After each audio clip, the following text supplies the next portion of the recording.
Alrighty, welcome back everybody to a little bit more Terranigma. I hope you have a lovely day today. Good morning, good evening, and good afternoon. So, starting the timer, not forgetting about it. Welcome back. We last time arrived in Litz, where we heard of a certain genius that we are supposed to... Ooh, food. That we are supposed to go and rescue from the castle in Spain, and we kind of heard some rumors that stuff over there has not gone particularly well in some capacity. Anyways, let's just head over to the castle and see what that is about. Welcome to the castle. It's just called castle, I guess. Anyways...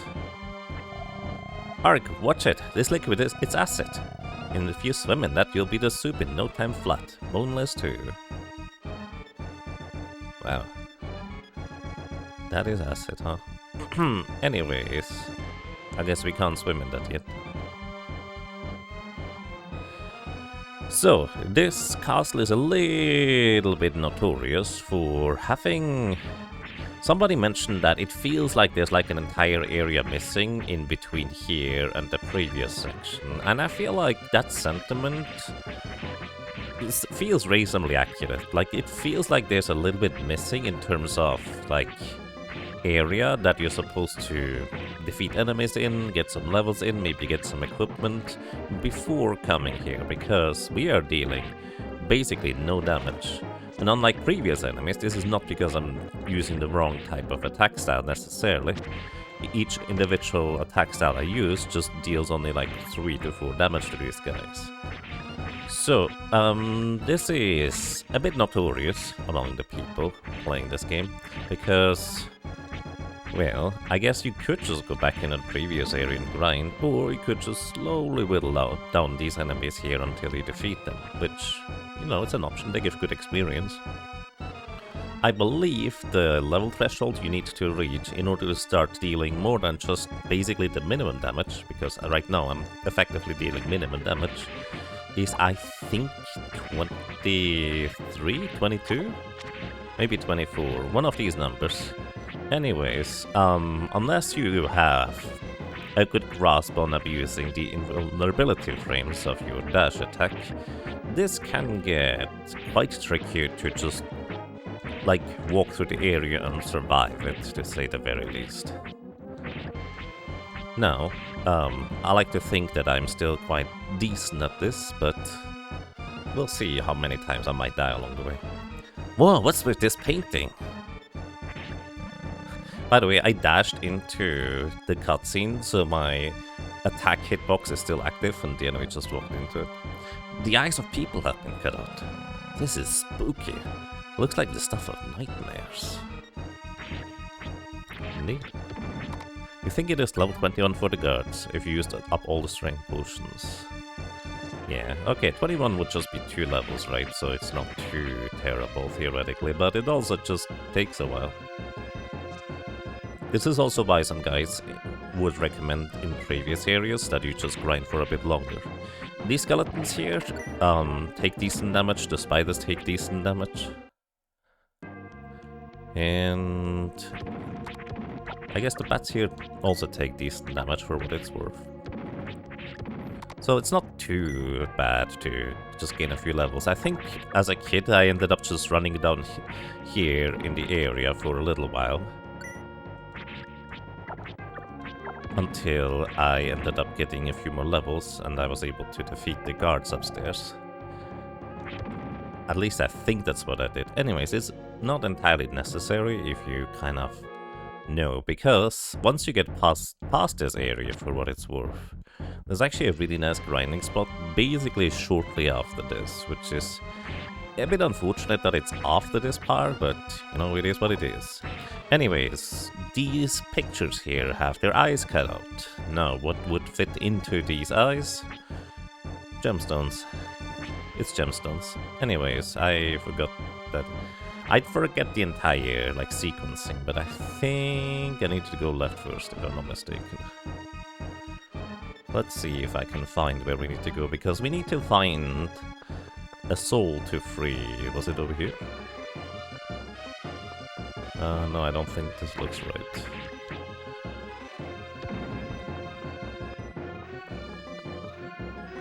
But then again, it would make sense for heavily armored guard statues to be tanky. That's fair. Give me back my children, my child. So, the two skeletons in front of the thrones. You kind of expect those to be, you know, the king and queen. And this is also kind of the heart of what is going on here. I was once an attendant to the queen. The queen had 3 children. Tragically, they all lost their lives while young. I was once an attendant to the queen. The queen loved her 3 sons totally. The queen used the year of their deaths as an important number.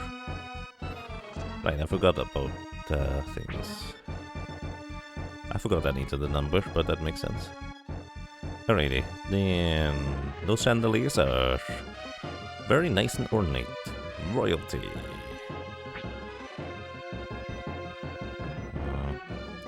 I think I'm over here too early. I think I needed to come here a little bit later, if I'm not mistaken. But hey, we can get a armor upgrade. It's not necessary, but it's very nice to have. 7 more defense. Worn by guards of the royalty.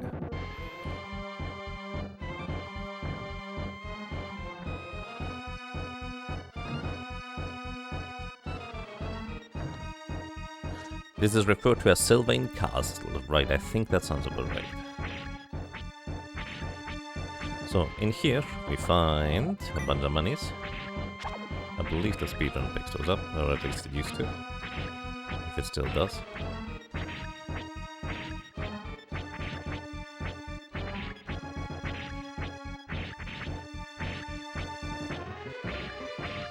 Sometimes my dash attack can hit twice at a time. But it's kind of more of a rarity when the enemy happens to be up against the wall and I just get in an additional attack there.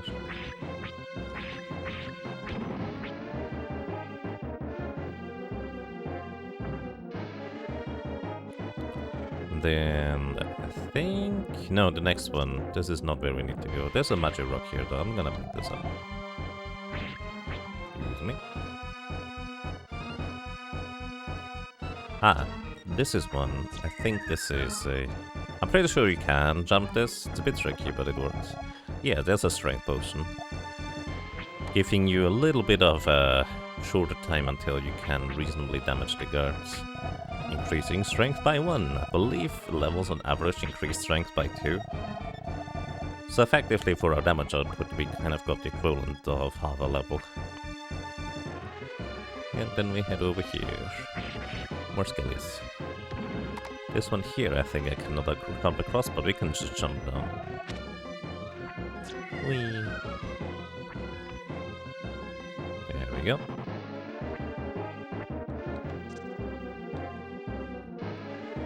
Chapel.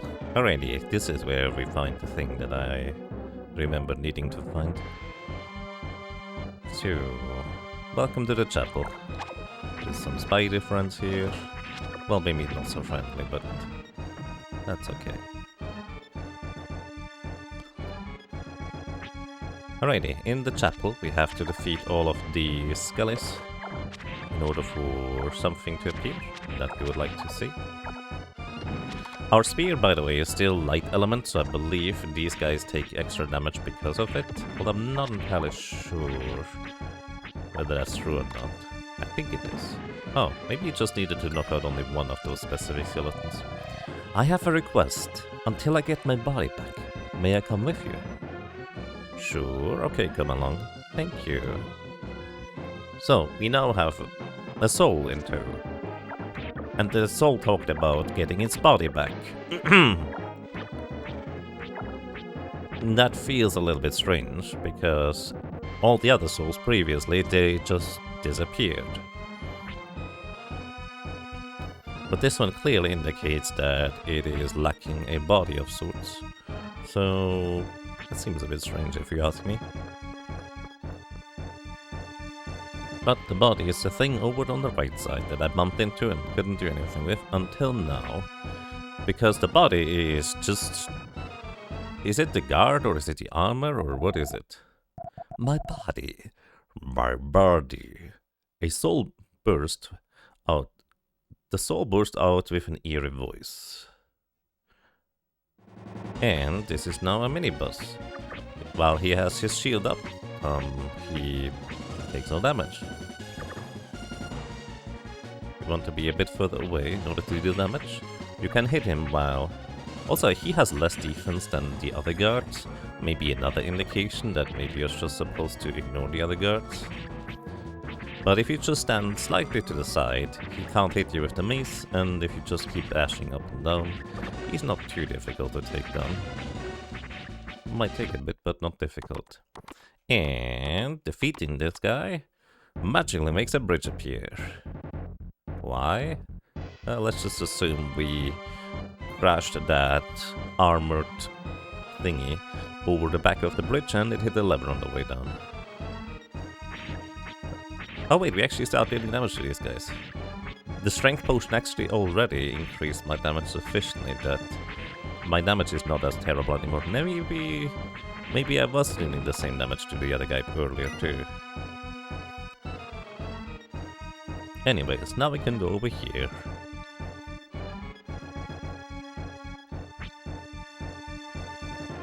Magic rocks being effectively MP is really interesting. You always thought they were permanently consumed, but if you buy the magic ring/pin and use the item, the cost will be refunded. Yes. That's kind of why I, as a kid, actually hardly ever used magic rocks. There's one place in particular where I used them. Just exactly one. And I still remember which one. And I just didn't really use them for anything else. So we don't have to fight this guy, we just need the ice pick. And tower key. This is what we really are here for. I think the ice pick we don't want to equip because the boss takes extra damage from the light spear. I'm actually not sure whether that's true or not. I'm just gonna keep the light spear, the light spear equipped. Good enough for me.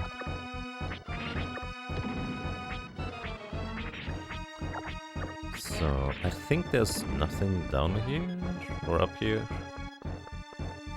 I don't remember. Ark, come check this out! What is this oil can? Maybe we can turn it by kicking it while shoving the wall? Thanks. And there are 3 of these. No, I don't remember the combination anymore, but we can find it in the castle. It is the year the queen lost her children. Because each one of these is associated with a number. I just don't remember the number. Actually, I think I could have inspected various books around the place. I just forgot to do that. Might do an extra round around the area, I guess. But, yeah. This is going to be necessary for us to advance. Also in the kitchen, as usual, we just crawl into the chimney, because that's apparently something we do nowadays. This almost feels like you're going out of bounds, but... The black opal was buried in the soot of the fireplace. Ark obtained the black opal. That fireplace is really deep. Or maybe it's more of a case of like we're crawling through the chimney up. But if it's in the soot, you kind of expect it to be more on the ground. Like, what is this deep fireplace? That seems crazy. Anyways, we have 1 gemstone now. Just 1.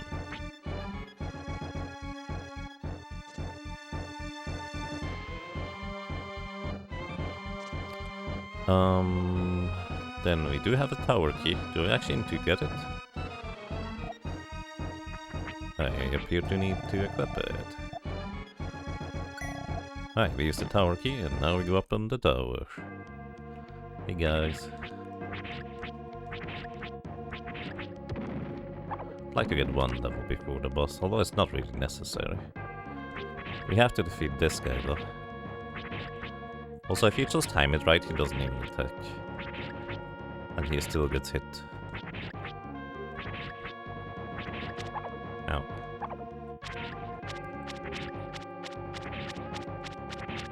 That is way easier, huh?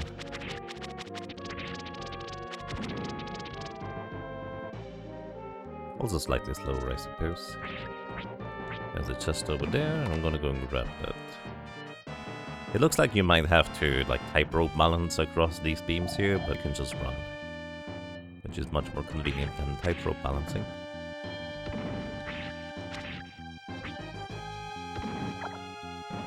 What is this statue? There's something in its mouth. It looks like it might bite. Put the hand in it. Heh, what's an arm or two? Ark placed his hand deep in the statue's mouth. And we disabled the acid. Why is there a switch to turn on acid or off the acid in the water? Who knows? But we turned it off, so I would consider this a great success. Let me eat the medium bulb real quick, recovering some health, and eat the defense potion, bottle included. Because it's not like we are throwing away the bottle in any visible capacity, so of course we eat the bottle too.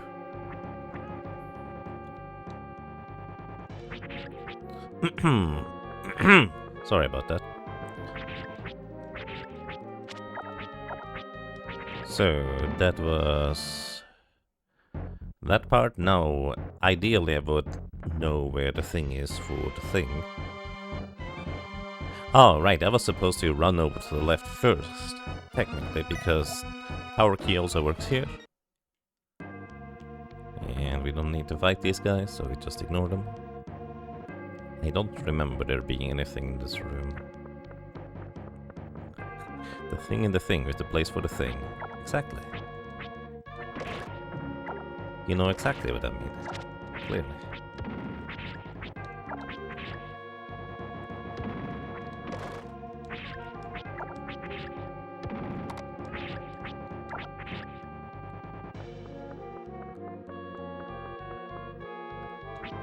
Right, I don't think we actually need to fight these guys. We could just ignore them and run further. And welcome to the tower top. There's nothing up here on this tower, so why are we here? Well, it's actually quite simple. Yomi notices. Whew, we're high up, makes me dizzy. Ark, hey look! The wall of the tower on the other side. Also, please observe these flags kind of missing, I don't know, the stick where they are attached to. They're just kind of free floating in the air, suspended above the towers. Anyways, the eye of the dragon on the wall is glowing. That's a jewel for sure. Great. How to get across to the other side? Like some thieves somewhere, I'm supposed to jump across the roofs. Bingo! I'll give you a good shove to get you started. Good, don't worry. Ready? Blast off! Whee! That was a good shove, huh? Point landing too. Anyways, you can just drop down in order to grab it on the way. The topaz is fitted in the eye of the serpent carving. Ark obtained the topaz. This is why I was supposed to go on the left tower first, because now we could just go in here because we land in front of it anyways. Anyways, doesn't really matter. I'm not a speedrunner here. And that's everything here. Welcome back to the kitchen. Explodey bonies. Balonies. I believe they only give experience once they explode actually, so I didn't get all the experience from the previous room. That's alright.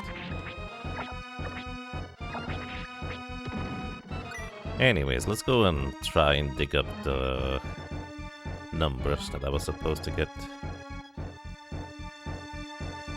I don't remember them. What was over here? Was that the prison?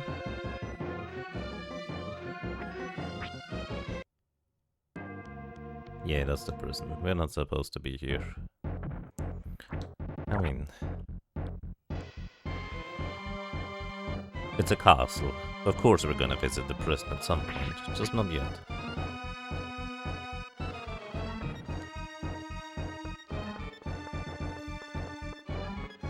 So, what was it over here? Chamber... Oh, still same guys again.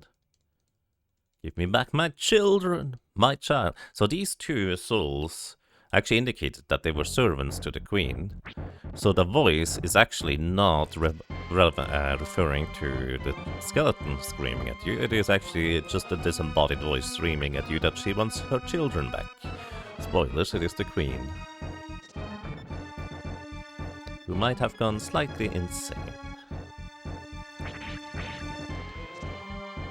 Where is the thing? I know you can read some bookshelves. I just don't remember where they are. Can you read this one? Ark took an old book in hand. It is a king's diary. A week has passed since my wife has taken ill. She has steadily worsened. The cause is known. The loss of our sons has broken her spirit. She moans in her anguished sleep that she will get revenge on him. So she wants revenge on somebody that she blames for, well, the loss of her children, huh? Couldn't resist just knocking this guy out. And there seems to be no diary over here, but there should be somewhere another bookshelf. I just don't remember where it is. Oopsie.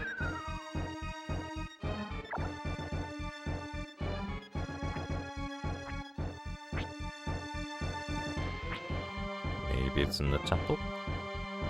Or before the chapel? I feel like there's a room I haven't visited where the thing is. The book in question. I don't think it's in the chapel.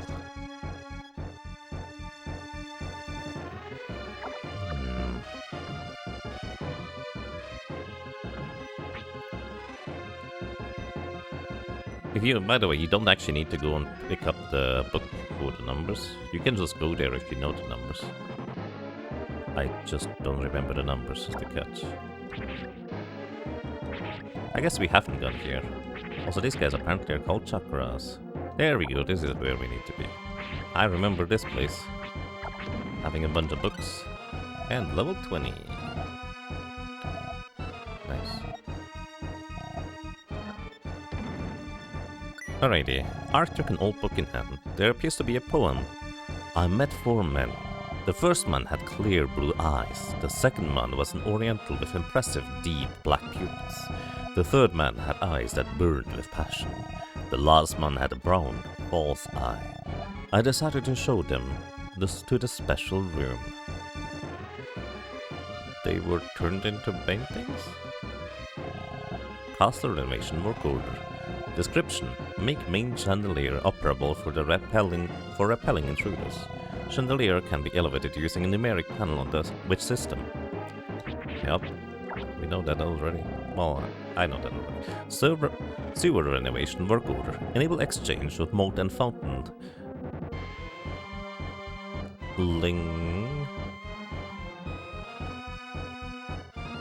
Isling? Intruders. A stone serpent with a switch changes the waters of the sewer. Okay, so this is all to prevent intruders, huh? From doing stuff. Ark took a notebook in hand. It is a soldier's diary. Our arms arrived today. All men on duty were ordered to don them. Wearing the heavy armor and carrying a morning star on duty is torture. I long for the peaceful times. Ark took a notebook in hand. It is a soldier's diary. On tour in distant Scandia, we discovered the ruins of a village. I hid a small treasure there. Has it been discovered?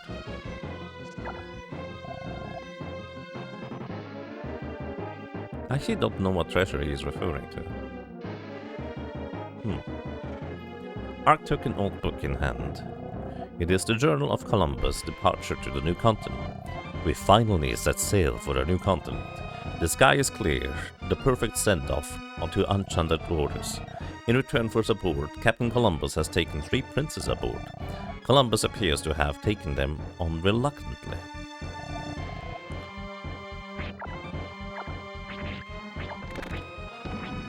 I don't think we can ever destroy the red skeletons, by the way. Ark took an old book. It describes the return of Columbus from his long journey. Several years have passed since the voyage's start.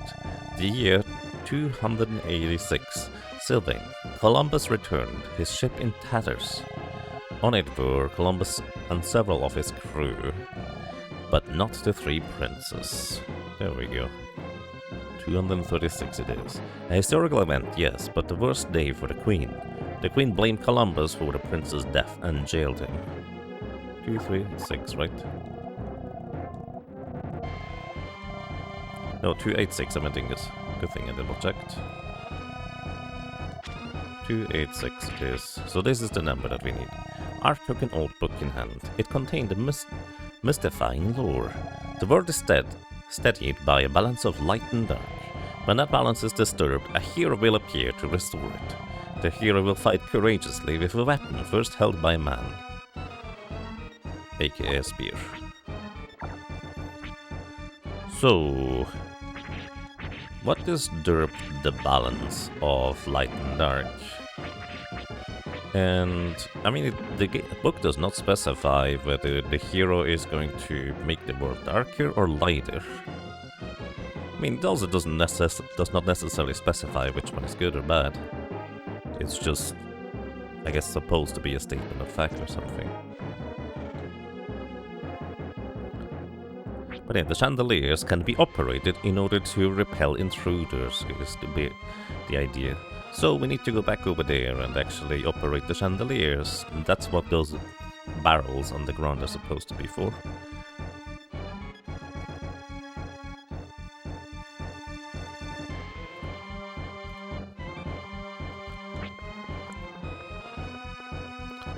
You're also not sure if you know, but you can permanently down the red skeletons. You think it needs to down them 3 times? Really?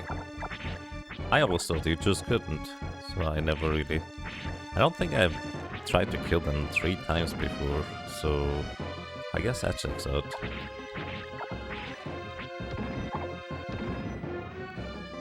Alright, where was the way to... thingamajig? I think it was on the left side. I think I went the wrong way.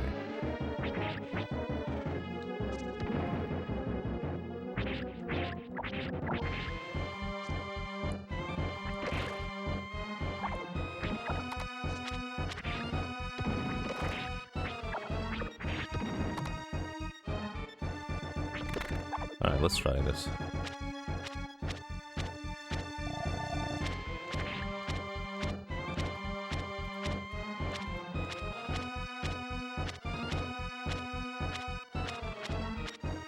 Does he not revive because I'm too close? Maybe he doesn't revive anymore. Oh, lol, Mr. Skelly. I thought you would get back up. Huh. I guess maybe it's just twice. I don't think I ever stuck around for long enough to realize that they wouldn't come back up. Again, unless because they don't revive. Because I'm too close. Okay, I'm on the wrong spot still. What the heck? Where am I supposed to go? Was it here? It must have been here, right? For some reason my brain tells me it's somewhere in the basement, but no, it's up here. Like, this looks like cage prison thing to me. Righty, we need 386.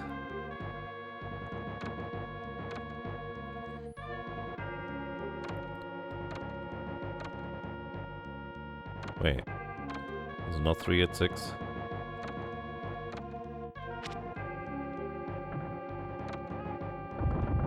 Oh, it's 286. Anyways, a mechanical sound that could submerge. Yeah, you're right. I think it's able to. I'm just a dingus. Welcome to Rackadactylus. Hope you're doing well.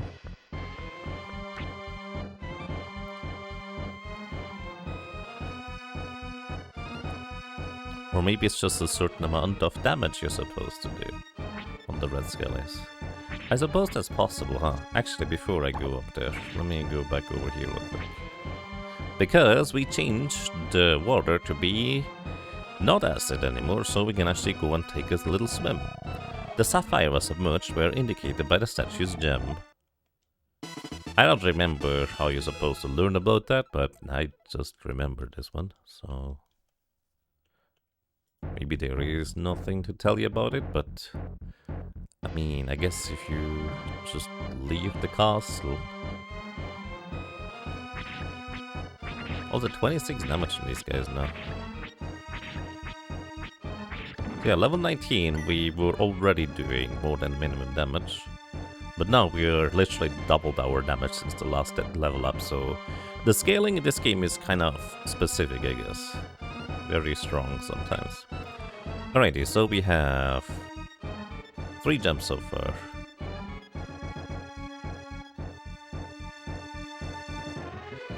Did I not operate the chandeliers?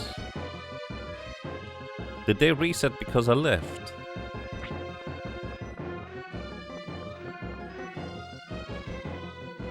Or did I reset because I accidentally pushed the barrel one too further? I didn't realize that would actually matter.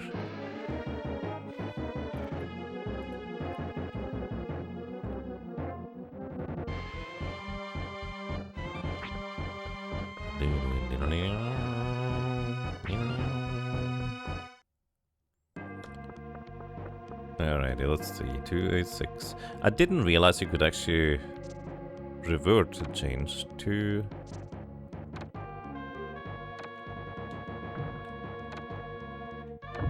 86. Or maybe it is because I briefly technically left the castle. I don't think... Well, actually I have no idea. Maybe leaving the castle does change the thing. Anyways, the chandelier was supposed to be done.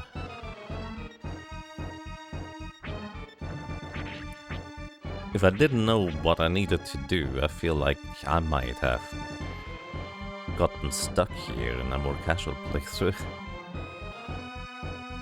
Anyways, we got a gem out of from the tower, we got a gem out of the fireplace, we got a gem from the water, and we get a gem just sitting over here next to the chandeliers. This time it's a ruby. And I don't know what that special room is, but I also don't know why the people would have like 4 portraits of the men. Maybe the special room was them just... I don't know why these portraits exist. It seems kind of strange. Anyways, here is a large bowl. And by the way, even though the stuff is right below us, the entrance, you can't just fall down. You just take damage if you try. And now we have all the gems. Put them into the eye sockets. You know, it's kind of convenient when there's just a magical force grabbing the jewels. The jewels started moving as if they possessed life. The first man had clear blue eyes. The second man was an oriental with impressive, deep black pupils. The third man had eyes that burned with passion. The last man had a brown false eye.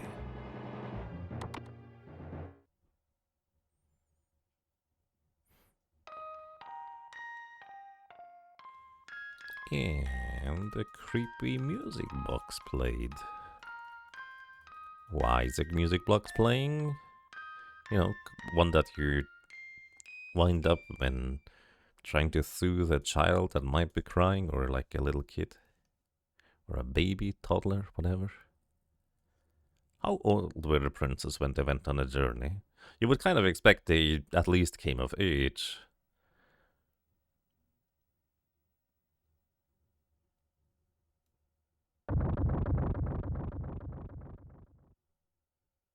And the chandelier fell and made a perfectly square hole. You know, considering that this is supposed to happen, aka that is part of the castle defenses, as we've read in the book, I've always thought it was kind of funny that it just made a perfect square hole, but presumably the chandelier is to trap intruders and just take them down into the cellar with them, and the floor is supposed to give way. Anyways, considering this is where intruders are supposed to go, when the chandelier falls on their head, I think it's a fantastic idea for us to just jump down. Nothing bad will happen, right? Round, round, and round we go.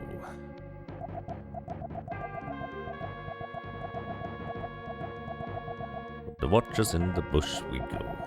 When, oh when will the watcher rise? At the dawn, it's always behind me, dawning of the long, long night. When the early bird does take flight. Hello. Who's in the eyes of the one behind? Basically, this is supposed to line up. So, okay, quick explanation.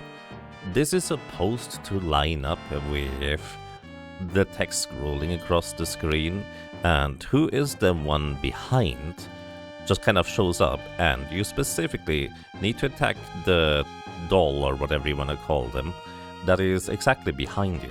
The reason why the text does not line up with the visuals and what is happening here is because I'm playing the 60 frames per second patch.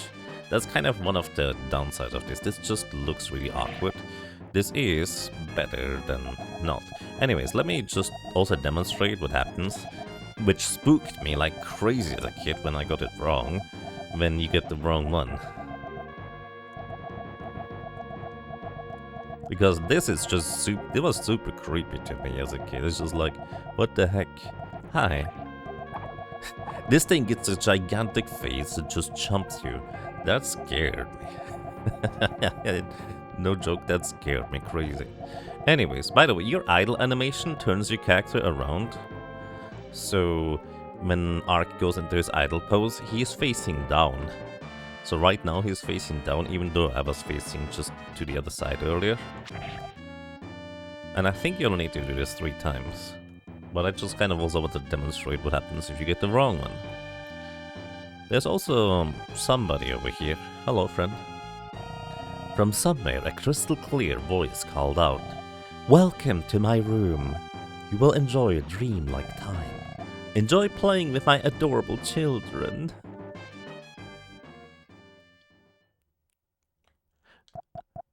Simon says, walk. Hi. Ouch, ouch. So basically, if you know what you're supposed to do, you can just go over here and interrupt her right off the bat. This is a bit easier because of the 60 FPS thing going on, I believe, but even in like unmodified, you can just make it over here and just completely ignore the Simon's testing, which is quite amusing. If you fail it, basically, you just get attacked by the 4 dolls again and take a bit of damage. Mommy, help! Ark is mean! And Mummy has arrived. Welcome to the bane of many casual playthroughs' existence. This lady is strong. And, as promised, by the way, this is where I actually used magic as a kid. This is one of the very few boss fights where you can use magic, and it's actually pretty decent. So, I believe I've used the lightning rings here. The ray rings. Oh, she's not vulnerable right now because she only becomes vulnerable after a certain amount of time. I forgot about that. But anyways, magic is pretty decent. If you're in a speedrun, you basically deal minimum damage to her. Like, that's just what happens because you don't want to grind for long enough to actually deal decent damage to her. Here, we can actually either run away from this triangle trying to chase us, or we can stand in the middle for it to, well, stop chasing immediately. Let me see if I can hit you now. Sorry, I did not mean to enter the box. Alright, stand in the middle, and she goes back. I want to see how much damage it does, because I remember it being actually pretty decent damage. Also, yes, she does really good damage to you for all it's worth. Let's see. 2. I remember this being decent damage. Is this the wrong thing I tried? Maybe it's not the correct item. So yes, that was 57 damage. It's most of my health gone. Let's just eat a large bulb. Healing back all the way to full. Ow. Let's see. I only have a zappering, I guess. Huh. Not that great, is it? Ow. Alrighty, anyways. This is not an easy boss fight. And I thought magic was pretty good here. Maybe I'm misremembering this? I genuinely thought this was actually pretty good to use lightning on her. But maybe I just leveled up and tried lightning on her, and that's when it worked out at the time. Anyways, dashing left and right is much easier than up and down, but up and down gives you double hits whenever you dash up, so that is technically better. Oh, apparently sometimes I'm also getting double hits over here. In a speedrun, what you want to see is you want her to throw her face, or masks or whatever you want to have it, in order for her to just stay here and continuously take damage. Like, that is the ideal scenario, so to speak.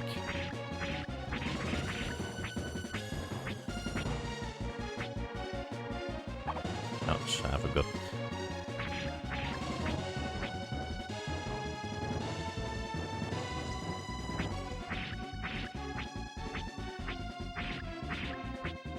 But yeah, just continuously doing dash attacks is pretty good. But as you might be able to tell from my inputs at the bottom left of your screen, I'm doing like...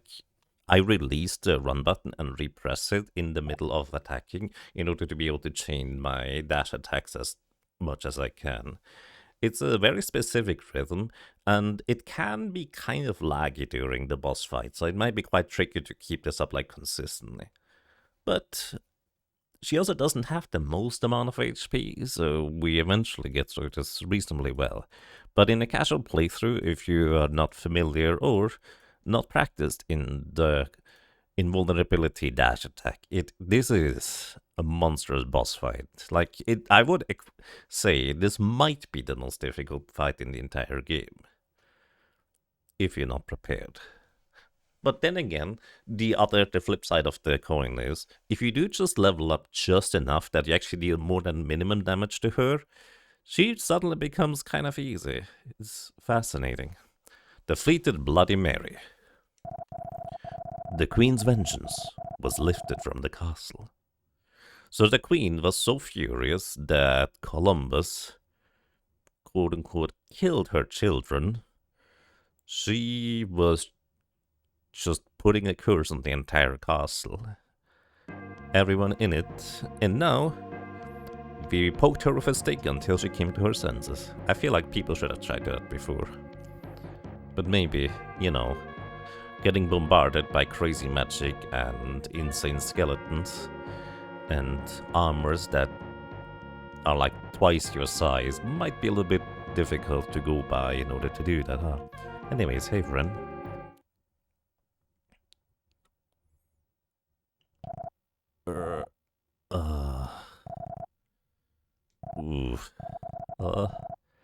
What have I been doing? Days of torture. In a short slumber, had I been dreaming an endless dream? I am Columbus, an explorer and a navigator. Why did you risk danger to come and rescue me? Well, technically the truth is, an old guy came to me in a dream telling me to do it, and I just did it. It just happened this way. Rescuing people feels good. Columbus, can I ask you a question? Why were you being tortured here? Isn't torture just for punishment of crime? People probably believe this. I was unjustly jailed because the 3 Sylvain princes died on my voyage. But that isn't the truth. Perhaps I accepted torture for atoning for my own human greed.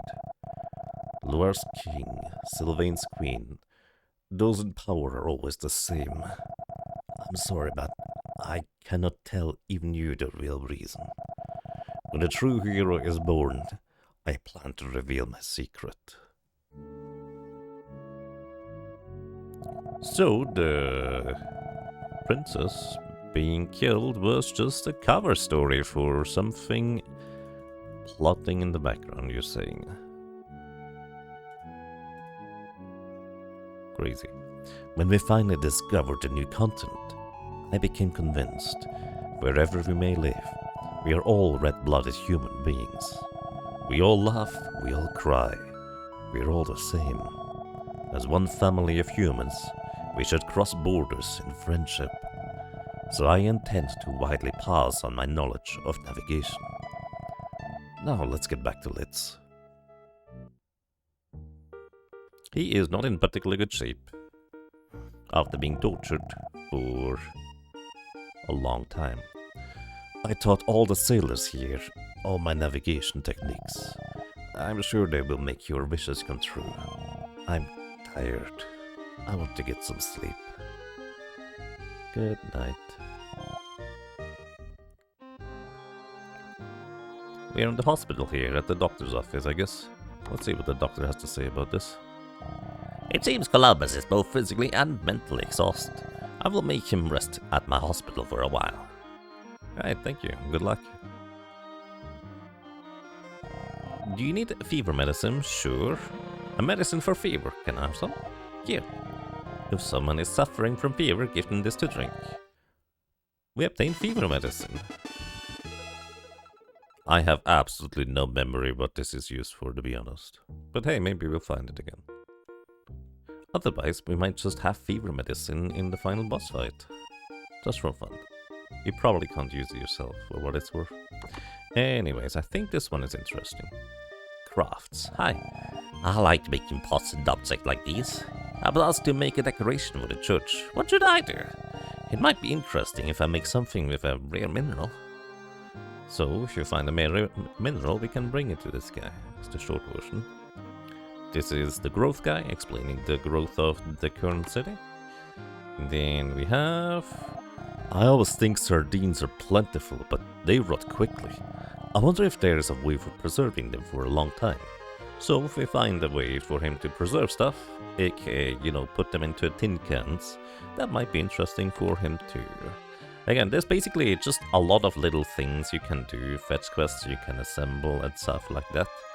And, well, there's a random chest here. I didn't realize there was a luck potion here. There's a lot of things I don't remember. Hello. There's this portrait at Sylvan Castle in Spain. It supposedly has precious jewels in the place of eyes. That rumor attracted many thieves to the castle. None have ever come back. Ooh. I like how he was shaking at the end there. Alrighty, let's buy a bunch more healing items. Welcome. What can I do for you? Thank you. Just basically... Oh, he sells the big ones too. No reason not to just stock up the maximum, I would argue. Have a nice day. Alrighty, and with this, we have completed this little section, because now we can go to the port of it anyways. We're sailing on a ship to the new continent tomorrow. Hauling sails makes me happy. Oh, do I need to sleep first? I think I need to sleep first. In order to be able to go places.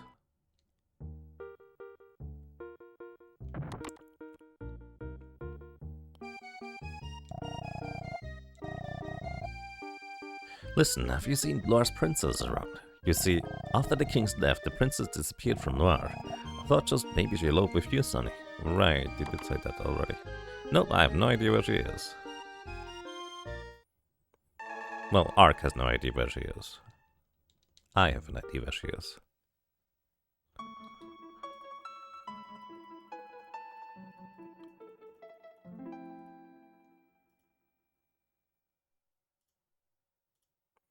And in the middle of the night,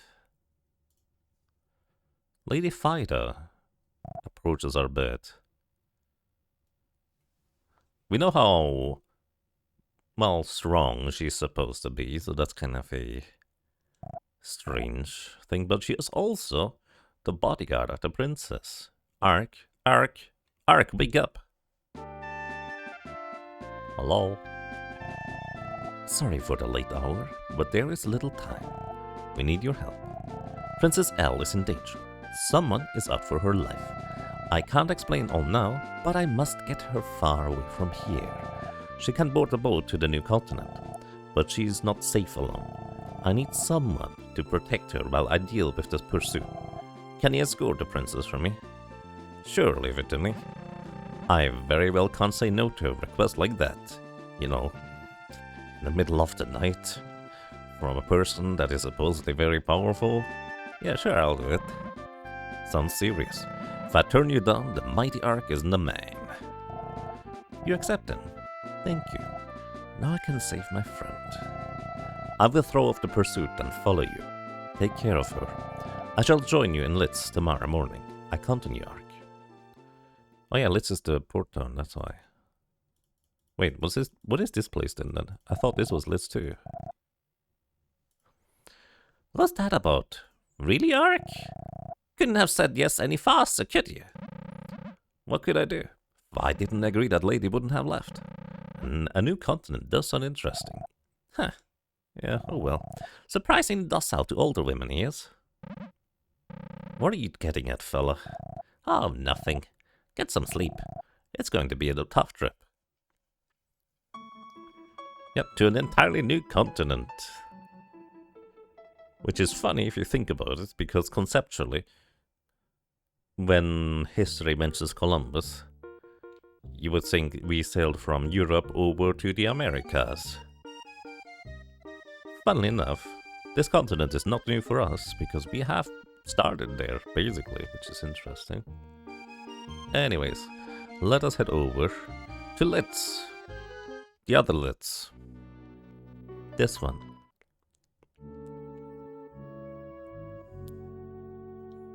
And here's Lady Fina and Princess L. You've come. Good. I trust you with the princess's care. Princess, please get on board. I will follow on the next sailing. Hurry, Ark. The ship will soon depart. Get up on deck. I sincerely appreciate your help. Take care, Ark. You too, until we meet again. Raise the anchors. We are sailing for the new continent.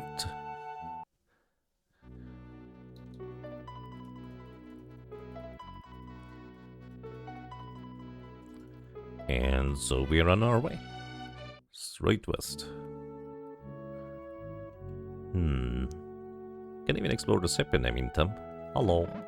Hey, princess. You stay here too long, you'll catch a cold. ... Okay, the silent treatment as usual. Well, you kind of rudely awoke her out of her... What do you call that? Stupor? Is stupor the correct word for that? Her trauma? By showing her her own parents? Maybe, well, I guess technically she might not know that it was you who did it, it just happened. No, actually, he was directly involved. You keep watching the sea spirits will come and eat you up. You could be a little bit scared, you know? Sailor tell tall tales, that's just what they do, huh? Nothing has changed. If you're feeling seasick, you should lie down in your cabin. Yeah, I will fine. There's a good wind blowing. It's going to be a good voyage. If this voyage succeeds, we will carry many people to distant lands. The ship will become the bridge between different cultures. Hey lady, you should get some sleep maybe. Hey princess. Okay, she still say the same thing. Alright. Well, I guess I'm gonna go get some sleep then. There's a door here. Hope you recognize this as a door, because otherwise it's a little bit awkward. Anyways, I have enough large bulbs, but here we could get one more. And we of course cannot sleep in the bed on the right, so we have to hop into the bed on the left. For a little bit of speed, I guess. So yeah, in this game, whenever you don't know what to do, just go to bed, I guess. It seems to usually Wake you up with a scream, I guess. What was that? It can't be... Princess L? Well, we're supposed to protect her. She did stare out into the water for a while. Now she got possessed by spirits? Anyways. Basically. Ship ghosts. Why? Well, because there is presumably some unknown force trying to get to the princess. Like, she needs to be protected according to Lady Fida. The ship ghost was real. Well, we noticed that one before. Anyways.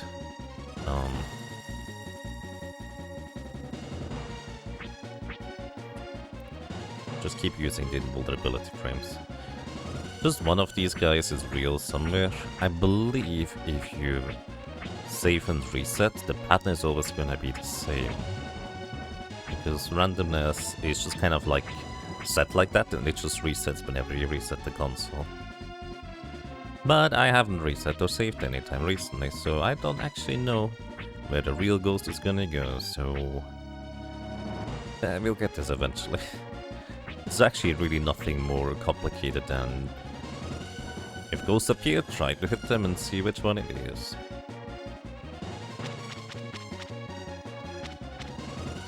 And we got the wrong ones again. Sometimes there's just nothing you can do about that.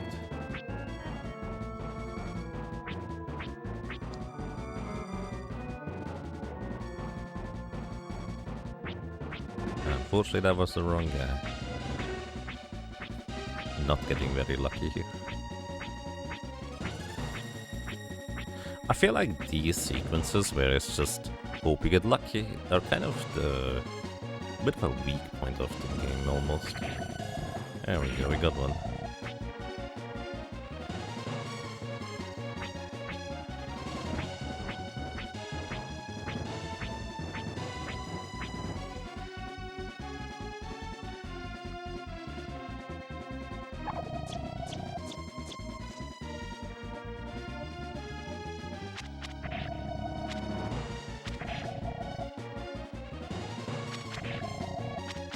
There we go, we got another real one. The ship ghost faded away. And here...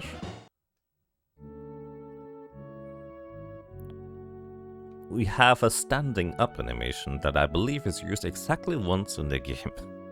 For Princess L just getting up. Are you alright, Princess?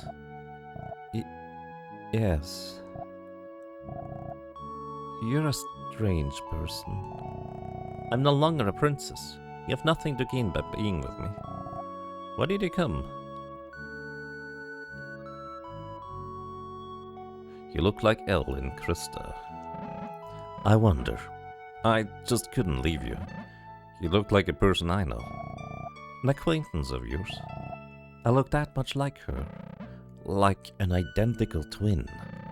Even the names. I was taken back at first. What about our personalities? Could be close, I just don't know your personality. We don't know you, probably. I don't know. I thought you were nasty, but maybe not after all. Is that so? You can't tell people just by talking a bit. You learned the truth. You may be displeased I look like your friend. But I do want to say this. Thank you for saving me.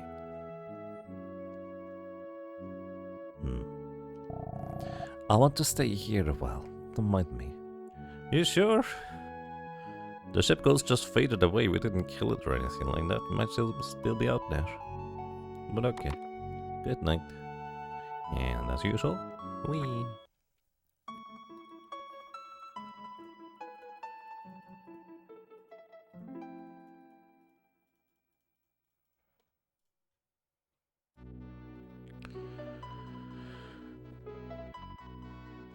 Ah yes, the very convenient one-day ship travel across the Atlantic Ocean to reach the Americas.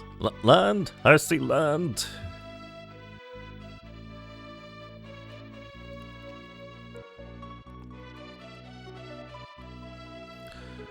something you want to mention. You feel like they gave the two elves different hair color purely so the player could tell them apart, but in universe they look 100% the same. Yeah, that's a kind of a curious distinction, I will agree. Ark, hey Ark, get up, you lug. Ark is really not good at sleeping, huh? He just wakes up back on the carpet. Hey, how long do you plan to sleep? We've landed. Huh? Land? The new continent? We're here? That was fast. Time happened again, huh? Where's the princess, do you know? What? Hey, instead of dawdling, let's get ashore. Hey, Dr. Dan, welcome. Hope you're doing well. So, maybe a quick idea about why the hair is so different from Princess L and Krista L. I think it might have actually simply something to do with the color palette. The way colors are assembled in the Super Nintendo era is a sprite has only so many colors it has to work with.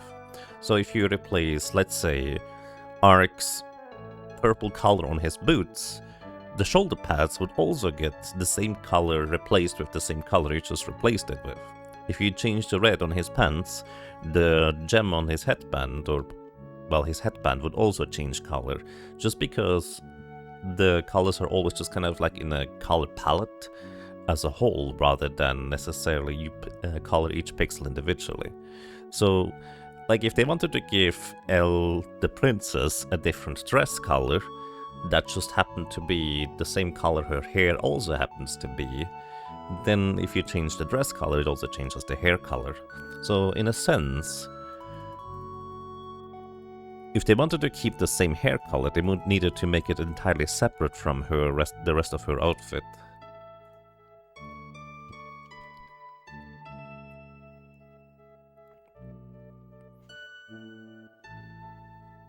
You think it's cute that they have Columbus' ship actually land where it was in real history, which is the Bahamas. Not so cute about what Columbus did in real history, though. Yeah, this is fake history. This is where Columbus is unequivocally, in this game, is a good guy. Without, like, any sarcasm or anything like that. Hey, buddy. You're a slow starter. Everyone else has gone ashore already. You're Ark, right? That girl you were with left a letter for you. Ark to paint the royal letter. Fun fact, you never have to read this in order to advance the plot. But you can. So let's do that.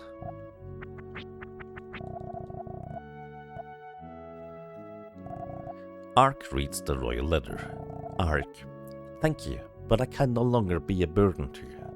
I couldn't say yesterday, but I killed the king of Loire. So Princess Elle killed the king of Loire. She poisoned him after, well, we woke her up from her trauma stupor, if you will. And that is also why they're running away. This is probably why Lady Fida is trying to fight off pursuers, because, you know, killing a king is kind of a big deal. Then again, at the same time, you could also say, since she's considered being the princess, maybe they're also looking for her to inherit the throne, which she probably doesn't care much for. Anyways, I have a secret that has been vested in me by my parents. The king destroyed my village and adopted me to find that secret. The search for a groom is a sham. He needed me to speak the secret.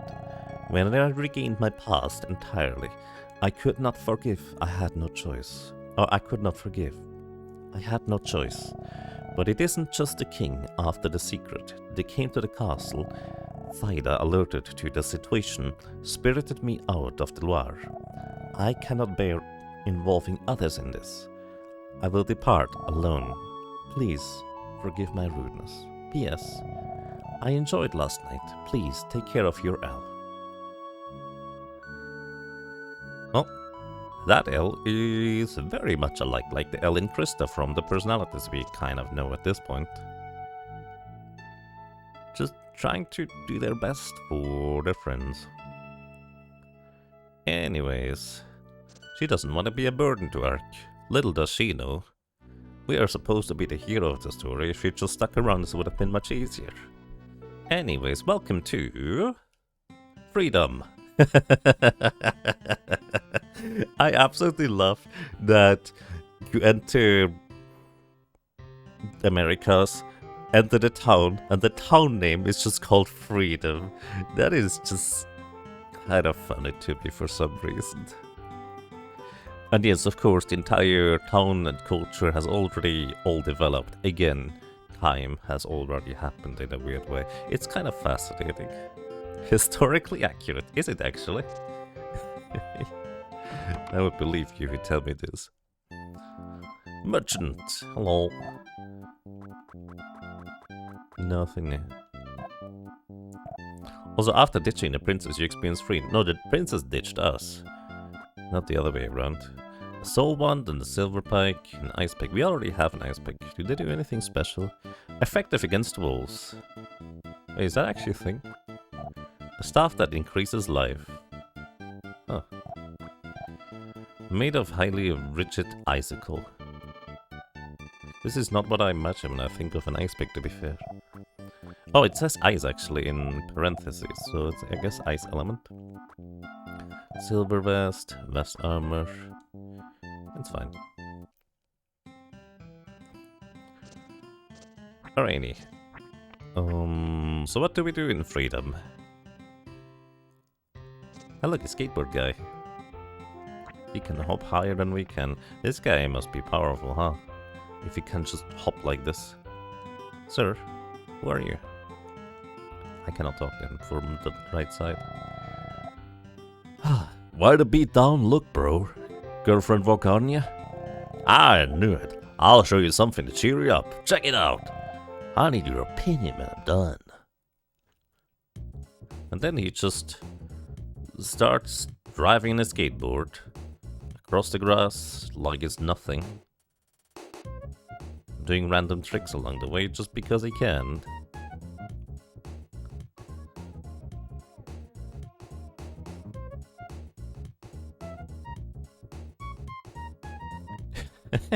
Tether flips. I like this guy.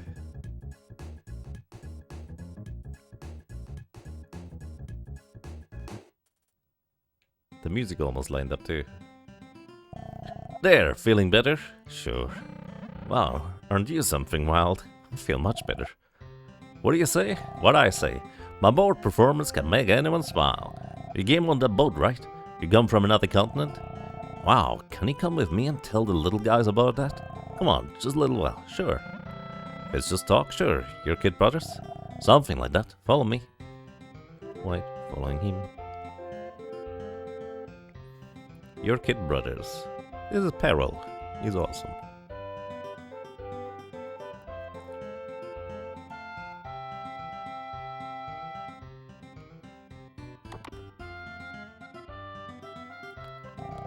We've got a guest here, everyone. Gather around now.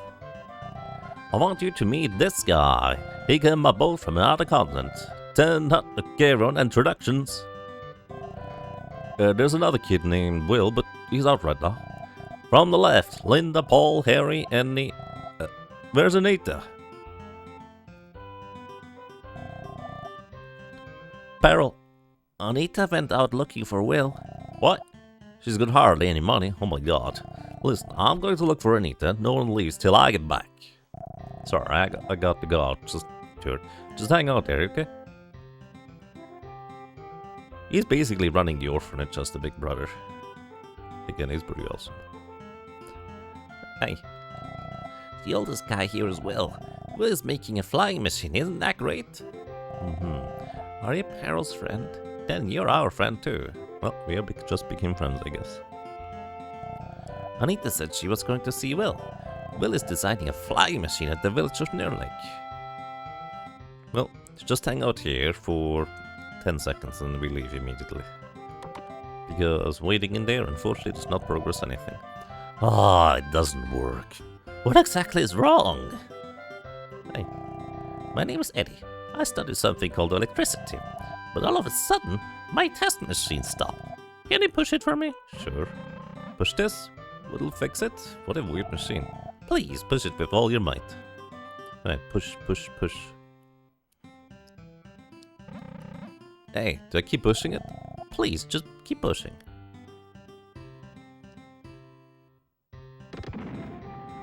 It exploded. I've got it! I should use heat from oceans for electricity. Thank you. You gave me a great hint on electricity. I'm going to get started on a new research project right away. Okay, we just pushed on the machine, or whatever this is, or a coil. And we got a little bit burst. Turns out that's a good thing. And here we have Belle. Oh hey, you've come to the perfect time. I have a favor. You lend me your ear? Sure. What's your favor? My girlfriend Amanda lives in Lake, but I've been so busy, I haven't been able to see her or even write. Can you go see her and tell me how she's doing? My name is Belle. Please tell Amanda Belle always thinks of her. I'm embarrassed to ask this, but I will repay you somehow.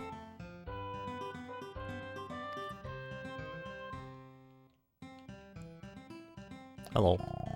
There's this craftsman in town who makes odd things, but the town recognizes his talent like it does the skill of others. Well, isn't that nice? 3 girls.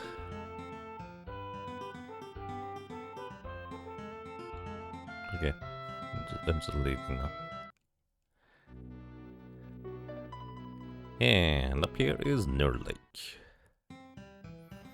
Let's see if we find that other lady. Hi, buddy. I saw something. My working something flashed in the sky. Spewing smoke, it fell towards the lake. It was quite a sight. Spooky. Brrr. Brrr. Brrr. Brrr. No chickens. Hello, is there a chicken here? I'm Mac. I might not look like it, but people call me a master chef. I was studying a cheap and handy beef I can eat while farming, but I was stuck. My reputation, it meant nothing. How should I prepare it? Oh, we need to make a burger here, so here's a funny thing. Maybe not so funny. If you choose the wrong option here, this place is permanently stuck in... Like, it cannot fully evolve because this guy hasn't figured out how to make a hamburger. Do you need to grind it first, or do you roast it whole? Like, I guess hamburger traditionally is just like ground beef in a patty? Rather than roasted whole? I think it's grinded. Anyways, I'm not aiming to maximize all towns, but basically this is one of those... You can absolutely just miss out on fully evolving this town scenarios, which is a bit unfortunate. Why did you grind the beef? Ground beef? Okay, I'll try that. The basics of cooking is love. I want to quit making cheap good food. Stuff as much love into it as you can. Hello. You're looking for a girlfriend. What? I'm Amanda. Who are you? What Belle sent this up. He said that. Sorry to waste your time, but I've had it with a bore like him.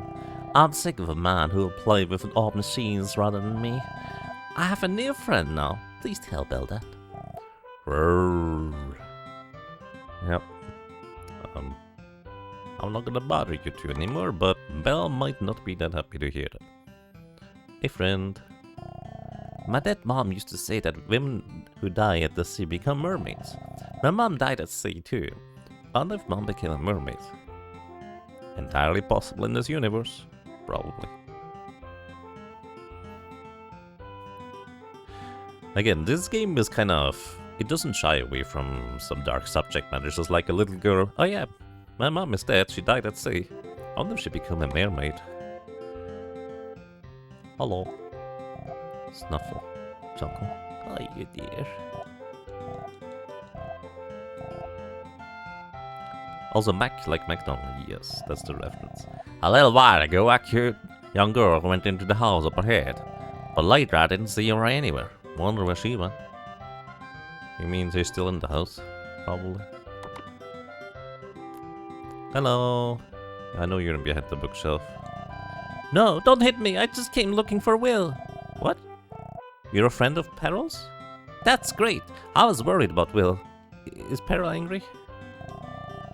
Will's not back yet. I wonder where he went. Anyways, we can pick a random tin sheet off of the ground. This is what you need in order to make canned sardines. You know, the sardines that don't last that long? This is the solution to that one.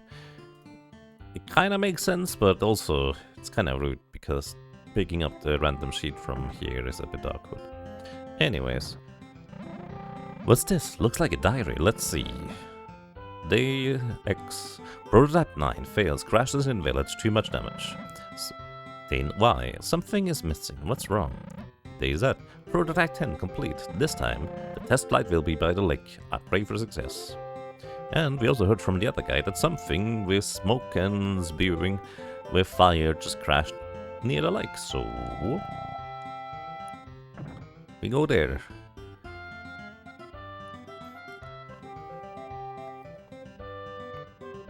I can't shake the feeling that I need to do something here before going to the lake. I don't remember what it was though. My only boy servants went to freedom for the city of life. This place is plain and quiet, but you can live your life happily. Peril hits the kids. He does? I love working with sweat in my brows. I wear many times I'm reborn. Hope I'm always a hard worker.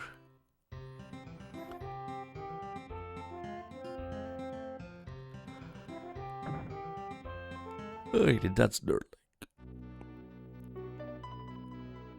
And this is the cavern. Hey, friend. I'm waiting for my fiancée, Nana, right now. This lake is where we first met. She's coming from Lyotta down south. I can't wait. Anyways, he also stands in our way and will not move. And this is the only thing he says. Which, in the context of video games, you know, it kind of sort of makes sense. You need to first do a thing in order to get the NPC out of the way, but sometimes it takes some silly forms. Oh, right, I forgot about this part. We need to make a bridge. And in order to make the bridge, we need to go and get some lumber wood. And how do we get lumber wood? Well, welcome to the Goomin Forest. There's these silly guys. I love how they look. They're just very goofy. But basically, they sit on logs. You actually need to bring... So, your maximum inventory size of items is 9. You cannot have more of 9 of any item. But in order to get all of the items from these guys... in order to do the thing here, you actually have to specifically go out and go back in order to get more logs. Like, to me as a kid, it felt kind of weird, because it didn't really feel like I needed to go and grind for anything in particular, but because the logs are specifically right here, in order for you to build a bridge, you actually very specifically just have to run in and out of here in order to get enough logs. Which I found to be very strange, because this kind of grinding was relatively foreign to me as a kid. Usually in games, or RPGs for that matter, I was just running around in various areas for long enough that I just incidentally happened to level up. Because the concept of grinding was just strange to me, or, well, not really well known, I guess is more accurate.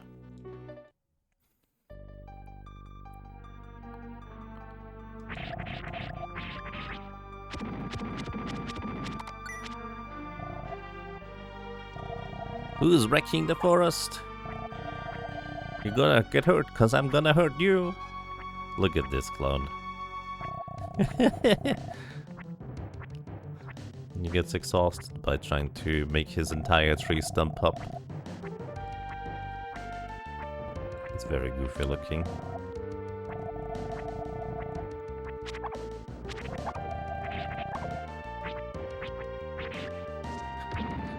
Such a silly goober.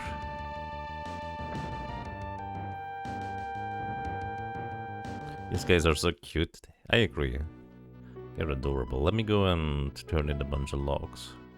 At least I think you need to turn in more than 9 logs. Maybe what I was thinking of, you just need to re-enter there multiple times in order to have enough. Also, let's eat the luck potion.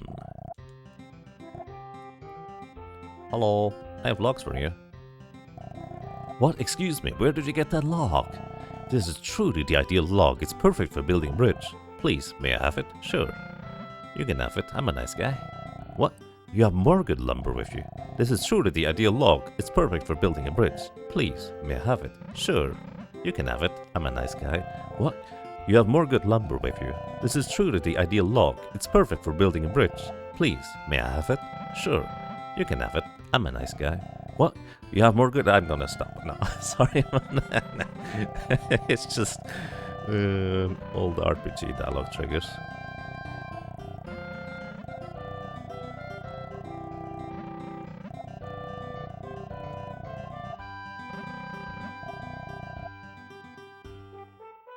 But I can't build a bridge with just this. Can you bring me more quality lumber like this? I'm putting a bridge across the river. Yeah, I think I needed to bring him 10, but your maximum inventory size is 9. I think... I'm actually not entirely sure that's true.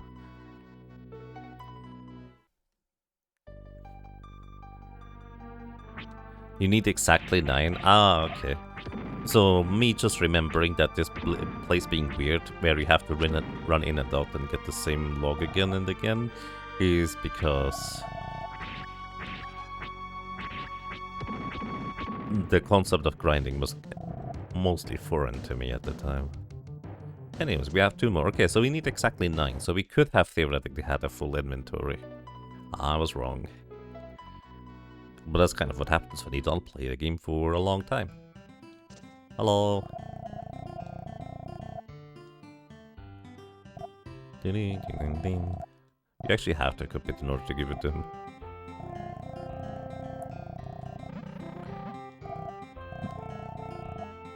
Thank you. With this much good lumber, I can make a good bridge. Thank you. Really, thank you. And you go out and immediately go back in, and bridge happened. And he left us a magic rock as a present. How nice of him. If a game ever needed a remake, it's this one. Does it need a remake? Maybe. It would be kind of fascinating to see what like the vision is of bits and pieces of the story. Yeah, actually, I would enjoy a remake of this game. I think it could be really fascinating to see maybe some things more fleshed out here and there. Alrighty, so why are we going to go south here? Well, the answer is actually quite simple as it is. A bit awkward. The other guy is waiting for his girlfriend to arrive here. And we are looking for that girlfriend. Welcome to Lyoto. Oh, I just realized Lyoto is probably just supposed to be Rio, you know, Rio de Janeiro, Lyoto. But the translator didn't catch that. But, you know, Rio de Janeiro being kind of a popular holiday spot or vacation spot, I guess it's more accurate. This is what that's supposed to be. And in Japanese, they don't actually distinguish between L and R's. So the translators, if they don't catch on what the word is supposed to mean, they are just kind of guessing whether you should put an L or an R there. So in this case, they put Lyoto here. Now it makes more sense. Enjoy your stay. I'm gonna go to bed though. Actually, before I go to bed, I should probably visit somebody here. I don't plan on doing everything here, but you can do a bunch of little mini games. You can eat a bunch of food. I'm too early here. There's a straight up Jesus statue right there, or at least I think it is.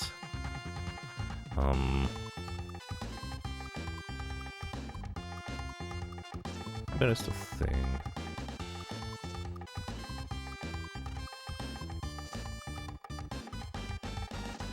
I forget. Oh, in the middle. I miss you. Hi. Wonder what you're doing here. Hey, you finally caught up. You shouldn't have just left me. I decided I'm not leaving your side again, Ark. Alright, you're joking. What? I didn't leave anyone. You just tagged along. But it was useful. Do you admit that? For reward, let's go look at the carnival, okay? Sure.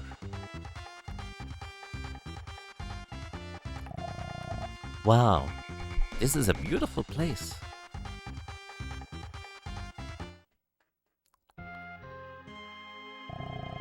I heard lovers who declare their love here at night will become happy. Isn't that a nice story? It might be. That's a nice story, but maybe a bit put on. Sheesh, Ark, you have no sense of romance at all.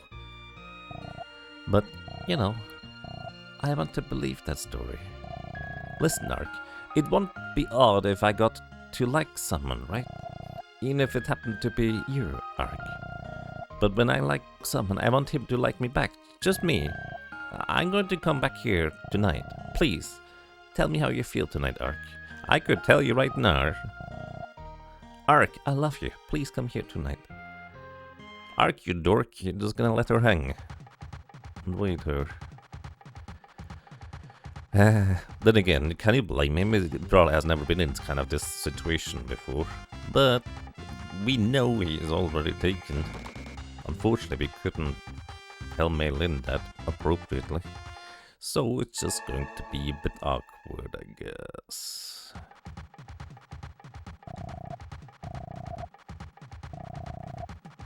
You can stay if you want, I'm lonely. Mama's not back from the carnival yet. And, well, it's convenient because we can just stay at the inn for free. And as usual, whoop. In order to advance the story, we just have to go to sleep. That's just how this works in this universe.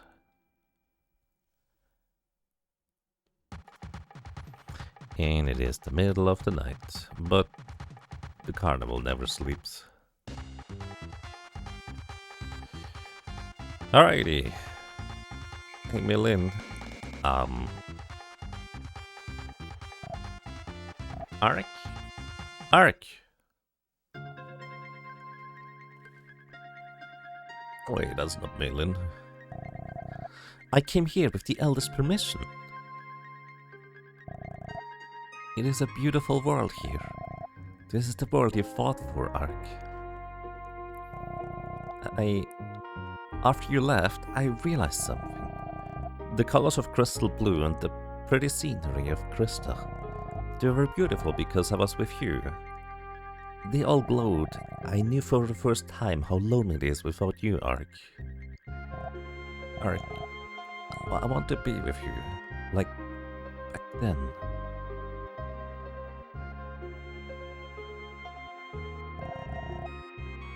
You, Ark. You saw that person in your heart, but it wasn't me. That's who you love, Ark. You don't think of me at all. I know now, I don't need this, Ark. I hate you.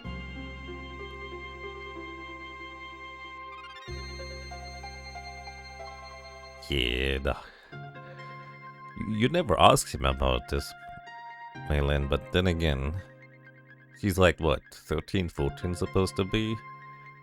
So that, you know, when you grow up, you know more about things. And hopefully she will learn sometime, but maybe this was considered to be a harsh lesson for her, I guess. It's also kind of fascinating because she can just take the shortcut and literally draw Ark's inner sense and feelings out of him in order to make a mirage for him. Which is kind of a wild power to have if you think about it. Like, she saw that too.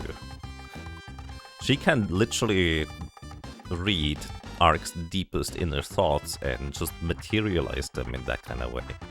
Without him consenting to this at all. Which, again, that is some crazy power if you think about it that way. Anyways. This was a necessary event to witness. But also, my goal is at the left. If you're really fast, I will give you something nice. You want to play? Sure.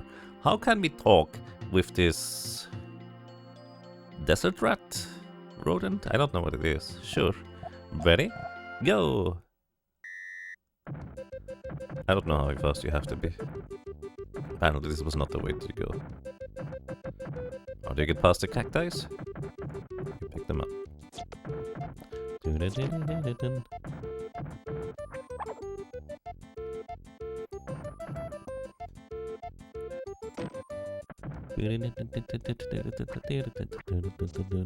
Hello. No, that's a no-no.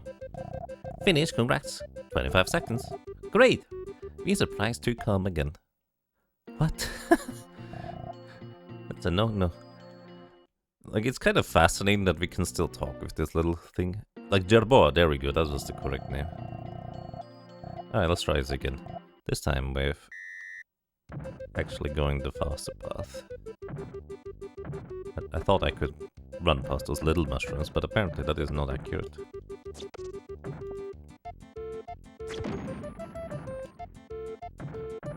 We dealt over 500 damage to this poor guy. Kinda crazy. Come on, Ark. Hello. 22 seconds. We give you a nice thing like we promised. Shiny, shiny, pretty. It's our treasure. That is so nice of you. Anyways. I like this one. But... wait, what the heck is this place? I don't remember this at all. There's a life potion here? And monies. I have no memory of this place. But what I actually meant to do was here. Stop over. Dot dot dot, exclamation mark, exclamation mark, exclamation mark. We can still communicate with animals, they are still our friends. And we can still request a seagull to bring us places. Where are these places? Well, that is an excellent question, because it's not like we could understand where it's going.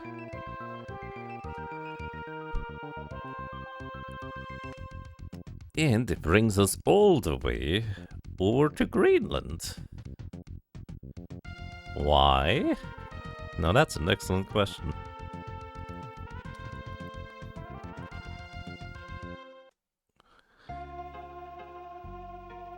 Thanks, Seagull.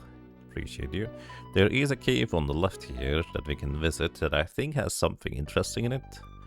I don't remember what it is, to be honest. It is something interesting. It is 961 gems. I guess relatively interesting. But this is where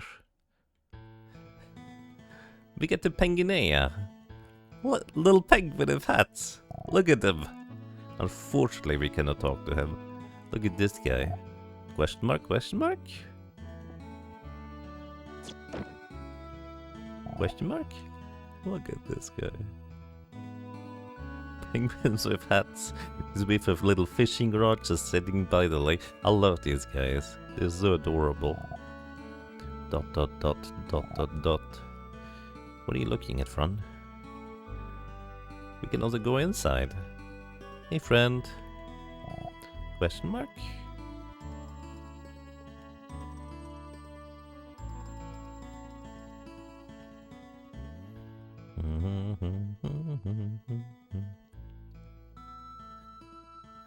The picture on the wall here. Draw me like one of your French penguins or something.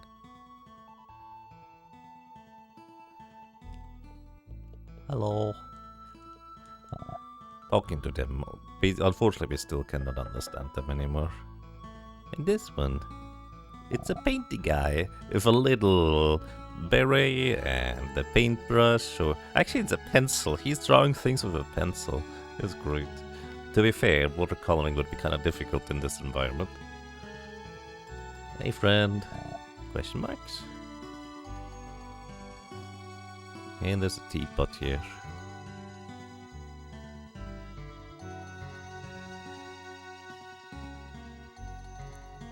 And if you remember, the really weird thing the flower lady told us, that we can make a lonely girl happy. Or a penguin.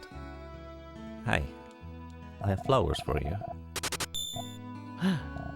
Ark lost a pretty flower. In return, obtained a starstone from the penguin. Now, fun enough, if you have a really good memory and paid attention, even if you don't know the game, you recognize, wait, starstone? What the heck? What the heck are starstone? But you must also remember that this is not the first starstone we encountered. Previously, Liam actually got a starstone for completing his trial as a little present. So look at this. The little penguin took the flower, gave us a starstone in return, and went in here to give presumably the flower to his girlfriend. I think that's lovely. That is just awesome. And look at this guy, he has a little cloth on in the front. Just I love these guys.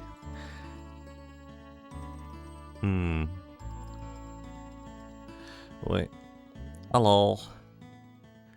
I think I need to maybe reset, because there's another thing we can do. A very little silly thing. Which is a bit of a mean thing to do, but it's also kind of funny. Is it random whether the guy has a fish next to him or not?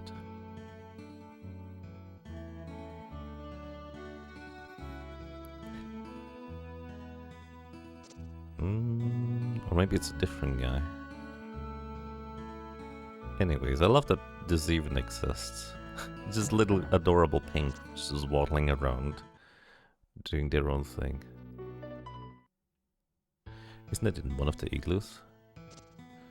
Maybe? I thought it was one of the fishing guys. And he has a fish next to him. No, there it is. Look at this guy. The fish are still fresh and this guy just caught them. And Ark, the dork that he is... Nope.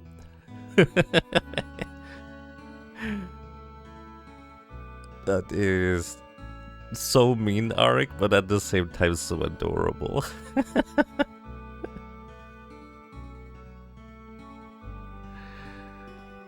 Look at him. He gets angry for Ark just eating the entire fish, bones and all. Anyways.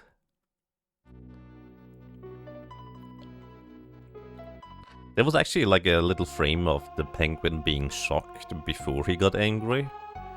Maybe we should have like a shock emote from the little penguin as well. But yeah, Ark, the certified dork, is just doing these kinds of silly things.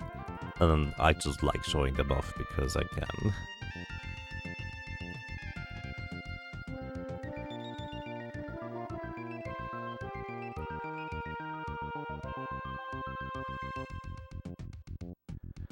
The dork.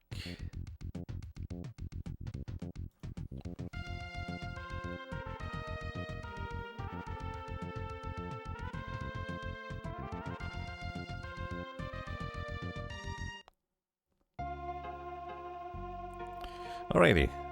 Thank you, Mr. Siegel. And let's get back to our quest of finding the other guy's girlfriend who is waiting at that Lake place. We know that she was supposed to arrive in Freedom by a boat since a while. Actually, I don't know if we know that. I know that.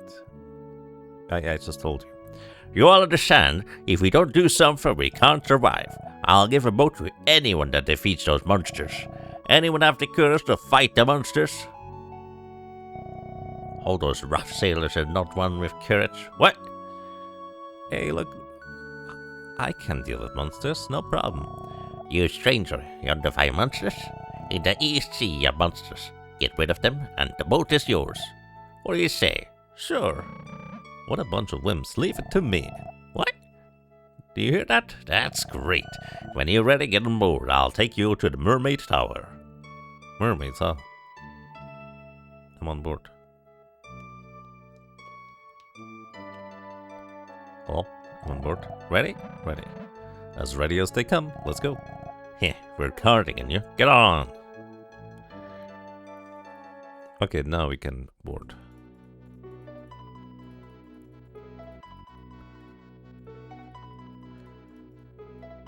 So the story is that monsters have just kind of streamed out from the mermaid tower for one reason or another. We don't actually know why. But we are the ones that are taking on these monsters. Or at least that's the idea. Let's see how that's gonna go. No. You see, as soon as you enter, a pit with spikes and watery texture. What's the first thing that comes to mind? Of course, it is jumping down. Anyways, that brings us down to the lower floor. You could just take the stairs, but it's the same difference. You just land up there.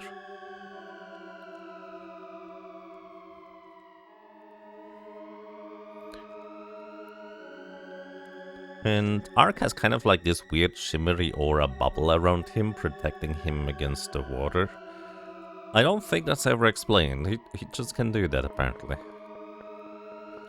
Anyways, welcome to these guys. They have a good chunk of HP. And I think the ice pick might be a good weapon here. Maybe it's a bad weapon. Because, you know, freezing fishy. It has 10 more attack power, so it might be better than what we have. Oh, it is a fair bit better, yes. Anyways, we just knock out some fishes. They do give pretty decent experience, for what it's worth. And since they are often in pairs of 2, knocking them out is actually reasonably efficient too. But not the best place to grind, that is only coming up. But it is an option if you'd like to. More fishies. I'm just gonna ignore these guys. And here is the big, mean fishy. So basically, the theme of the game, in general, has been so far... Also, by the way, for this encounter here, you need to basically wait and hit the fish as soon as he lets you. If you move at all, the grey fish is just going to start swimming away at high speed. You need to wait. He attacks and then you can hit him, just basically in time. Trying to hit him before that can be quite awkward. It is very possible to do this reasonably fast, but as you can see, as soon as I move, he just dashes away, and these green fish, being super mean in the meantime, do not help our cause. Right. Not flying by the Kali. Apparently the name is Kali.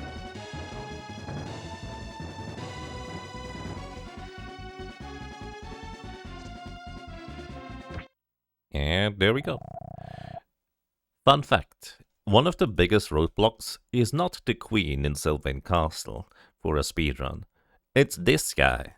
Because this guy just runs away after you hit him once and then you can't hit him again for such a long time, you need to have a decent level and weapon to knock this guy out in like 2 or 3 hits. Genuinely, this is the biggest roadblock for a speedrun, purely because this fish just runs away from you, and so that's why you need actually a decently high level in order to deal with this guy. Like, that's just straight up the reason. It's crazy. Just because this thing is such a... Well, it's a fish, I guess. It runs away. The presence of fiends disappeared from Mermaid Tower, and this is actually something I kind of meant to mention and forgot last time. Basically, the theme of Ark's journey so far has been just kind of in general that he arrives at an area, weeds out the source of the corruption in some meaningful capacity, whatever that happens to mean for the area given, and defeats like the birds, the parasites, the twin evils, the metamorph. Basically, he does something in order to make the area be inhabitable by the corresponding species again. He did that with plants, he did that with birds, then the mammals, then the humans, and now, I guess also for the fish. It isn't as explicitly stated as it is for the other kind of creatures and species, but this is presumably, let's just kind of going with the theme, with the next set. And the whisperings of mermaids began. That's kind of spooky. Oh, that thing still dealt damage. Anyways. No more fishies. Well, no more mean fishies, really.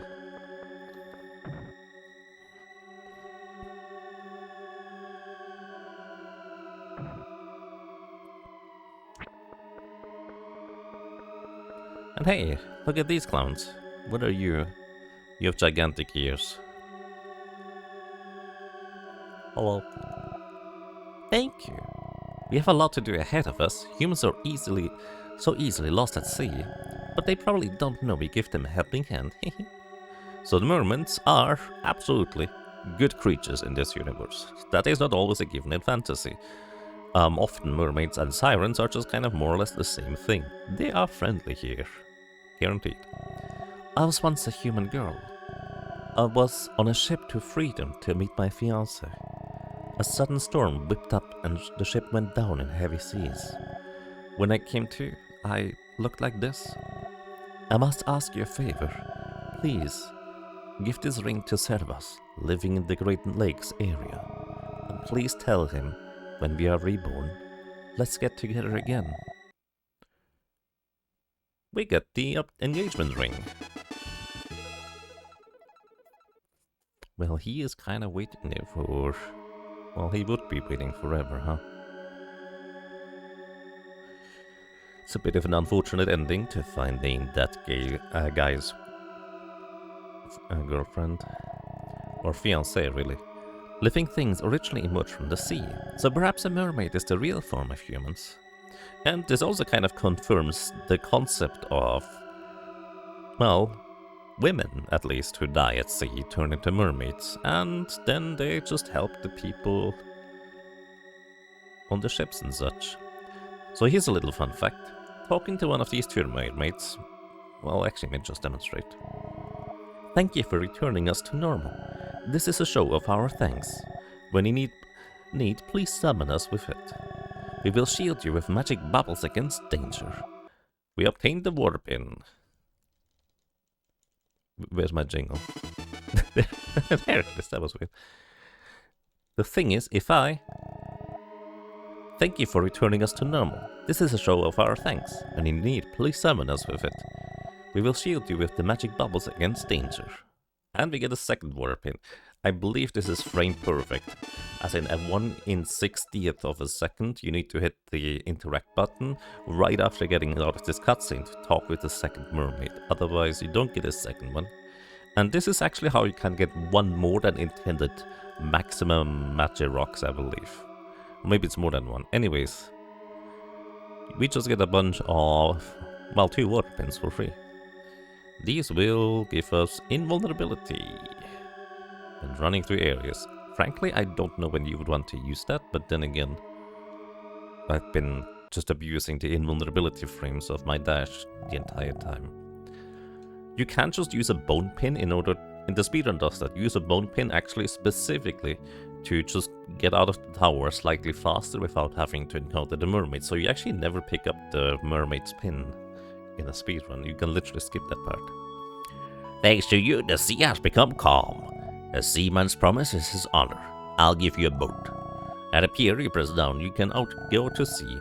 To land, find a pier and press up. And we obtained the boat. Unfortunately, Ark doesn't hold up his hands and just lifts up the ship. But in spirit, we got a boat. Thanks, good sir. And this is also how the world now properly opens up. And we can go sailing. You wonder how different the game would be if dash and jump didn't give you so much invulnerability. Jump gives invulnerability? I feel like it would need to be balanced a bit more delicately if the dash didn't give as much invulnerability. But presumably it does give you so much invulnerability because it would be rather difficult to balance otherwise. Welcome back to freedom. Oh. Hi, Zero Hive TV. Welcome, and thank you so much for the 300 bits. That reminds me, did I forget a thing? Holy crap. 15 minutes ago. Oh my goodness. Oh my goodness. Anyways, Zero Hive TV. Welcome back to you as well for 300. I appreciate the support. And, did somebody kick me? But please, if I miss something like that for some reason, do notify me. Ryok Tip $150. That's crazy, dude. That's a lot of money. Thank you kindly. Let me just add this. And Ryuk says, time to confuse Yaga with names again. Oh, wait, that is Ryuk. Time to oh no. Wait, is that Ryuk or is that somebody else? Anyways, thank you kindly. I greatly appreciate it.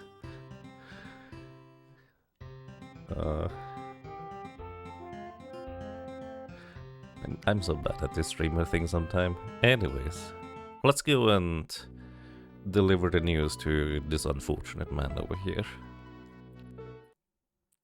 You were about to say you did not do that? Yeah, it's really funny to me. Basically, I read the name, thought, oh, Ryuk, thank you. And then I read the comment next to it, time to confuse Yaga with names again. Just like, wait a second. Anyways, something I guess less fortunate here. Let's real quick add the attention to the game it deserves for a second. Hi. Oh, that ring. Something happened to her. Yeah, apparently a ship accident. I see. She had never been late before. Thank you for telling me. I will go see her. And then he just disappears. How long has this guy been waiting? Like, he was a spectral apparition of sorts. That is just kind of the... like, the story was already kind of dark if you think about it, because his fiancée was supposed to arrive a while ago. Like, you think a while ago was like maybe a few hours or maybe even a day ago for him to just wait here. Ostensibly, it might have been significantly much longer. This guy has just been waiting and perished waiting. It's pretty dark. How long has he been blocking that bridge? Well, I think none of the NPCs ever referenced that, so we have no idea, but conceptually this is quite something.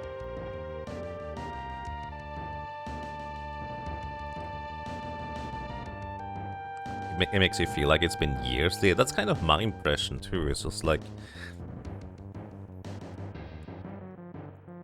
Terranigma does that. Where it just takes a little thing and then takes one extra step. Like, again, this is where you basically see the middle and the end of a story of the game. You just kind of arrive here, oh, you've been waiting, okay, let me go and see where that is. This also means now that it makes a little bit more sense for him to just straight up block the bridge and not move. Because he has been here for years? Months? Who knows? And he has been literally standing here. So initially I was kind of referring to, it's kind of silly when RPGs do that, where a random NPC just sends you on a fetch quest so you can do a rather mundane thing just so stuff can happen. But this kind of gives it a bit more of a... what's the word? A bit more of a deeper meaning, I guess, because you probably literally couldn't move that guy or get past him because his entire, like, soul, whatever you want to call this in this game, was just blocking the bridge. Anyways, welcome to Neural Lake. It's an entire dungeon. And here, finally, if you manage to squeak by to this place without leveling much, this is a place where you can level very easily, because these fishy have basically 1 HP as soon as they jump out of the water. Oh no. We get pushed over here, probably should heal. Also, by the way, we can now see a starstone in our inventory. To be presented to the hero's grave. Spoilers. We're not supposed to have this yet. I just happen to know how to get one. Well, it's more like you can reasonably get one of these starstones, as you can see. Like, this is the earliest you can get a starstone in your inventory. If you happen to remember that the flower lady tells you about making penguins happy. We get the air herb. Now, what is an air herb? Is it like one of these long reeds that you just breathe through while being underwater? Or is it something more sophisticated? Maybe it allows you to just breathe underwater. Whatever it is, we can now use that air herb where these bubbles are and just dive underneath. Since we have probably infinite, well, air capacity underwater, no, we can just do this. Although I will argue, it kind of would make more sense if we got the air herb before we entered the mermaid's tower. I wonder whether there might be a sequencing thing going on, where this was supposed to be sequenced differently at some point. Anyways, waterfalls, hurrah! I probably should read.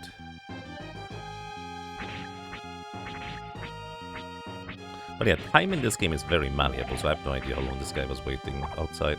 So I believe this guy can... Oh, he can confuse me. I'm confused. I'm holding left. My character goes down.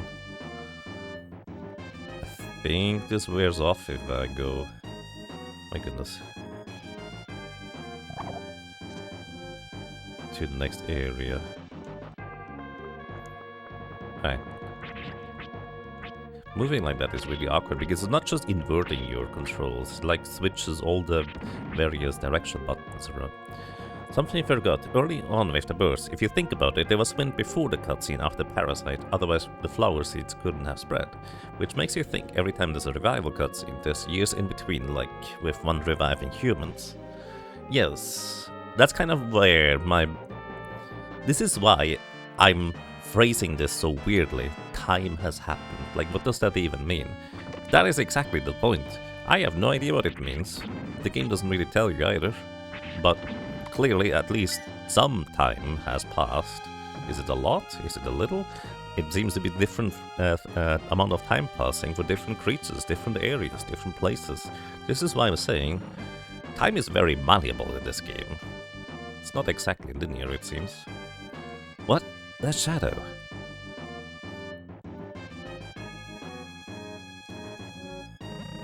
What is that shadow? Help! Someone help! What? I thought I heard someone.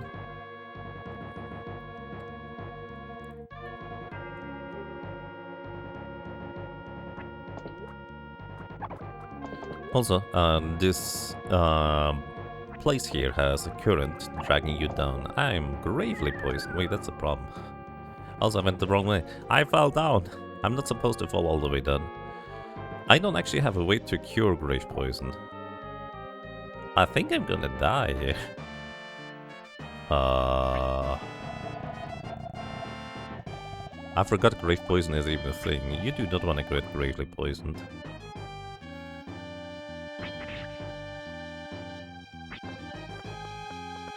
Well, let's see how far we can go. If you attack these guys while they have their eyes closed, they will just bounce you back. Oh, I do have wind pins, you're right.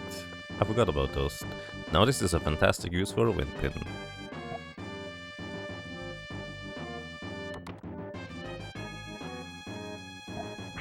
Yeah, I believe this poison is never gonna wear off, but this is where we have the wind pin. Maybe I should have bought more than one. But the kingbirds swoop in and cure our poison? Somehow. I mean, it's very nice of them. And yes, deadly poison is very deadly.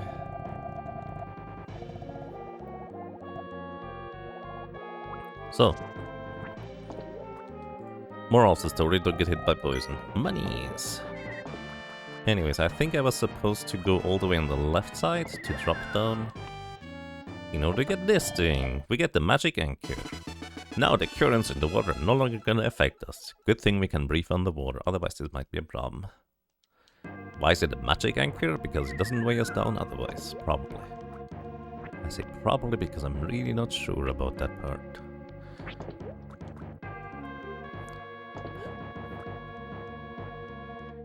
Alright, I think to the left is the way to go. What was on the right?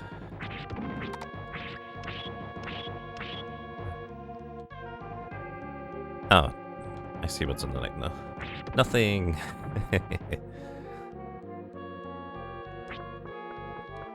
Like, I half remember where I'm supposed to go sometimes. Other times I'm just like... I went the wrong way 5 times.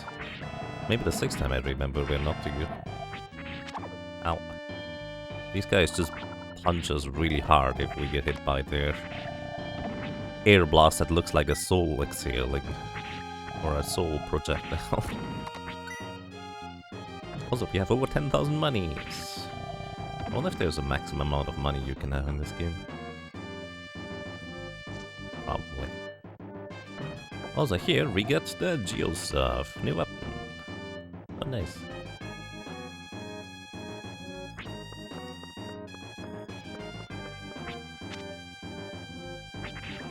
Alrighty, so, just to demonstrate this part here real quick. I don't know if the game ever tells you about this, but what you're supposed to do is hit the back wall here. And the water goes down. What you can do is you just do a dash attack like this, and it both drops you down and makes the water go down into the previous room. I don't know if I figured this out by myself as a kid. There's a high chance I never got to this point.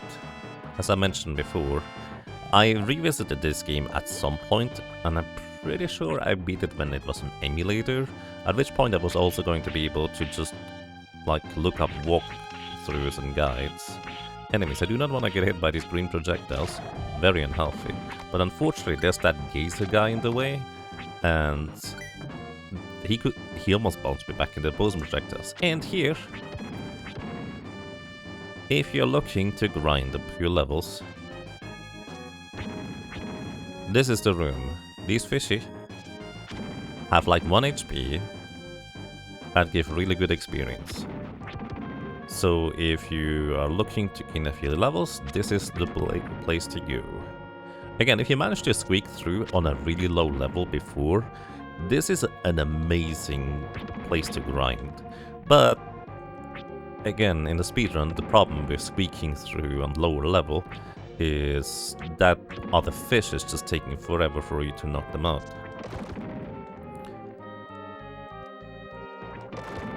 I forget what the fast method of doing this is, to be honest. I think this works kind of well. Yeah. Level 22, I'm not gonna grind any further. It's an even nicer place to grind later on anyways. Well, just not as efficient to grind stuff along the way. What was over here? I forget. I'm pretty sure this is not where I'm supposed to go. Oh, this is where you fall down and come back up if you fall down the waterfall.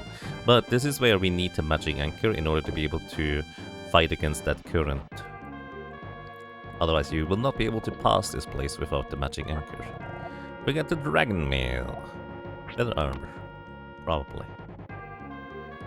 Let's see. Protects against lightning strikes. It's kind of the opposite of Dark Souls, where dragons are weak to lightning.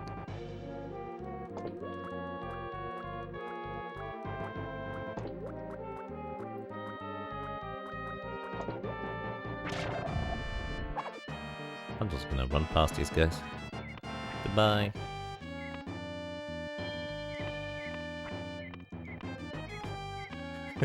Walking down these steps is really awkward. Trying to do it faster in the speedrun is really difficult to get right. Anyways, there's the obligatory secret behind the waterfall, although in this game it's more mandatory rather than secret. Because you have to go through here. Now, where do we need to go through here? I don't remember. Let me just pick a path and see if I arrive in the correct location. This was not it.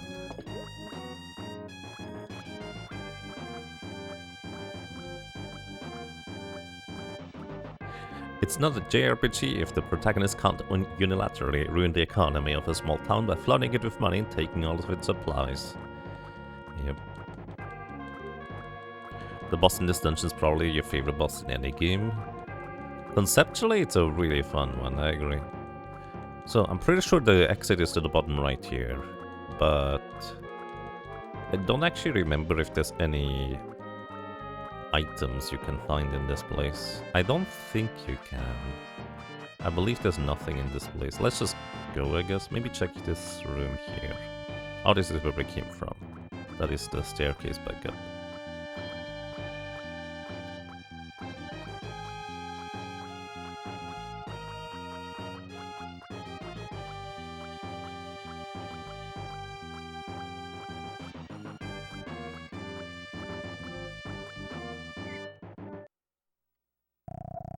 He taught her on Torments Grossi.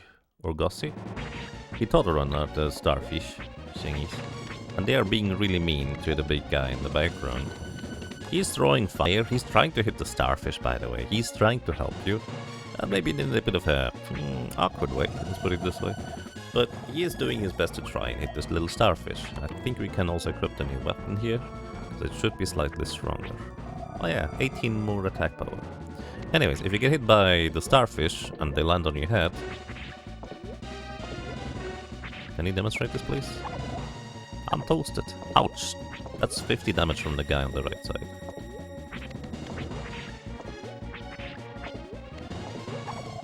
Toast. Ow. 55 damage. You're not happy, Gussie. Please stop firing. Alright, one done. Starfish sails toward Ark. Okay, now it begins with the thing. Starfish adhered to Ark. It just murdered me. I couldn't open the menu in the meantime. Ark's senses faded away. Where's the last time we've saved? Because I don't remember. Lyoto. Okay, it brings you back to the place where you landed. Incidentally, it runs a starfish. Get starfish. I wanted to demonstrate the starfish landing on Ark's head. I didn't realize it would just absolutely murder me. Like, I was intentionally trying to get hit there, but I should have healed up a lot more beforehand, apparently. Whoops. Also, let's tell the other guy about his girlfriend not being his girlfriend anymore. I actually have a very particular reason for that, but I'm not sure this will be all I need to do. Hello. Hello, how are you? Did you see Amanda? Tell you the truth. Listen, I think she has a new boyfriend now. She's finished with you. ... What? Oh, Amanda. What did you find wrong with me? She said you were boring.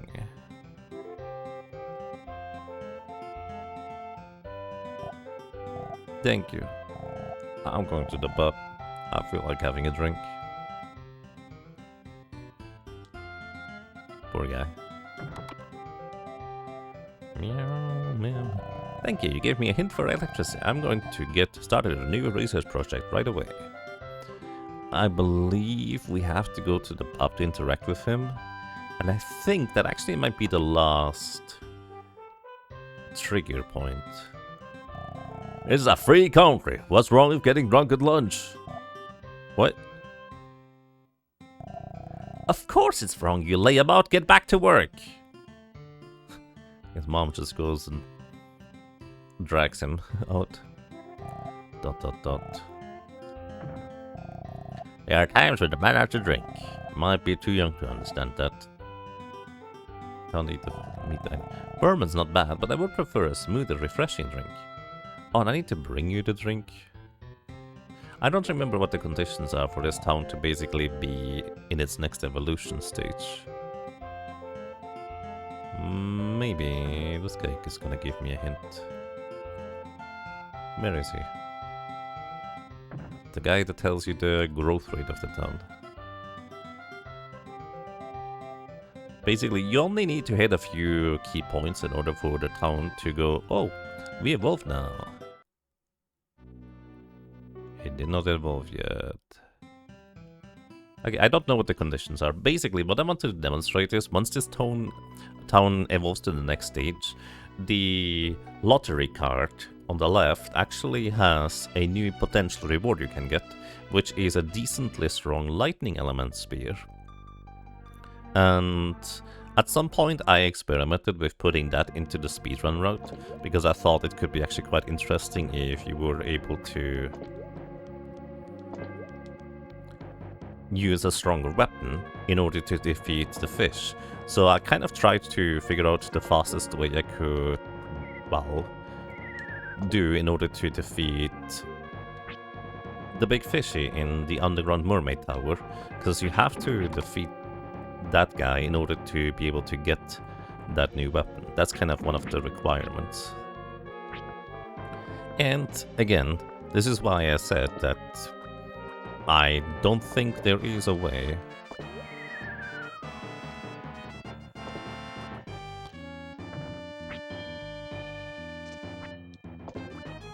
to get that weapon, because you have to get past that fish in particular somehow efficiently and quickly. Effectively, I was experimenting with a lower level run to specifically get that new weapon and then use it on the fish, I think it was. That was my plan at the time, at least. And it didn't really work out, because my reasoning was that these piranhas, or whatever you want to call these things, the fishy, are such a fantastic grinding spot and have functionally no HP.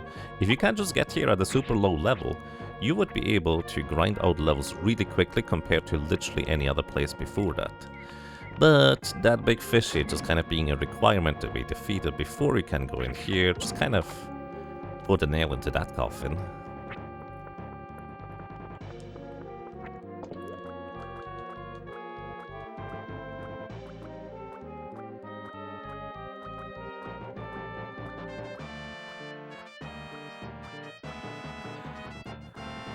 Alrighty, we are almost back to the boss, where we're gonna help Gossi defeat the mean starfish. If you think Staryu and Starmie are cute in Pokemon, these guys are kind of the opposite of being cute. I couldn't even move. I didn't know that could happen. Gossi just burned me before I could even move at all. Anyways, I think you need to defeat one starfish in order for them to start attacking you. But if you just go back and forth, we defeated one starfish. Now we have to hit the other starfish. And just don't get hit by that other starfish from the ceiling. You can hit him on the way back, so you can deal some extra damage to it. It's kind of necessary to eventually defeat it. Also, Gossi is now stopped attacking with fire, probably because the starfish are more focused on arc at this point. But Gossi will actually throw fire, because the only way how you can get the starfish off of your head is by Gossi burning it off of your head with fire. So actually, let me try to demonstrate this. Maybe I'm not gonna die. I'm actually gonna heal all the way up to full, just in case. But considering there's no more starfish on the side that is gonna snipe me, we're probably fine.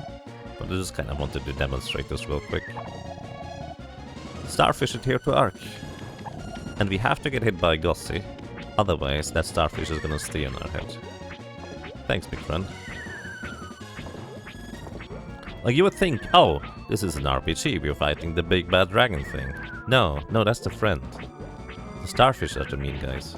Those are the ones we need to defeat.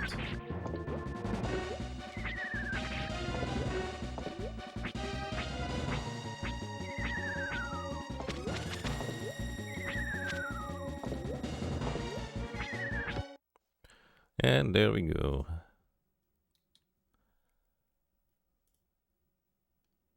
We got him, big friend. No more fires, please. Also, by the way, there's skeletons of the same creature kind of going through the background, implying that this is their home, I guess, and those are graveyard. We have defeated Hidodron. Gossi looks intently at Ark. And Ark obtained the Hornpin. I guess we have now expelled the corruption from the cavern depths. Anyways, Thank you. That's very friendly. I don't understand your language, but I guess you want to help me. What? Where are you taking me now? See, this big guy is very friendly. Because he's taking us to the guy that just recently, again, questionably recently, landed and crash landed in Nurlik. Hi, buddy. Yahoo! I'm saved! I have no idea who you are, but thank you. I'm Will. Ever since I was a kid, I studied flying free as a bird. I finally made it my dream machine called an airplane, but on my test flight I crashed into the Great Lakes. I was attacked by these strange beasts like starfish. A huge dragon suddenly appeared and shielded me. The lake god really existed. I want to repay you, so come with me. I have something to show you.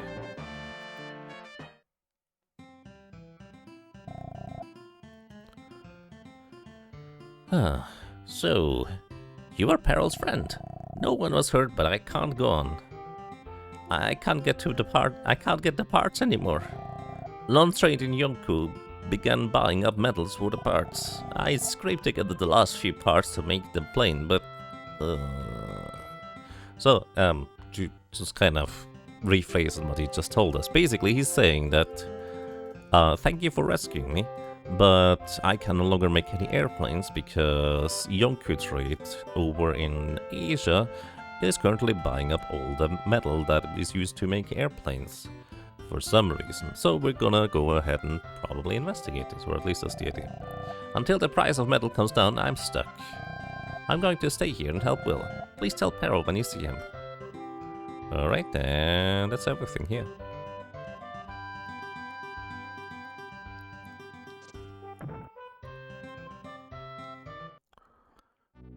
To draw Fossey? Alright, let's go and tell Peril about it, I guess. Where is Peril?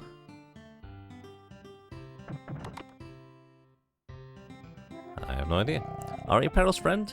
And you're our friend too. The oldest guy here is Will. Will's making a flying machine. Isn't that great? Alright, where did Peril go? Who knows? I actually don't remember how you're supposed to figure out where he went.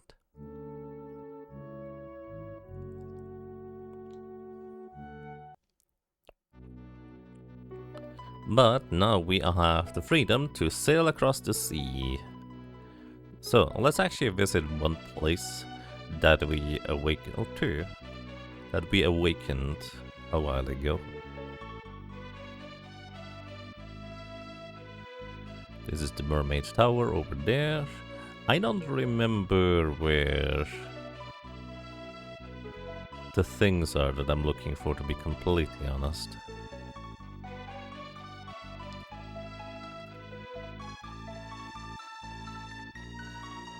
I think they are in the Pacific here. I think this is one. There is Mu here. Why is Mu relevant? Because I went the wrong way.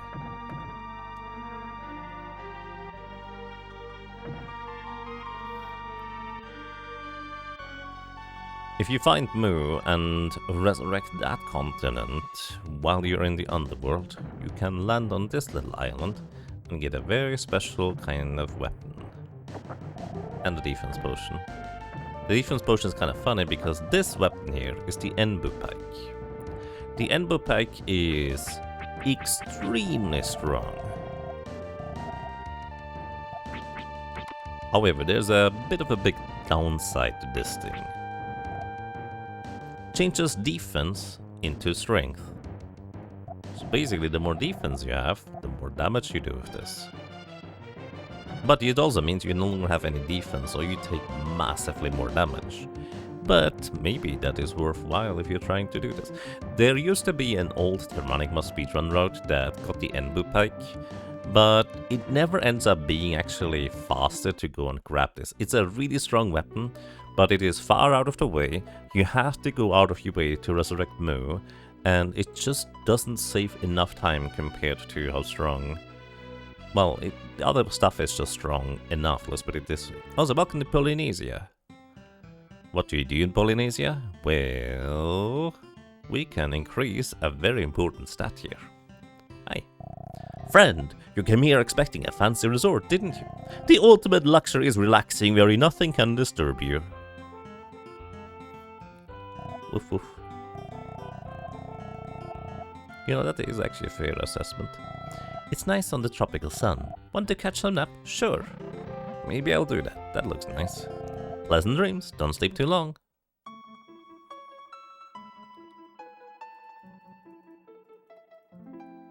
I feel like the screen is supposed to fade out before, and we got burnt. Just a little bit. Ark was crisply toasted. Ark's macho appeal went up by 10. It does nothing. It absolutely does nothing. But this is Polynesia. One of the 2 hidden islands or things you can resurrect. At least to my knowledge, it does absolutely nothing. Now we can also go to Tokyo. Actually, I don't think there's anything new here since last time we visited. We did kind of visit it somewhat early-ish. Actually, there might be one thing. Maybe. Vetras, thank you so much for subscribing to the Prime thing. Welcome to you, and I'm glad you enjoy your stay. Where was it? Was it in the sewers? I think it was in the sewers. There is actually a thing that we can do here.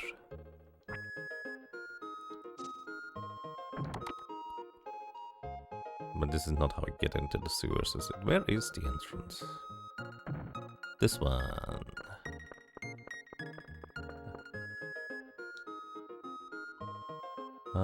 No. Noodles. We already did the noodles thing. This is the sewer entrance. I guess this is more like an underground happening place. This is the pub. Was it not here? Am I mistaking this place for another place? I might be.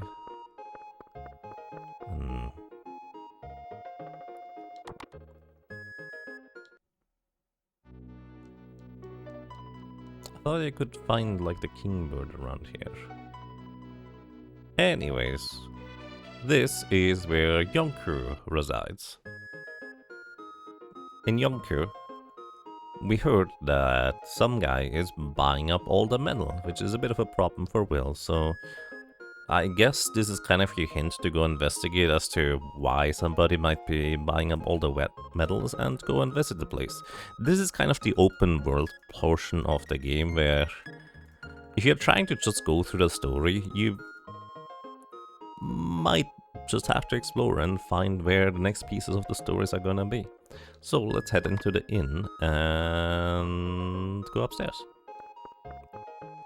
Because we find somebody very important here laying in bed. Hi.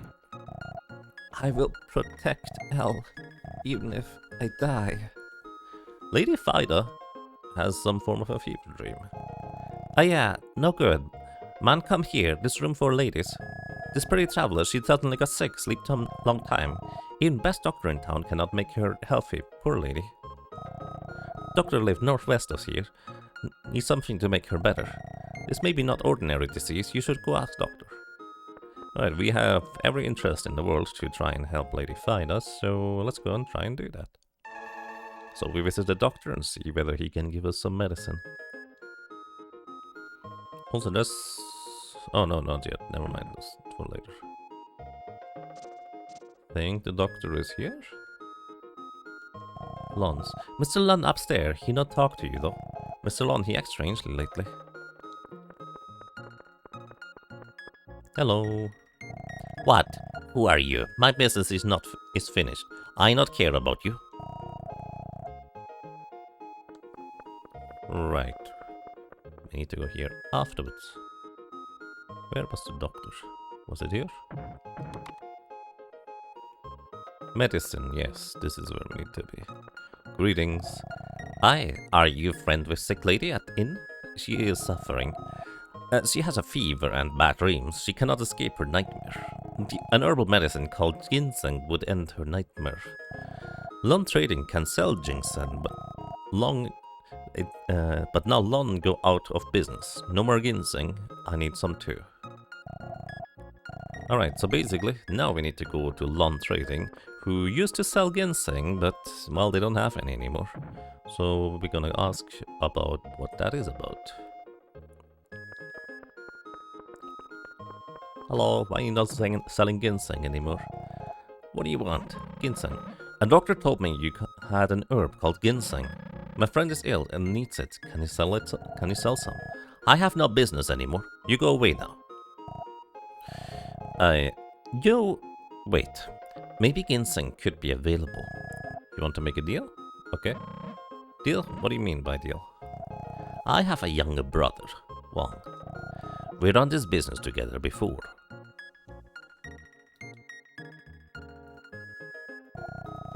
But Wang, he leaves town one day. Nobody know where he go. Somebody by Dragoon Castle. I think it Wang. But I also hear not good things. I hear he buying up many things and keep them at Dragoon Castle. I have a bad feeling Wang is involved in some bad business.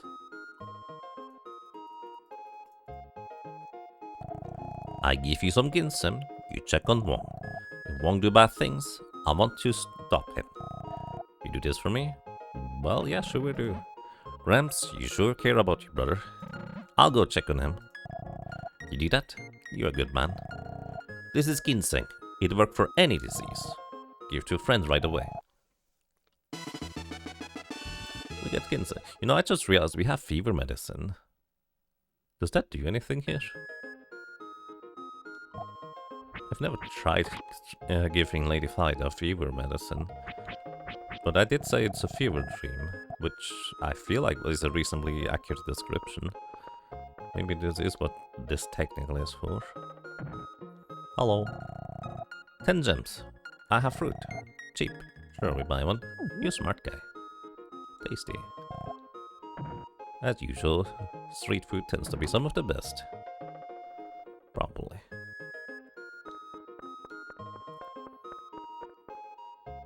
Hey, Lady Fida. I will protect Elle, even if I die. I think the medicine cannot be interacted with them, so we give her the ginseng instead. Oh wait, we need to bring the doctor the ginseng, don't we? Or actually, do we need to bring the ginseng straight to her? Do you need to just chew it? What did you do with this ginseng? Better ask the doctor, okay. Very awkward translation. What do I do with ginseng? I should go and ask the doctor about it. Wrong way.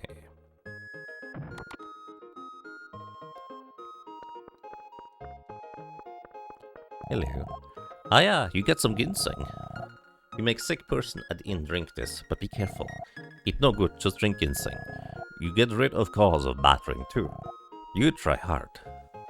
He's telling us that there's a bit more to than just making ginseng tea in order for, well, you to cure her illness at this stage.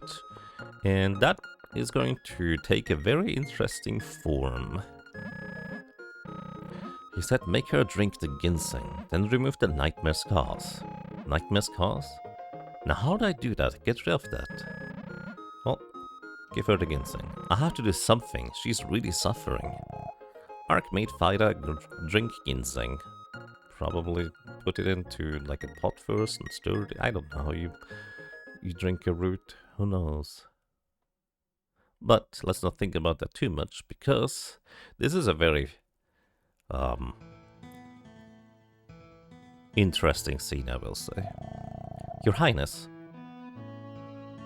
I accidentally advanced the dialogue. I'm sorry.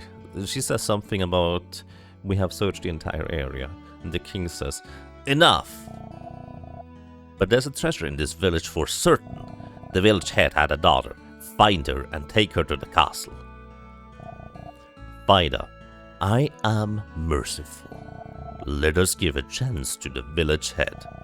Inquire the whereabouts of the treasure. If they refuse to comply, kill them yourself. The others shall be killed by our men. Your Highness, they are nothing but innocent villagers. Oh, Fida, you disagree with me then? You cannot refuse me who has raised an orphan like you. Now, go. Total surrender or death.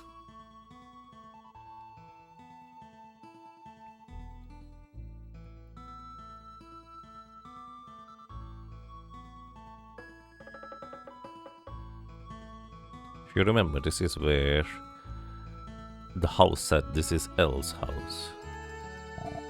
I came to... Elle's mother says, I understand. Do not look so stricken. As guardians of the treasure, we steeled ourselves to this fate. We cannot reveal the treasure's location, even for our lives. Hurry, execute us now, lest they turn on you. But we have but one request. Our daughter, Elle. We beg that you protect her.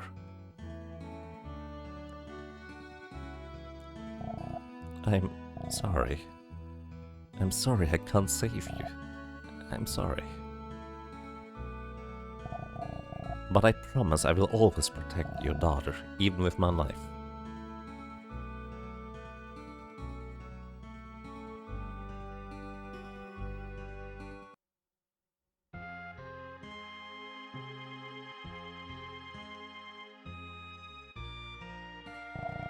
You know, Ark, I killed the princess's father and mother. I am the cause of all of her miseries. I can never escape this curse of guilt. You must think of me vicious. That's not true. You protected her just like you promised. That does not absolve me of my crimes. So what? So you're going to quit protecting Elle? Get it together. If you don't protect Elle, who will?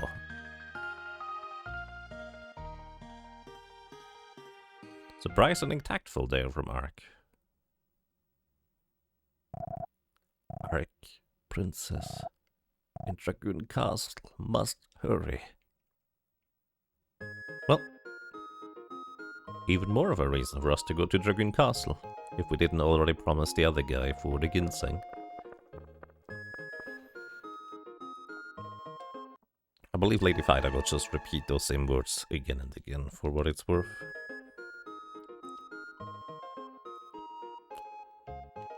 What are you doing here? He's just hopping on his keyboard. Hi. Hey, there you are. I was looking for you. Anita told me you helped Will. You went to Yonku looking for airplane parts for Will. That's a great of you. So I decided I'll join you and help you. So you discover anything? Well, yeah, we did. I discovered that Lon's brother Wong is buying up certain materials. He appears to have been involved in something shady at Dragoon Castle. I heard that too. The guy who bought the castle. Huh. I can feel my spine tingling. Now I know something is up. Yo bro, let's hit the castle. Full frontal assault.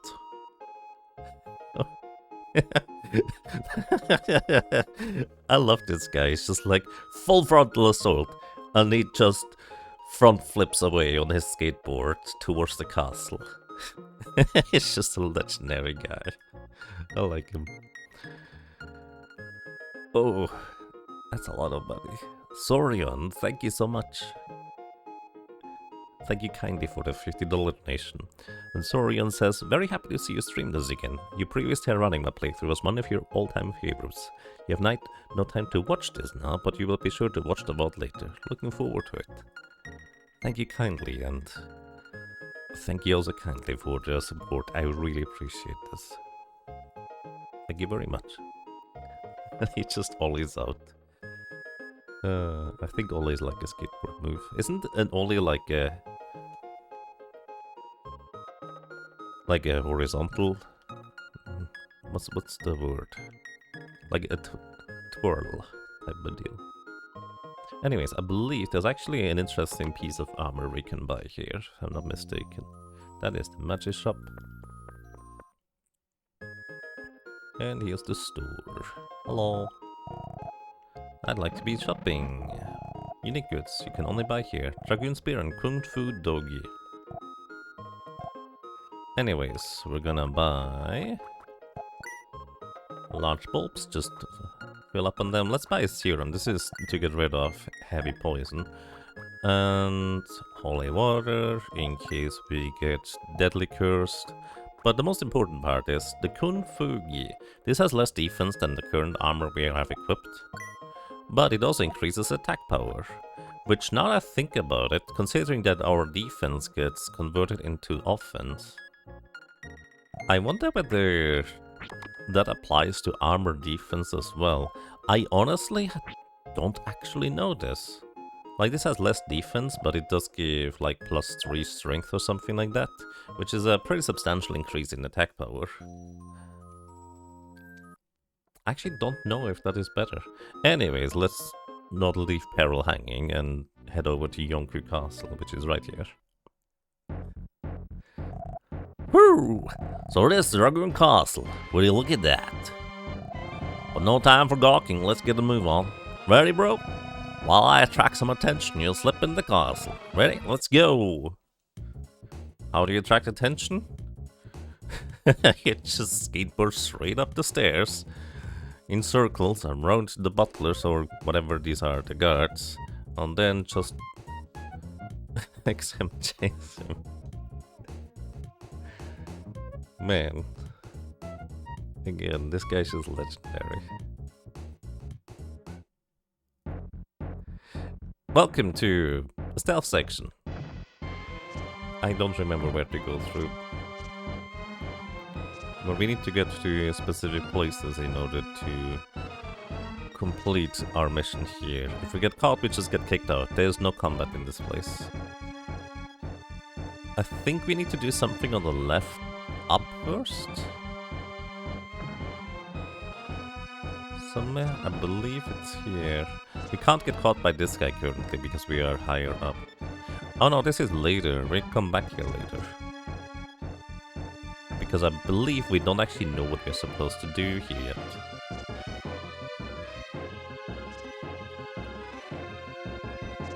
I believe we go up and east. This is another case where RNG is just going to dictate on how these guards are gonna move.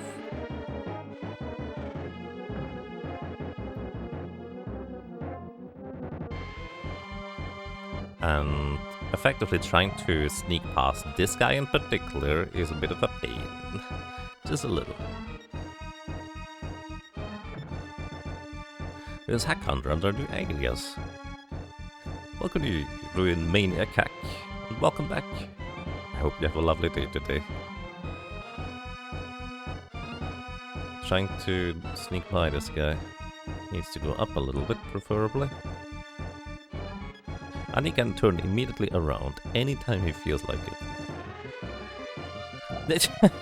It's just... hope you get lucky. There's nothing you can do about that if he decides to just turn around. It is entirely random. You can actually do a save and reset in order to get a consistent pattern, but it's not like I remember the consistent pattern, right?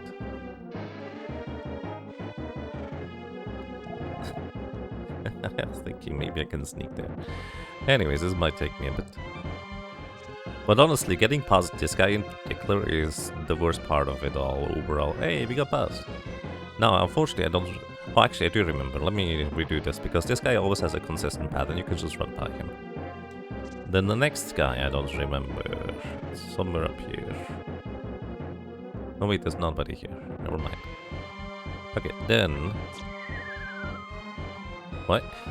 Okay. I didn't expect to land there. No complaining, just surprised. Let's see... There's something across here. I don't remember what it was. Money. I mean, while we're infiltrating, looking for whatever this guy is up to, we might as well steal his belongings, right? That's just normal in this universe at this point. Staircase down.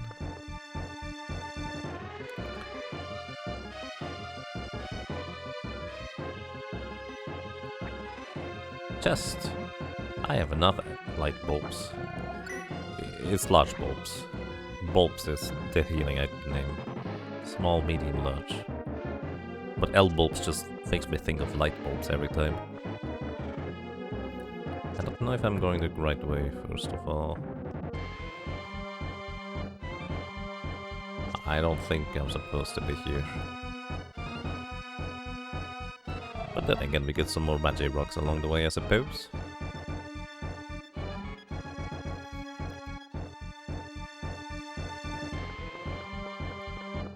Where are we going? There's bones and skeletons everywhere. Clearly we're in the prison. Ooh, chest. 3-part rod. That's probably a stronger weapon. You know, we had spears until now, but now we upgrade to a 3-part rod, which apparently is just straight up stronger.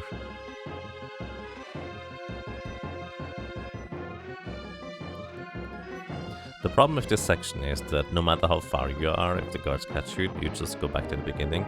Yep, that is part of the deal.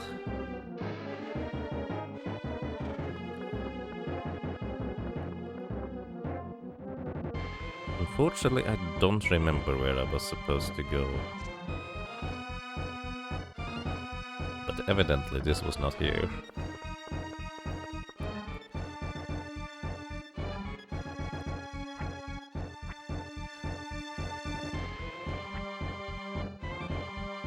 Wait, I was supposed to...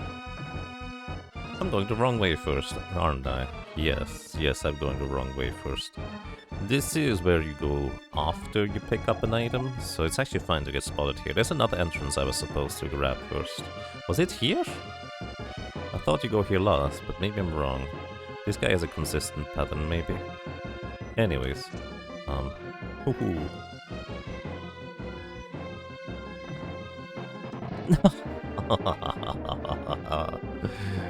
This is where I'm supposed to go.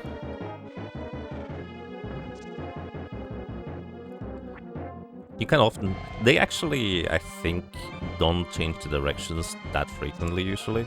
So if you just happen to spot where you need to go, you often can just run by him, because there's only like a 1 in 4 chance for him to look specifically in the direction that will catch you. Don't know how that guy didn't catch me though. Come on. Oopsie. You don't take any damage in here for what it's worth.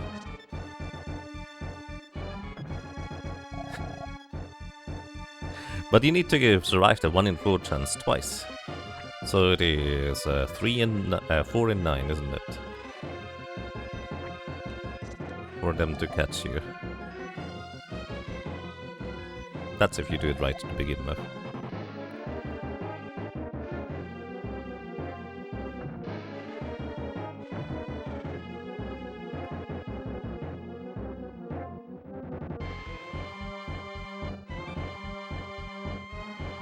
Come on, buddy. I guess he doesn't always consistently, like, stare in the same direction for the same time.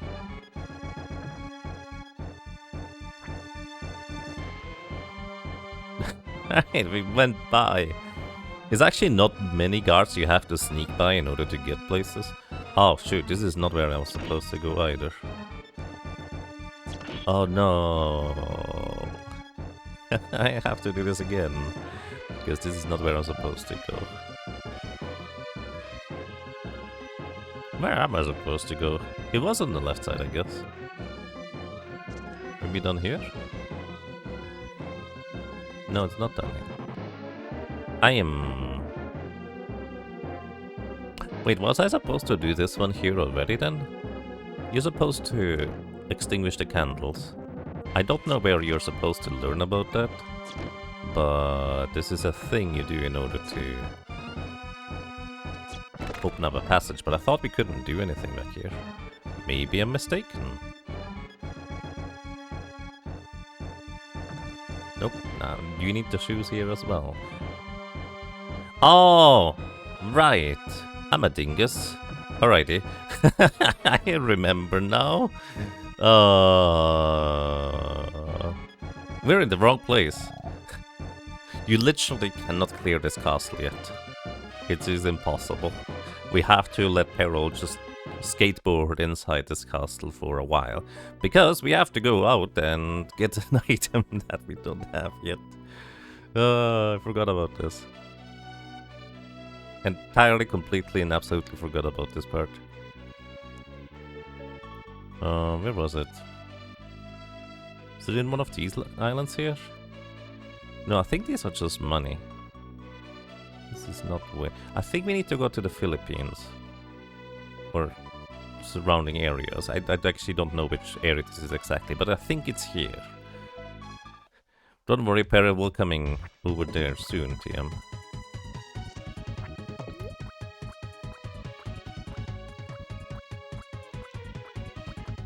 Was it here? I think that's just money. And like a defense potion or something. This is not it. No, it's a luck potion. Where was it? It is nearby here. It must be the other island then.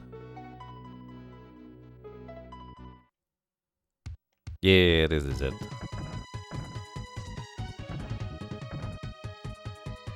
This is where we need to go. We now have speed shoes. There's like some random NPCs that talk about these speed shoes existing somewhere. But chances are high, you're not gonna find those speed shoes by inquiring about hints from various NPCs. You're just gonna find them because you explore why you can land on this island and then you find them. Okay, now we have the thing we need. Because we need those in order to proceed here. I actually don't know how you're supposed to figure out that you can break down walls with these, but this is what you use them for. If you press the speed shoe button, you go decently fast. This is why it didn't feel right for me to try and sneak past the guards like this, because I was supposed to use the speed shoes in order to get consistently by them. I just forgot about that part. I thought you get the speed shoes in here, but you don't. You need to have them in order to clear this castle, though. Oops, I did not mean to do that. Aw, come on. And then you just run by this guard, and often you will be able to just run by both of the guards. If you just do this. Maybe I'm making that part up.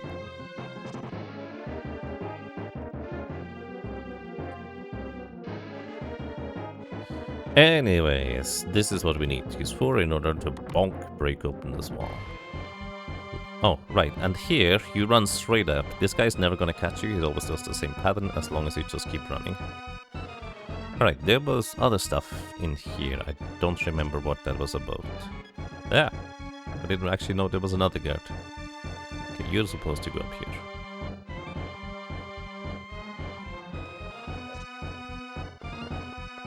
We're best friends now. Hooray! Welcome to you. DJ Cliché Darkness, I hope you have a lovely day today. We're best friends now. And why is Krista L right here? Ark, help! Can't move, help! And she turned into a skeleton. Actually, I remember being here as a kid, because I remember this scene kinda messed with me, because I thought she just died and turned into a skeleton here. So I guess I did at least get to this point when I was younger. Hi, you had that coming. That's what you get for fooling around. Feeling any remorse? To briefly reiterate, this is Mei Ling. She's like 13 or 14 years old, decided to randomly just follow Ark because she fell in love with him for, well, you know, puberty reasons probably. And then Ark decided, well, it was just like, well, I already have somebody, and she was really hateful about that, and now she decided to create another mirage and trap us in here. No, I don't feel any remorse. What? You self-centered little witch. Let me out right now. What? How dare you? You're just an uncaring, cold-blooded jerk. And by the way, I work for Mr. Wong. He gave me this order. Lose Ark forever in this dark and cold dungeon. You can just die and rot here. It'll make me feel better. Yep, well... Heh, in a run like that's a woman. Hell hath no fury. Instead of splattering, how about finding us a way out? Hey, keep cool. Keep it cool. Good things, right? Good darn, useless twit. Why do I have to always take this? Darn it, I'm gonna sulk. You know, he has all reason to.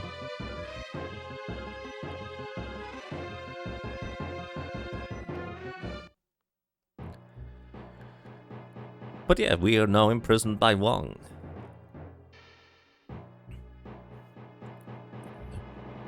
Hey, we know that blue-haired guy. Ooh, finally I catch up with you. I careless think you just girl. You kill King Henry, then run away. I look hard for you, Hello Storcom.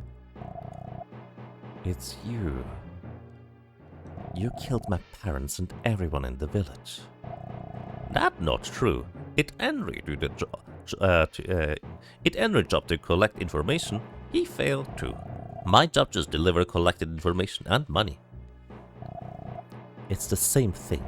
I don't know who's behind you, but your people killed innocent people for your own ends. Ho ho ho. Guilty or innocent, not matter. Necessary or not his problem. That day will come, when only necessary people will live forever. But why would you want to know about the treasure of some tiny village? Huh. Enough talking, young lady. You tell me honestly. You think you about it good. It better if you talk before you get hurt. You, bodyguard, you keep watching girl.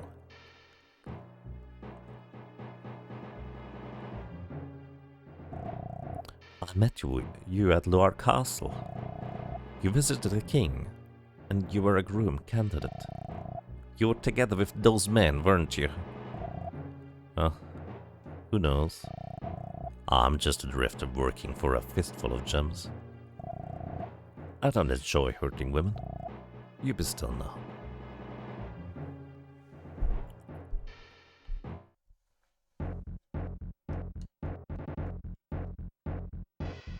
Hey, Ark! Cut your sulking already. I heard something above. So what? What'll do that do for us? We're not going to make it in this time. Oh, I see. Well, if you so dearly love your present state, I shan't complain.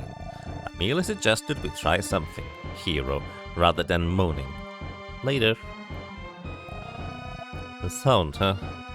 Well, it's worth checking out. Is someone down there? Yes, there is. Actually, nobody here. I feel like Ark would just be in the mood of saying, no, nobody's here. What do you think? You're imagining things. That voice, Ark? You just completely ignored what we said. It's me, Fida. I'll get you out. Just wait. And we climb up the chain. Grab this chain and haul yourself up. Well, she woke up. Just in time, it seems. It's not like you to be caught so easily. What happened?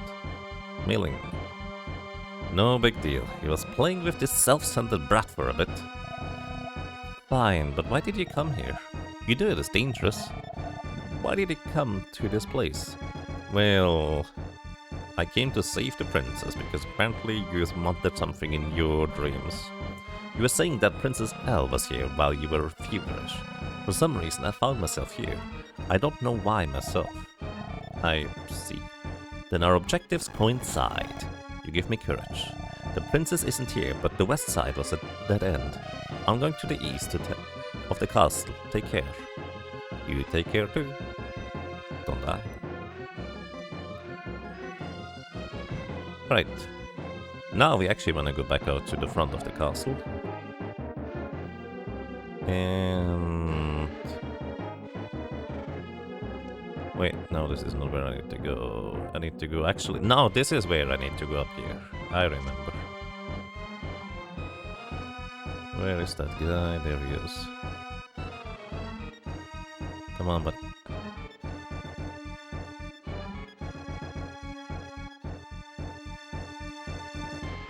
Okay, we make it past him. And then we just run up here. Okay.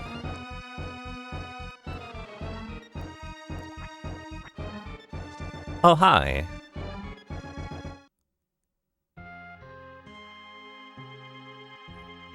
Princess L is held in here. Please hurry and help her. Ark, are you really that dense to just... Yep, you're just walking in there.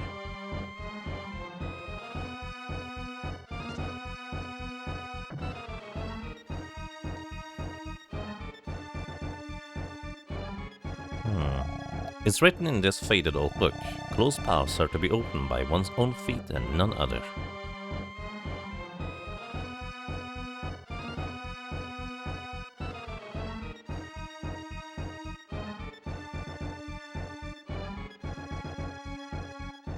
Wait. But we had to already do this in order to get here. But this hint doesn't work because we already needed it, technically. That is weird. It's written in this faded old book. 6 lights illuminate a new road by losing 6 light. Extinguishes handles. Hahaha, you dummy, Ark. Fell for the same trick again.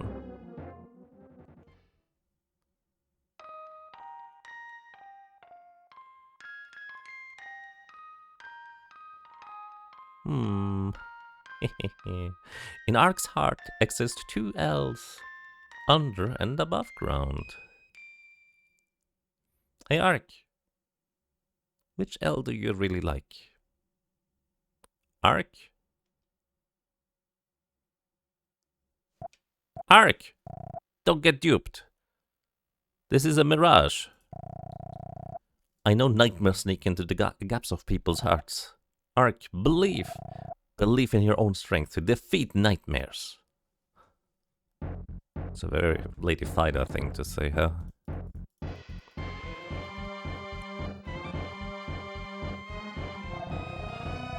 To fool people by showing mirages of L's staged misdeeds. Where are you? I know you're in this room. Show yourself.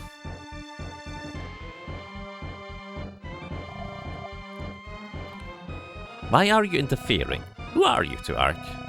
And who might you be? You appear to know Ark, but why the torments? Ha, I played my feelings to him. He should suffer, suffer and suffer in the same way.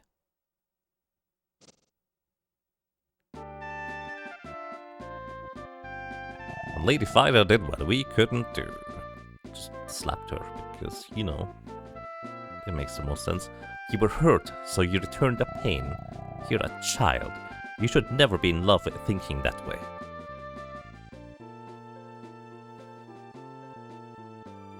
And she's crying. Says who?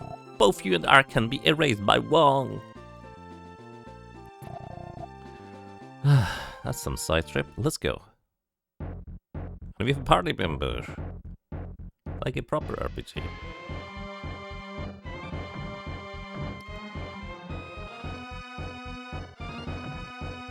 Oh, there's no more exit.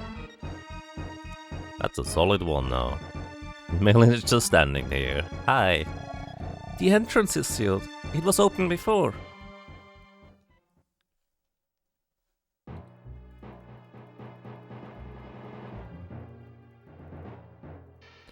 Melin, very good. The mouse, they are caught. Mouse, you can chase them, but that is futile. It's finish time now. Melin, I thank you, but you are no longer needed. Wait a second, Mr. Wong, what do you mean?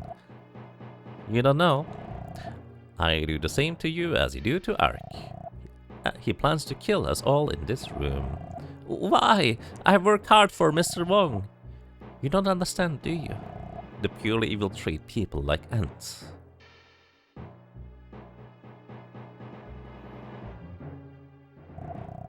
I was stupid. I mean, to be frank, in defense of Melin, she had a pretty rough upbringing. Nobody to teach her how to, you know, be normal about these kinds of feelings and things, so... Well, maybe she can find some guidance sometime. Hey, Lady Fighter, do you take orphans? I'm sorry, Ark, Grandpa! I guess you could go back to your grandpa. But what is this? The strongest character in the game just decides to break down a wall with his bare fists. Or... skateboard. Hey, hello, it is an Ark. I heard a girl crying, so I came over. Don't make the ladies cry. By the way, did you meet the guy that's buying up all the metal? We don't have time making girls cry. Let's get our job done and get out. But this castle is great, totally perfect for boarding. Yahoo!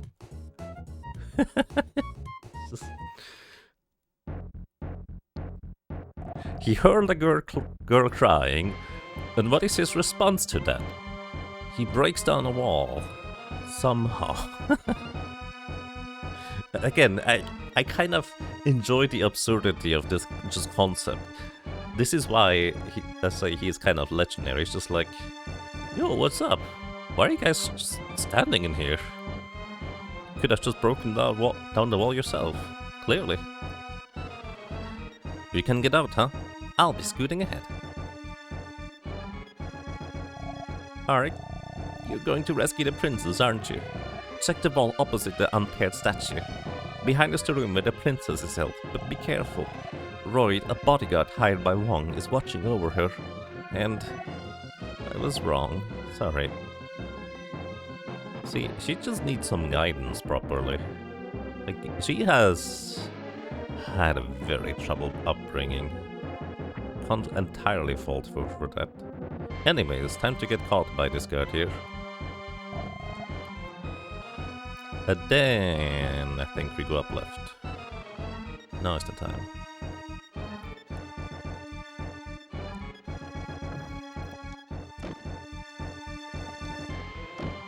You can actually extinguish 2 candles with one throw if you toss it in a very particular way, kind of like this. But it's relatively precise to do. Wait, was the door already open? I feel like the door was already open. Anyways, the unpaired statue. Oops, that's not it. That is on the left side from here.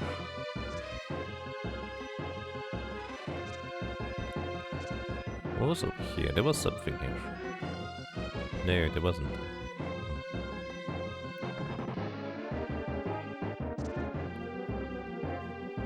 You feel like this is a normal thing to do? To like someone, get rejected, and then hate them? Well, I mean, it's normal to an extent. Like, it's understandable to have this kind of immediate response to a rejection like that, because, you know, you were hurt.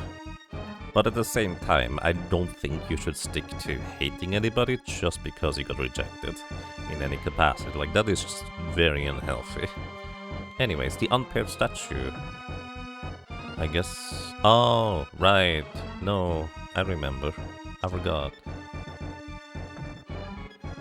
The unpaired statue. You know, the one statue that doesn't have an opposite. This guy. Looks like a switch. That's it. It's the unpaired... push the switch. When young, you should have said. Yes, again. That is kind of part of the maturing process, isn't it? Like, it's a thing you may have to experience in order to understand. Then again, I never went through the hate part personally myself. Because my brain just doesn't work that way. I just thought, oh, I guess I'm just not good enough. That's okay. Oh. No, I just have low self-esteem, so that's just kind of naturally where my mind wandered. Oh, hi! Are you Mirage? Actually, no, we know you're not a Mirage because Malin is helping us now. Are you okay?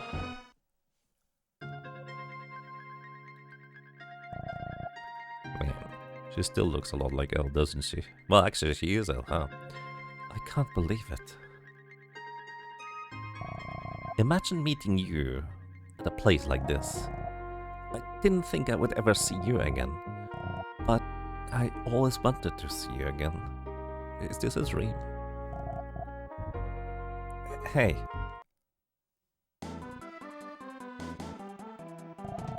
One of the best themes in the entire game. Sorry, boy. I harbor no ill will. But this is business. I always wanted to see how good you were. This is a good opportunity. No need. I shall be your opponent. Ark, get the princess out of this castle. What are you doing? Hurry! Hurry, take the prince to the safe place. Sorry, boy. Looks like our match will have to wait for another day.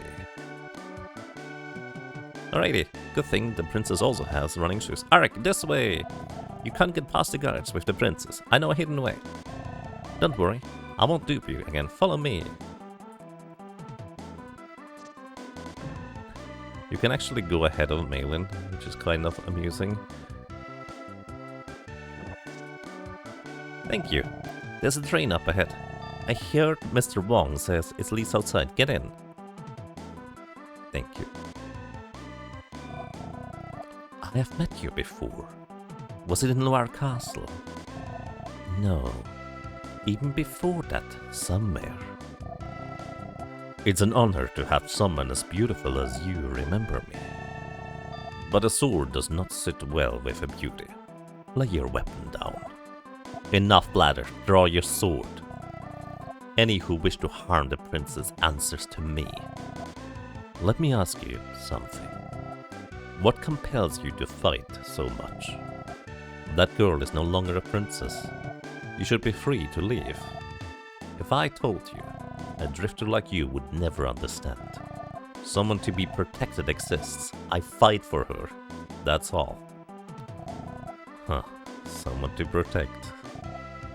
Understood. Go. I won't stop you. What do you mean? Isn't it your job to kill us? I changed my mind. That's all. Now go protect your precious prince as well.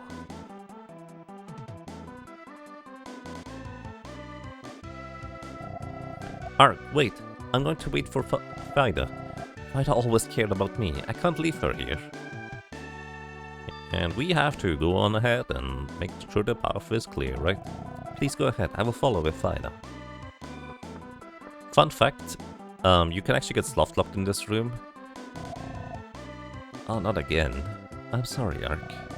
I can't be a burden to you anymore. There are many things that I must do. The exit stairs to that room only open as soon as Elle actually, like, cutscene. Well, not cutscene. She just walks into position and then the stairs open. If you are too fast to those stairs, you actually get stuck behind where the exit is supposed to be and just have to reset. That happened only once to me. Ah!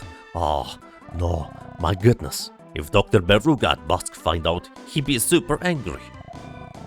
Right. You catch Elle and dispose of those mouse right now. So, the mastermind is Beruga. Now we know the name. What are you saying? If you not go now, you fire. Wong, you couldn't have not known. In that work you call preparation, many people have died. Among them, my closest friend. What are you talking about? I don't know what you're talking about. King Henry is already dead. There's just you and that Beruga you mentioned. No, stop! Don't be hasty!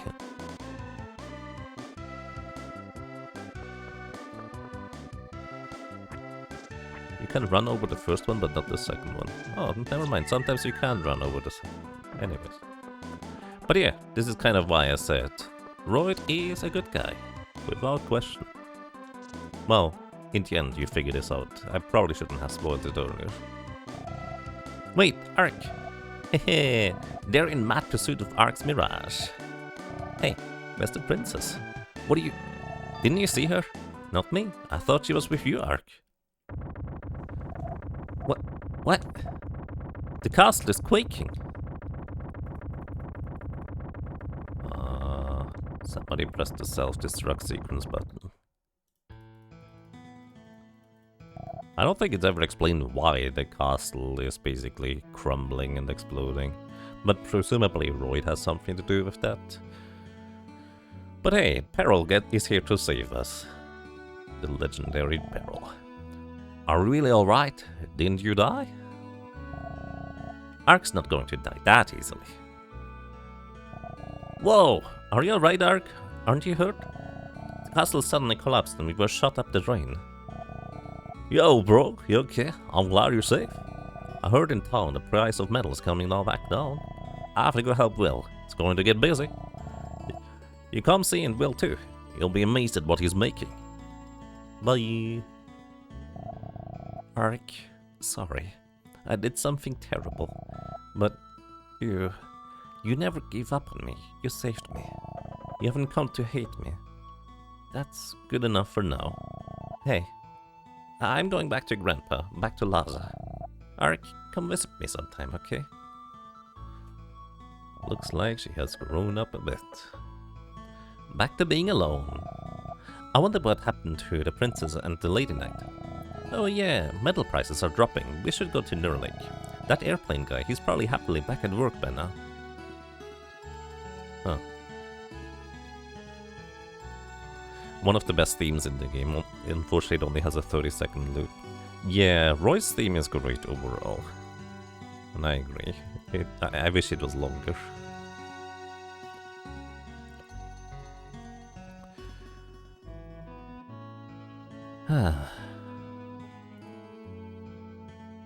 Alright. And those were adventures in Yonku.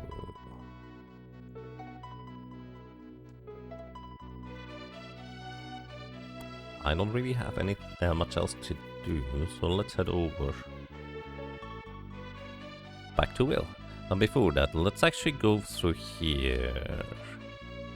I believe there was something interesting here. No, that is Stoppo. I don't actually know where this one goes. I don't remember.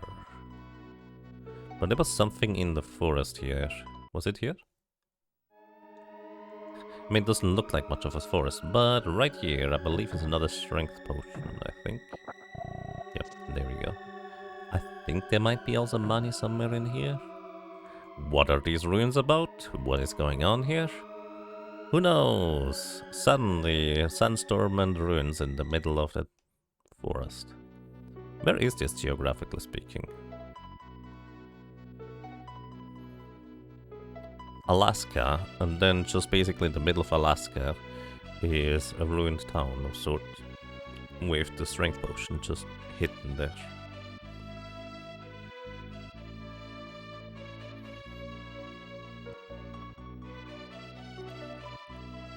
Your favorite theme is probably between the harbor theme and the upcoming Genius Playground.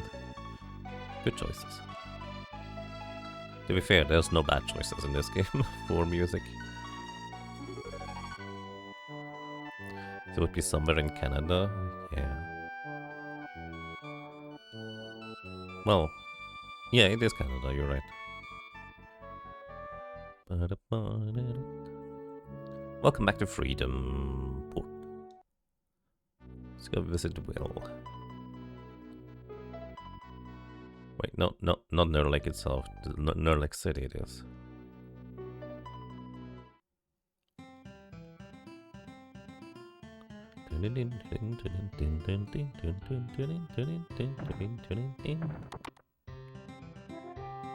Hello. Ha ha ha ha ha! Listen, Ark, it's finished. My airplane. Metal became available again. I should never give up on my dreams. Ark, if you try flying on the runway, press the A button. In flight, press L to descend and R to ascend. Press Y to accelerate. To land at any airfield, fly low and press the A button. AKA, we can now fly an airplane in order to travel the world. It's a bit of a abrupt change, but arguably a welcome one, because now we can travel overworld a little bit more easily than before.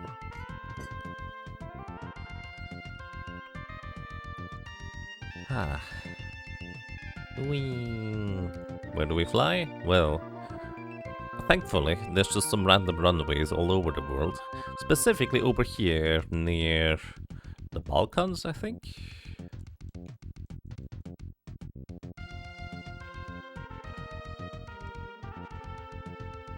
The Middle East?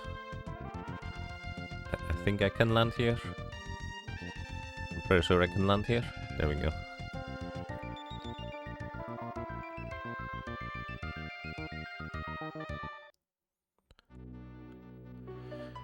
Alrighty, welcome to this place. This is Mosque.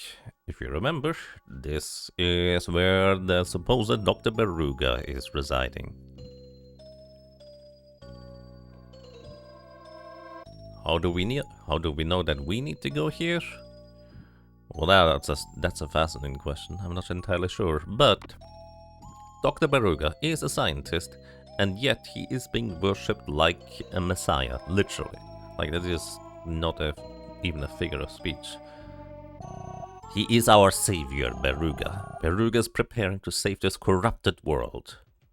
Can I just say, I love the pixel art of this image here. Like, it is very striking.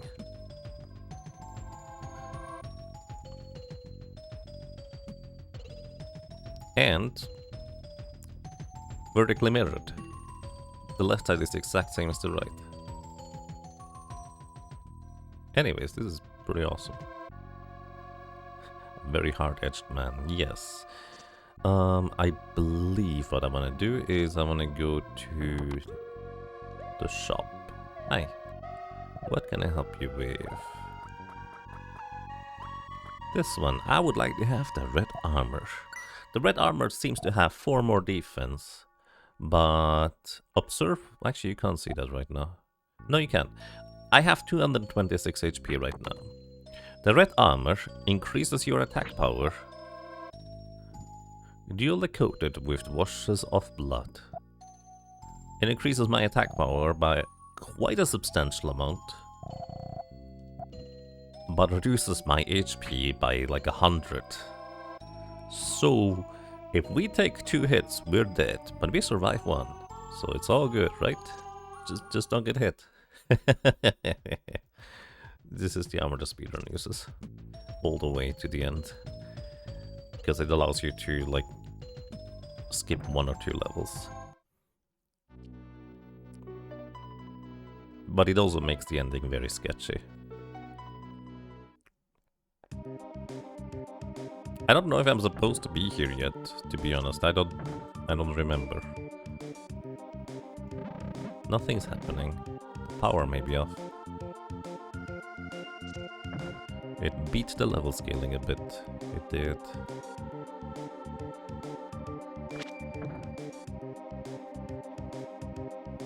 I think there's a switch over here. Yeah, now we press the switch and power goes on. Why are we here? Exploration. When we can fly the airplane now, I guess. Then hope you recognize that you can sneak under this. Then again, this is a relatively, like, visible corridor. Also, by the way, I'm holding the L button, and if I walk into something that I can interact with, like crawling, it automatically starts crawling. Like, otherwise you just have to walk up to it and press the E button, but you can't just hold L. Similarly, I can just pick this up by holding L as well. So basically, you see me holding L all over the place because of it. Anyways, these things are scary. But we also deal a lot of damage now. Like, genuinely, our damage is really high for this point in the game with this low of a level.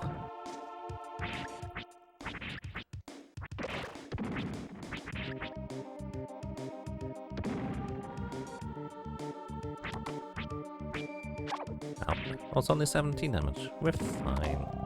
R pressed the switch. What did this switch do? This one activated the elevator.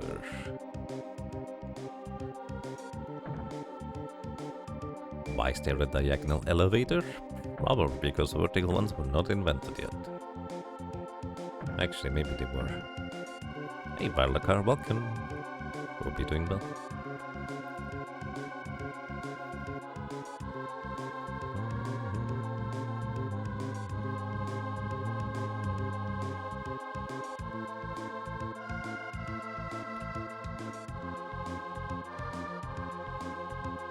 Now we go down here.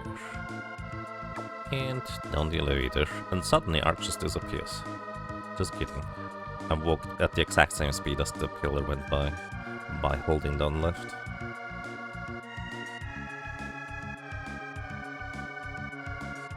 But you have to admit, the effect is kind of neat when I do that. Us is an elevator, should be a lower rate. Alright. I'm doing quite alright, thank you. I hope so do you. Alrighty, how do we get through here? That's an excellent question. I hope you noticed that you can sneak through here. This actually might... Like, the other one was reasonably obvious that you can crawl below. This one might take a bit to find, to be frank. Anyways, these guys have pretty good experience. It's not just applying phase to a wall. I mean, that does work if you know about holding L for interacting with things. These guys deal a lot of damage, but so do I, so I guess we're in equal footing. And we have about the same HP too. Funnily enough. So, I think we need to go here. So, I believe this is a grinding spot, if I'm not mistaken. Press the switch. This is where we have to go. And now our way out is through the right. I don't remember what level speedrunners grind for here in this location. But it's like a little bit. I honestly have no idea, because this guy just gets knocked out super quickly. Then I think you just jump attack all three of the guys on the left side. Although you might have to be level 24 in order for that to work properly. Because I don't one-shot them reliably if I jump attack.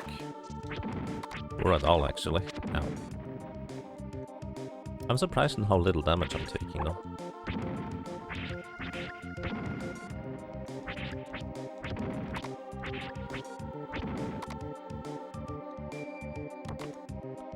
They also drop a decent amount of cash.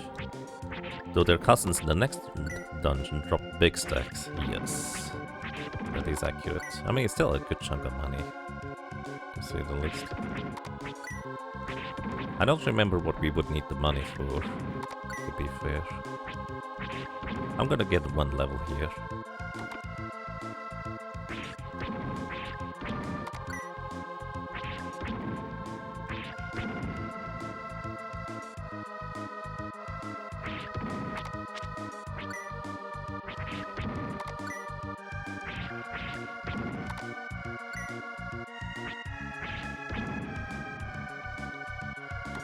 Because basically, the main reason why you level grind reasonably early-ish in a speedrun is so you can kill enemies while running through areas. And that is kind of how you get the main bulk of your experience. Purely because it is very efficient to just run through enemies and kill them along the way in order to acquire experience instead of, you know, having to stop and grind. But because you don't necessarily reach those thresholds to be able to one-shot these enemies, you just kind of have to stop and grind. Now with a level 24, as you can see, I can just do jump attack, and apparently none of these got killed. Is it 25 where it's reliable? You really don't need many levels in order to suddenly deal way more damage. It's very, I guess, gratifying whenever you level up. It is a substantial increase in power for your character.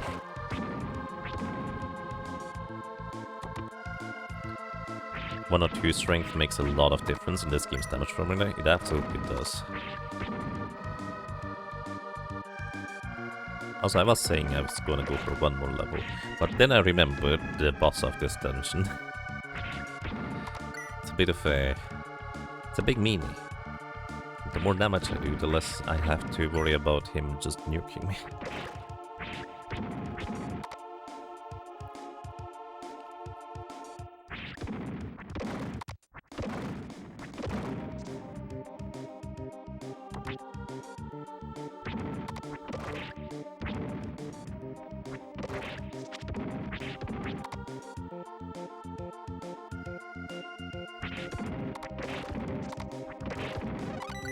Level 25, let's see if we one-shot them now. You may have noticed the other save files on this. The first one was level 28 and the other one is 29. I believe 29 is the level you require if you use the Kung Fu Gi instead of the red armor to defeat the final boss at a reasonable pace. Because the red armor's maximum HP reduction is pretty severe. So if I want to use something less severe, level 29 would be the way to go, but you also lose a lot of defense for what it's worth. So theoretically, I think level 30 is like a decent level to try and defeat the final boss with. But then again, there's gonna be a better grinding spot. I don't know why I'm grinding here, by the way. I meant to go to 24, and now I'm still here. It's comfy. I don't know why. I couldn't tell you exactly the reason as to why. I think it's comfy to just grind here, but somehow my brain tells me, hey, this is kind of neat actually. We get a bunch of experience for free by just jumping into enemies now. Well, it's not free, it costs time, really. The opportunity cost is substantial. But I don't know, it's just kind of nice for some reason. Maybe a reason why I think it's comfy. Also, by the way, we hit the switch in order for the elevator to be able to go down to a lower floor, because previously couldn't.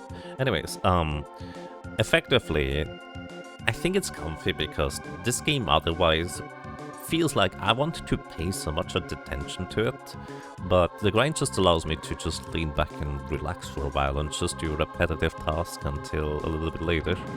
Maybe it's a similar reason why I tend to enjoy like old school RuneScape.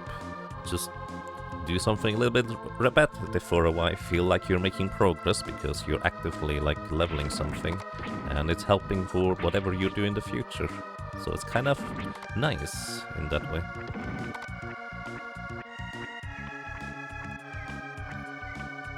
Wait, I forget where... This is the way out afterwards, isn't it? I don't remember... No, this is the way in. Never mind. I am supposed to go here. I think.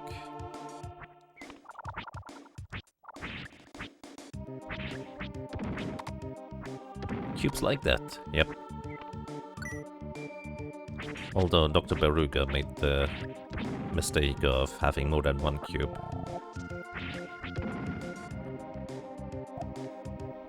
In order to be happy, all you need is just a singular cube.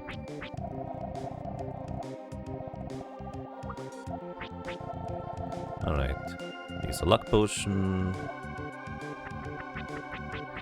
Use a strength potion. Oh, I didn't use the strength potion earlier. Maybe that's why I dealt less damage.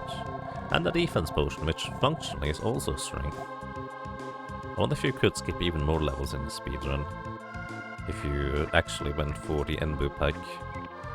I'm curious if somebody has actually figured out the exact damage formula for these things.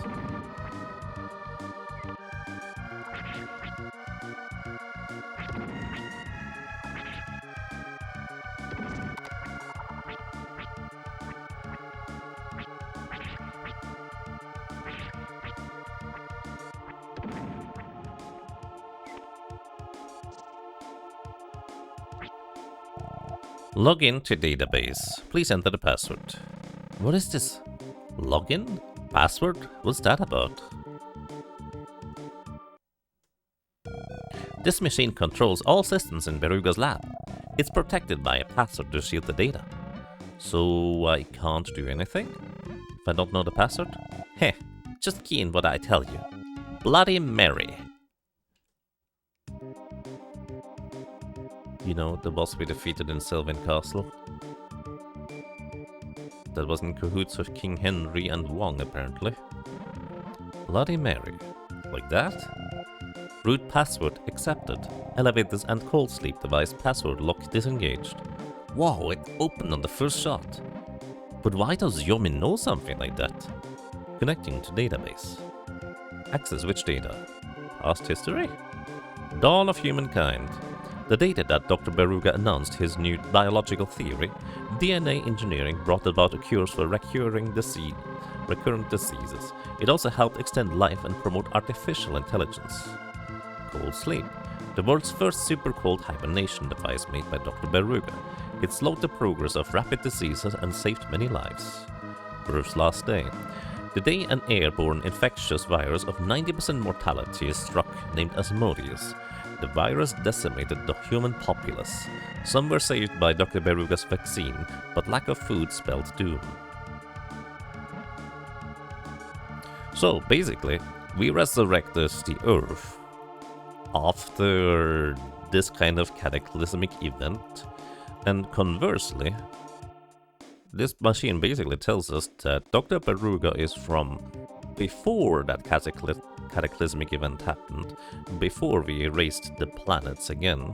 So, it's one big cycle, probably. You know, reincarnation and rebirth is a big theme, so I guess that counts for the planet as well. Lab's objective: undertook research and development of groundbreaking biotechnology. Because of the highly hazardous work, robots are exclusively used. Vaccine. The vaccine for Asmodeus was created here to stop the plague. Its effectiveness was measured to be over 80% recovery, but insufficient production meant it was available to only to a few. Facilities. The first floor is the robot assembly plant. The first basement and second basement are the biolab. Basement floor 3 and beyond are under construction. And somehow Yomi knows the password to this place. I think Yomi might know a bit more than it might lead on, huh? Then again, Yomi just tells us that we are stupid because we don't know things. Maybe we're also stupid because we don't question the things.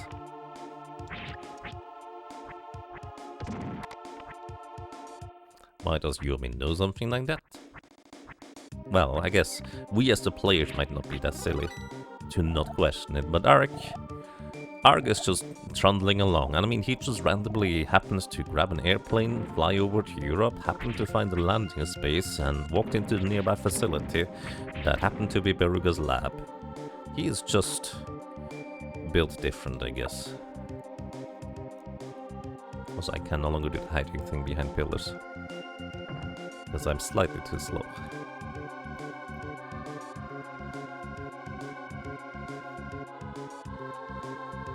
Anyways, let's go ahead and heal up all the way. Because yes, I want to have absolutely full health here. Welcome to the lab that is under construction. And like the doofus we are, we're just waiting until the spotlight is going to catch us. And defense mechanisms engaged. Intruder alert, attack mode on.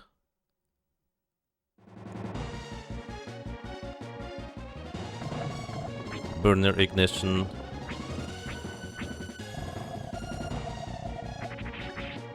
He takes a lot of damage, but so will we if we ever get hit. And keeping up invulnerability from the thing is really difficult because of the tremendous lag here. Oh, that was close.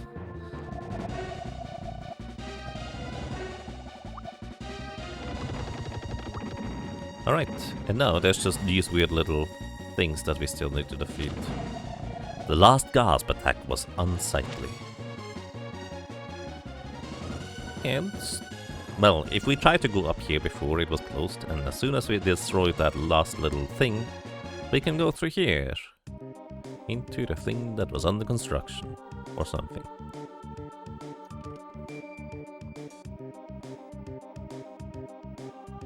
What is this place? Zombies! This may shine a different light onto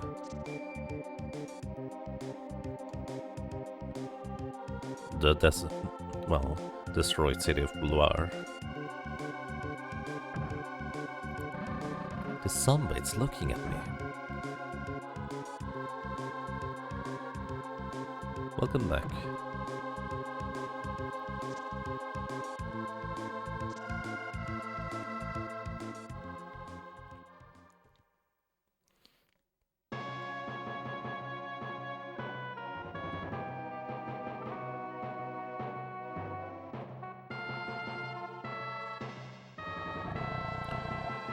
Ah, I have no idea who you are, but I thank you for arousing me. I am Beruga. As you can see, I am a practitioner of science. When the world died, I took to a long sleep. Yes, until the resurrection of humans. I wish to show you something. Follow me.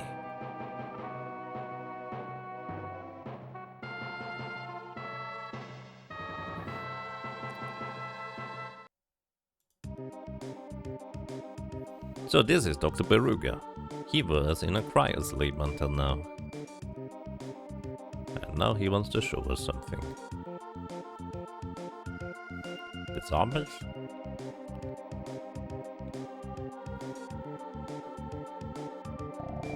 I created this life. Isn't it beautiful? With this system, people can live forever. Death is no longer fearful. Talk to the zombie, the nutrient bath. Hello? The zombie is looking at me. Hey, this zombie looks incredibly sad. Is it really a happy thing to revive the dead? If people didn't die, the world will be filled up immediately. I have naturally taken that into account. The unnecessary shall die, and only the necessary lives. That's all.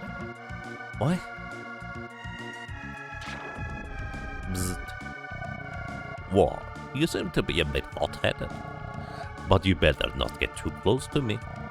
Are you aware of the 3 laws of robots? In essence, robots must not harm people. Robots must protect people. If those conditions are met, a robot must protect itself. But the robots here have one more rule governing their behavior. Anyone deemed to be a threat to my person must be terminated now. My leech shall soon re-emerge from the underworld. My leech himself is the world and knows all of its truths. Let us witness the world of the verge of the great progress. And start talking much faster all of a sudden.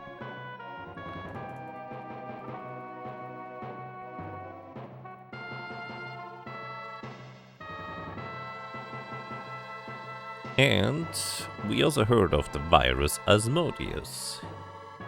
It doesn't just kill people in the traditional way. It just makes them stop existing as well. And Neo Tokyo is the first victim. I guess he deems them unnecessary because they were developing video games. I guess you could also consider this to be a quite literal thing. They are erased from the game, like in a programmatical computer sense, which is actually an idea I never really considered until now. Ark, you have done well to groom the world so far. Beruga will make this world fantastic. Your duty is finished. You shall rest eternally.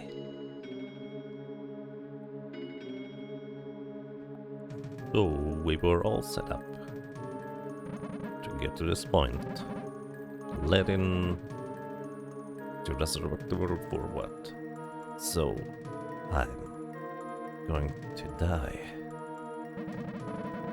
I wonder what I fought for all this time. Was what I did shaping a world like Beruga wanted? Somebody tell me.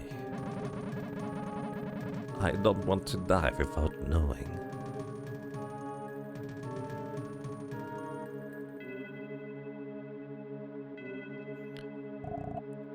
That's right, Ark. You must not die at a place like this. You exist outside the loop of fate, so you can change fate. This world needs you. I will transport your body to me now. Don't slip away. Luckily, we made some good friends along the way on our travels. Oh, you've come to. Wait, don't try to move. I arrived just as Lord Kumari came with you terribly injured. He may be aware of this, but the Star of Darkness has re-emerged. It erased a city from the world with no effort. Huh. Lord Kumari is very strong, because he just transported us out of there. Then again, he's also the guy that gives you the bone pin, which lets you escape a dungeon, which is a very fitting concept for this guy, I suppose. Hi, Arik. I'm glad you're safe. You met him, didn't you? The man they call Beruga. He introduced the Star of Darkness and bred disharmony. The balance of life was shattered, leaving man unaffected by death. But in Lhasa, there is an old saying. Starstones laid at the grave at time's end calls the golden child. Mayo journeyed far, seeking the truth behind the saying. But Mayhu only managed to obtain fleeting glimpses of the truth. Human fate is a fixed loop. What one seeks is not always found. You are different. You exist outside the loop of fate. Seek out the starstones and place them at the grave at time's end. There is no other way of realigning the disruption loop of fate, or disrupted. Alrighty, we already have one starstone. Now we just need to find all the others. I forget how many there are, it's like 7? 5? Something like that. But yeah, turns out we were sent out just to resurrect Beruga, and he will make the world fantastic. For who exactly? Well, the ones he deems necessary, I suppose. And the Elder, of course, was just all setting us up for this kind of thing. As well as somebody, well, their leech is gonna emerge from the underworld. So I guess it is easy to speculate that the leech Beruga was talking about is the Elder who sent us on this mission to begin with. Huh. Well, we have starstones to find. So I suggest we're gonna do that. But before, I'm going to take a break, get up, walk around for a little while, and then we'll come back in, let's say 15-ish minutes. I'm gonna go grab some food, and then try to tackle what is left. Thank you so much for watching, and be right back.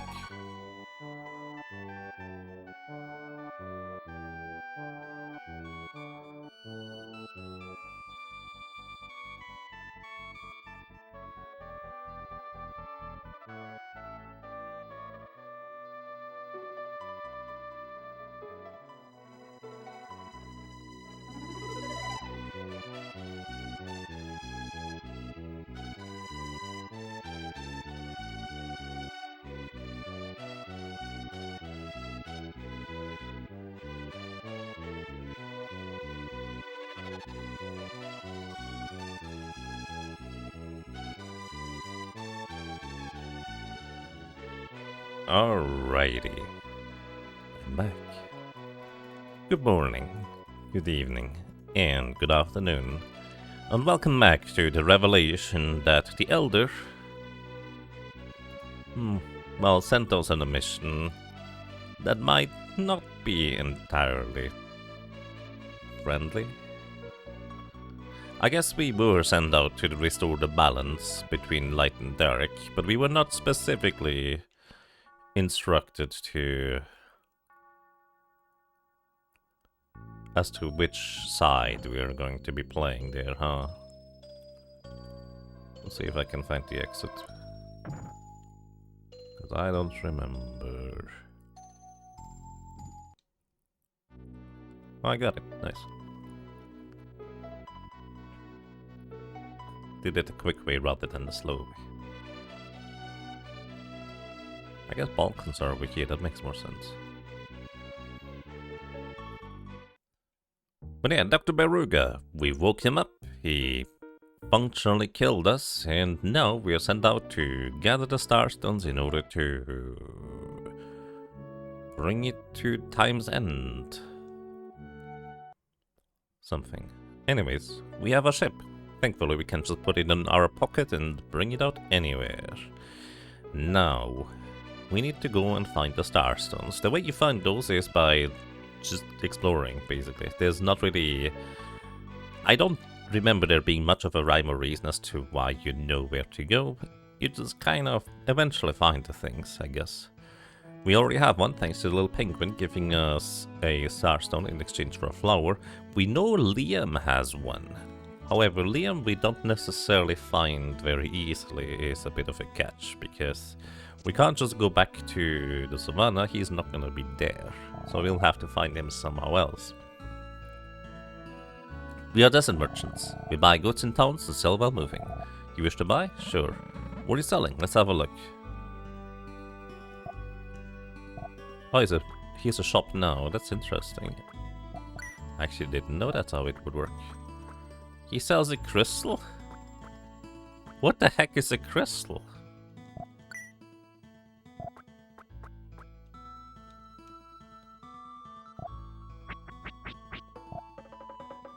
Oh, a crystal for high-grade art. I probably knew that at some point, but completely forgot about it.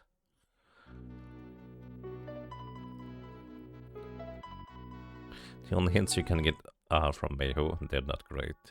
Yeah, there's something. Anyways. So, we are currently now in Africa, you know, relatively close-ish. Wait, that's not true, is it? No, it is. This is Africa.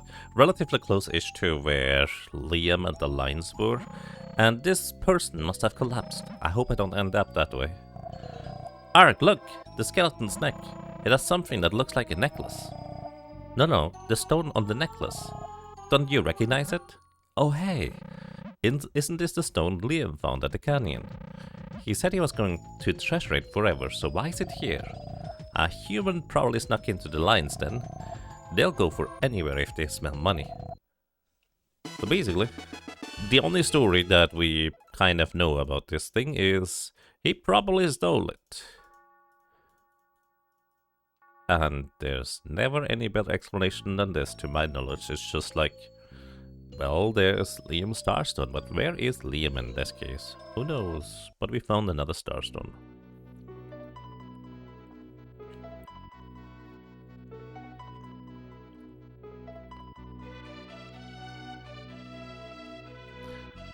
This one's hint you think is in a hot and arid land. Which, to be fair, does make you think of a desert, specifically a hot and dry desert, I guess.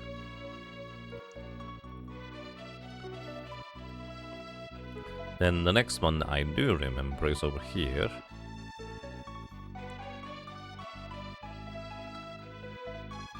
And this is a weird one. Welcome to Costa Rica. There's these weird cups. A strange voice whispered in the Ark's head. Ark! Take the goblet placed on the altar. Ark, as if hypnotized, carried the goblet to his lips. Let the fever dream begin.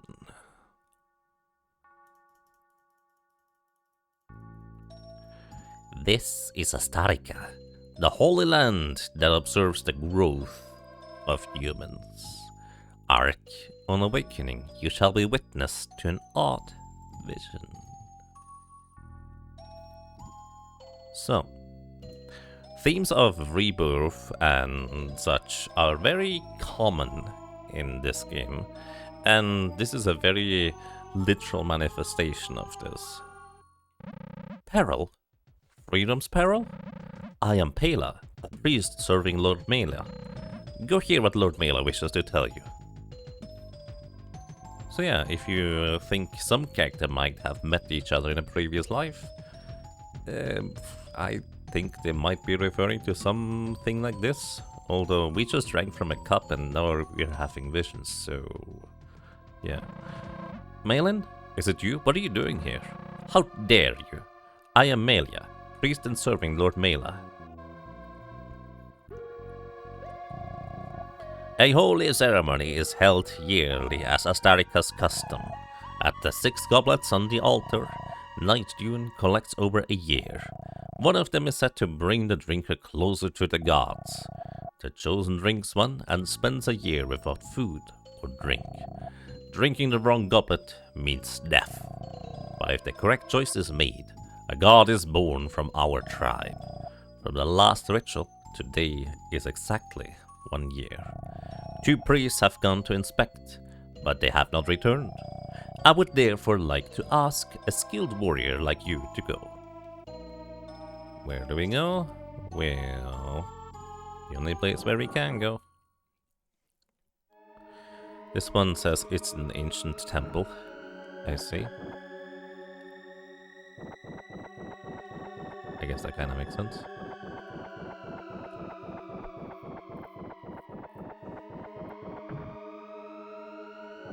We just put the statue into their cubbies. And this is all we can do in this place.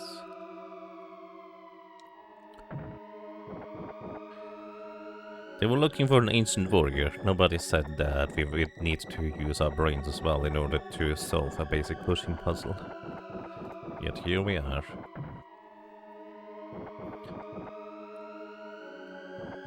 This is indeed a trip.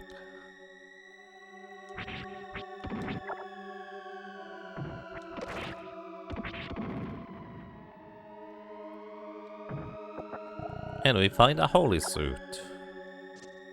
Does this actually have any good defense? I wonder. It has 4 less defense. Actually, let me see if it has any description. Confusion. Oh, anti-confusion. Changes strength into luck. Wait, it changes strength to luck? That is weird. Does that mean we basically deal no damage with that equipped? Let's see, we basically one-shot these spiders with this thing equipped. We don't one-shot the spider anymore, predictably so. But I couldn't see what the number was. Could you stop? You little clowns. Let me go. 103. 78. So yeah, our damage output is dramatically reduced without having the red armor equipped.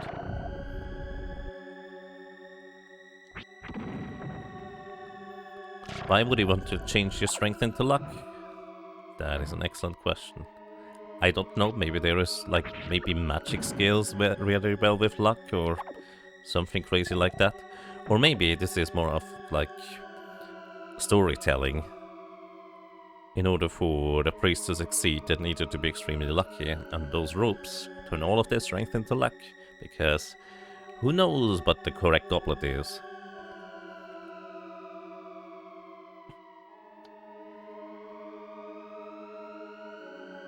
These items don't switch the whole stat, they just minus 15 one and plus 13 or 14 the other. Oh, I see. I thought it was just a total conversion.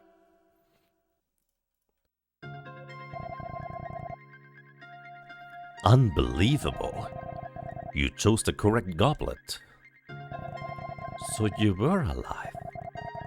I can see the scene a year ago. I took you as you wailed to the back of the altar, where you became totally alone. You endured that year of solitude and became superhuman.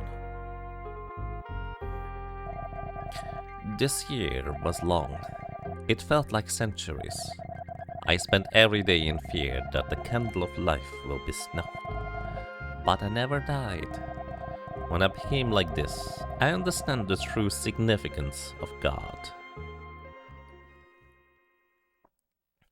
Humans are pathetic creatures, driven by desires and living in misery.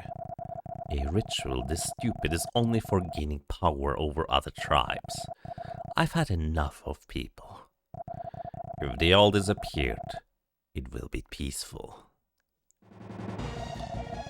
What are you doing? I'm going to make you a god of death. Hell, stop. What is wrong with a life that never ends? Lila, stop it. It's pointless to say anything now. It's not possible to understand. But before I leave this world, I'll show you a human quality. An emotion called love that no other living thing has. Roy? Lila, I love you. When we're reborn, we'll be joined again.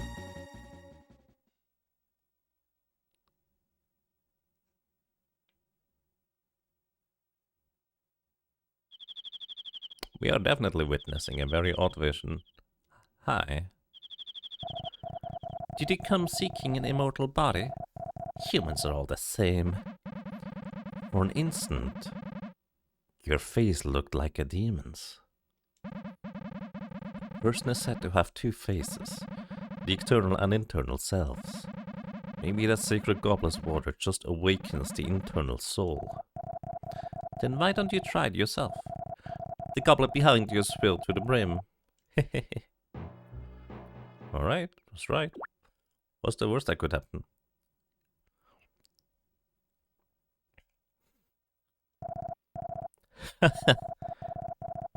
The end of human life is right. Yeah, Ark definitely witnessed an odd vision. Good thing that didn't actually happen. Whew, what a strange dream. Magically, there's a starstone just here now.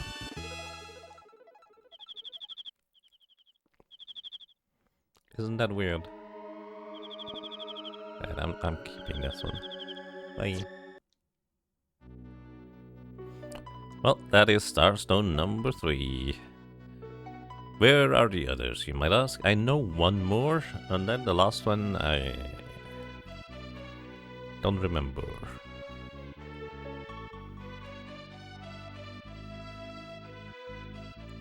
You wonder, if we ever get a re-release, remake, or remaster of this, would people like to have more up to this part? Like what exactly this means, or would you rather be mysterious? I have no idea.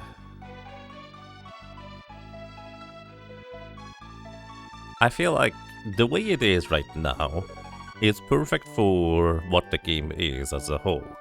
It is just not explaining itself, just piling more of the same theme and nonsense. Well, I say nonsense, but just more piling onto the same theme that the game has been kind of just, well, teaching you this entire time, if you will.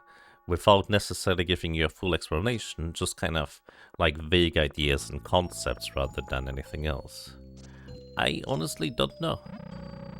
It was the only one that wouldn't be open before. What? Oh, right, we need to actually go and get the key first. I think this was over here.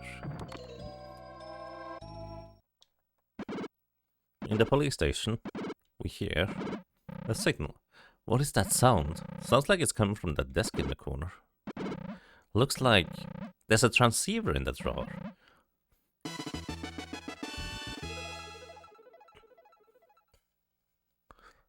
If you remember, Neo Tokyo was literally wiped out and deleted, or all the people were deleted. A girl's voice can be faintly heard. Help! Someone help! There's someone alive! Oh, there's someone alive. There's a survivor here. Come help! Daddy, money! Can you hear me? Where are you? Come help! What? That girl doesn't sound like she knows how to operate the unit. She probably got the talk button pressed the whole time. Hey, release the button! Quiet. Do you hear the sound behind her voice? Help! Isn't anybody there? Hear it? The sound of flowing water. There's no river in the town, so that means the sewers most likely. There has to be a way underground. Yep. Now we can go.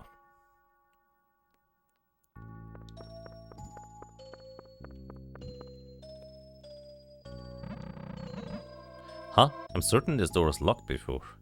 Magically, it's not anymore. Good news. Welcome to the sewer level. Oh, what a stench. This is overwhelming. The more fancy in town, the more dirty at the back. I have to breathe through my mouth to save my nose. Alrighty, welcome to the grinding spot.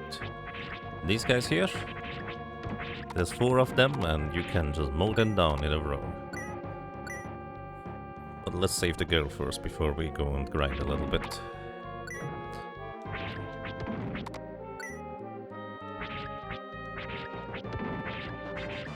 But this is basically where I'll be going to, like, I don't know, level 30 maybe? I haven't quite decided yet. So much for no sewer level. Yeah.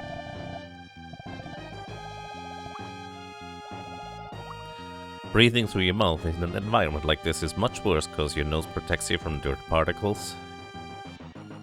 Yeah, at least use a cloth in front of your mouth, I guess.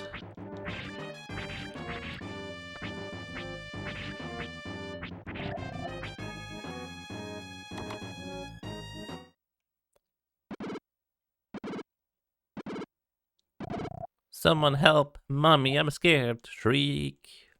What happened?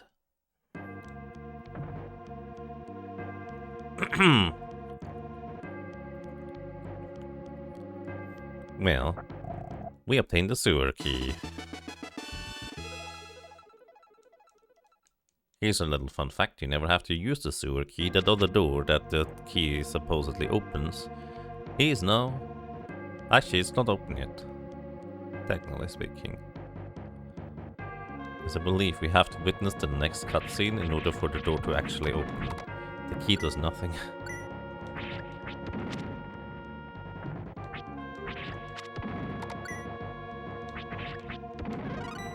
Level 27.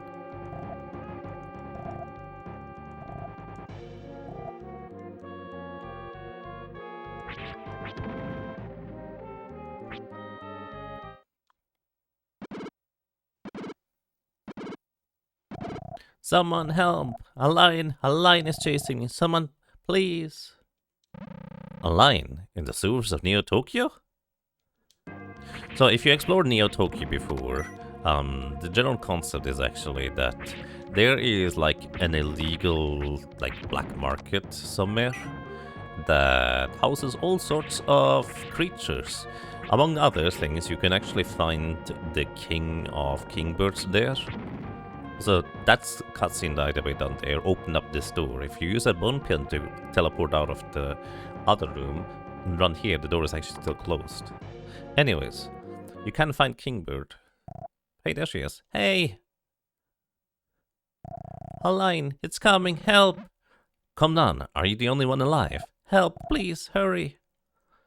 There is indeed a lion. Grrr. Oh. Let's hurry.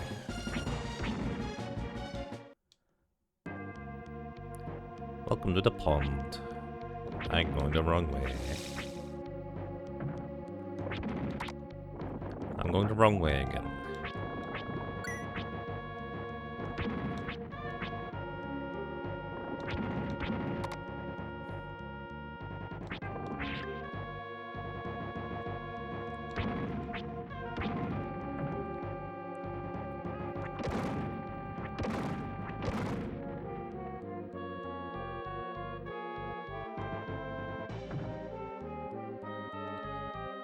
And we're almost here. Oh, right, I forgot about you.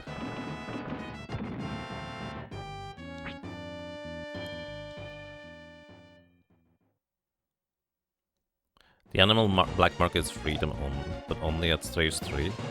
This city has the antiques handler who is said to have a wild animal if you talk to the police girl and to him. Oh, okay, I've got the things mixed up then. Grrr. Please don't eat me! Okay, so there's, I guess, a lot of little things I just don't remember exactly anymore, so always take my word with a grain of salt from this playthrough. Okay, come on then. Battlemaster Ark is your blind date.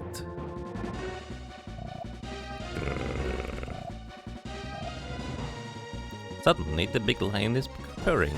See, lions are just big, cuddly kitty cats. This one just wants to be your friend. He was looking for a human to get pets. Maybe. Huh? What's the matter with him? Ark, I got it! Don't recall seeing this lion? Take a good close look at again to know. Yeah, it's Liam! That cop I helped on that stuff his. That's right, it's been a long time. When has it been a long time? When we were resurrected earlier, or well, whisked to freedom? I guess that's probably the implication, but that's a quick grow up there. Yep, this game and time indeed. Alright, I can't understand animals anymore. When we were in that canyon, he was so small and cute. This lion suddenly got quiet when he saw you. I wonder what happened. This guy's called Liam, an old friend of mine. A lion friend? Wow, that's neat. I wonder if I can be his second human friend. Okay, what happened to Neo Tokyo? People suddenly just vanished like that. Daddy and Mommy disappeared right in front of my eyes. I was all alone after that. I was really lonesome. But this strange voice from this pendant would talk to me. It would cheer me up, saying light will shine if I live on. You've been very brave. It's hard being all alone. You're all alone, too, I can tell. I know, I will give you this pendant. Man, imagine this little girl just running for her life from a lion that was hunting her. And then going, oh, I can tell you're alone too. Here, you probably need this more than me, Ark. Like, Ark must... Well, I guess he went through some stuff too. But... it will give you courage. I guess the little girl already has a lot of it now. Anyways, we get another starstone. Thank you, little friend.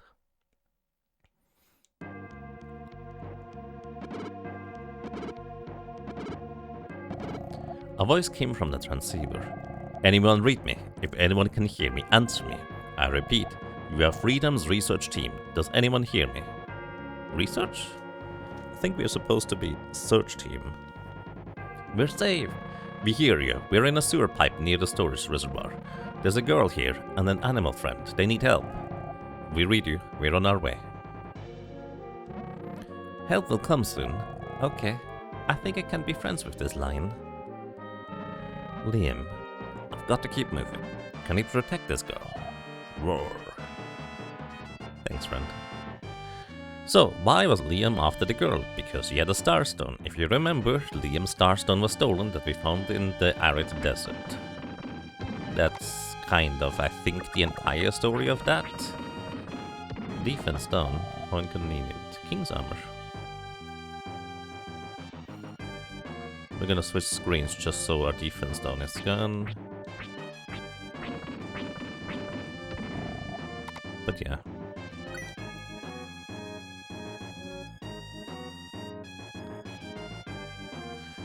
So, now that we no longer have to run after a girl and try to rescue her, let's grab the rest of the treasures from the sewers. Basically, in role-playing games, I just like to role-play the part where we're supposed to be in a hurry, even though I functionally know the game is not gonna progress unless I actually go to place a force shard sword. Which is why I didn't go and pick up all the random treasure along the way. But now I have the time to do so. I think I missed one. Like, it just feels more appropriate this way around. Oh no, this is just another path you can take, I see.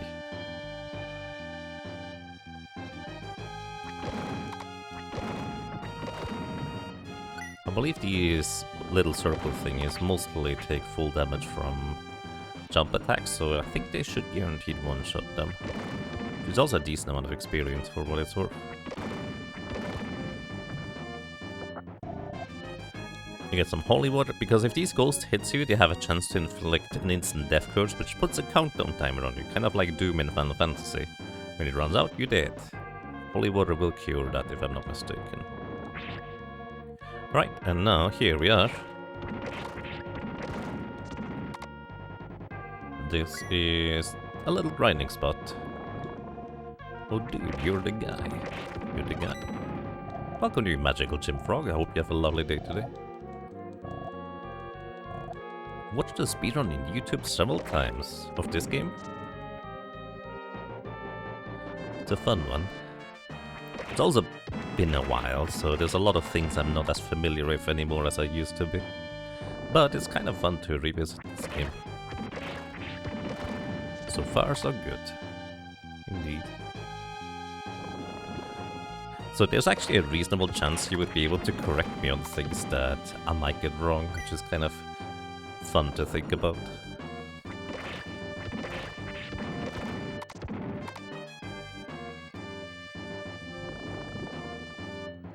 I don't remember, did you need a lot of money for anything in particular somewhere? I'm actually not entirely sure you do. Anyways, just for fun, I'm gonna go ahead and get up to level 30. I think 30 is going to be a comfy level. There's a little bit more of the game ahead, but this is a really, really good place to just grind out a few levels. Aside from freeing the Kingbird, not really. Right, I think, yeah, as you said, I think we have to progress the town to a certain stage for that to be a thing to begin with. So, if you think about it the other way around, if we never progress a town, the Kingbird never gets abducted from his home. So, that's clearly how that's gonna be nice. These ads want you to go to KFC and then McDonald's. I mean, there's an easy solution. Just make a splendid sandwich for yourself. Then you don't have to go anywhere. And you can choose whatever ingredients you want in your stuff. Anyways, I like sandwiches. You think a full home is less than 1,500 gems. A Kingbird is like 3 or 5,000. Which, I guess we have plenty of that money, huh?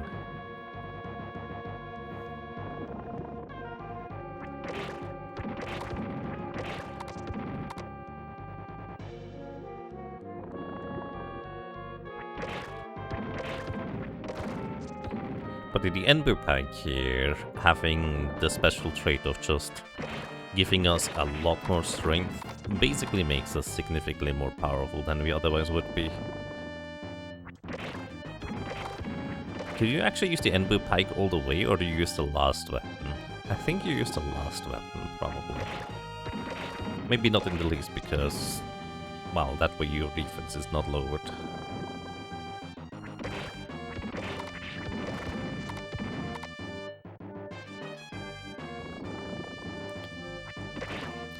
You liked using the Mu Pike?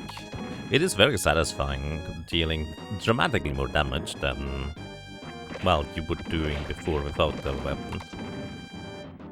And you survive, generally speaking, a few hits, so as long as you have healing items to immediately heal back up and react in time, it's not even particularly dangerous, if you know what you're doing.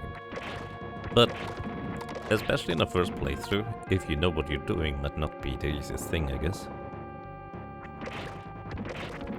The last weapon is the strongest, even with the defensive switch. I see, that's good to know. Alrighty. Level 30.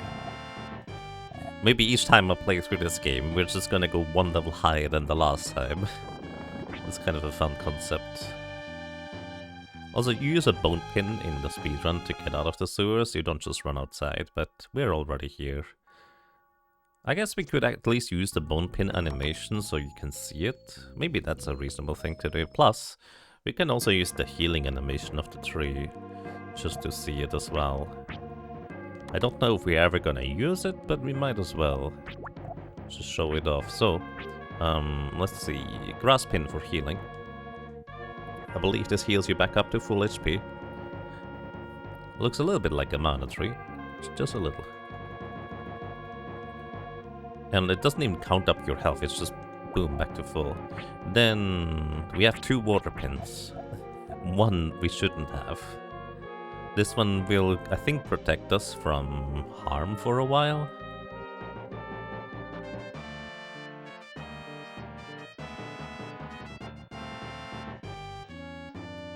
Yep, as long as you're blinking, I believe you're invulnerable. I wonder how long that lasts. Actually, I wonder if you can even see that on the stream, because it's like 30 FPS blinking, and it's gone. It's like 10 seconds. You know, if you know when to use this, I guess 10 seconds could be quite nice.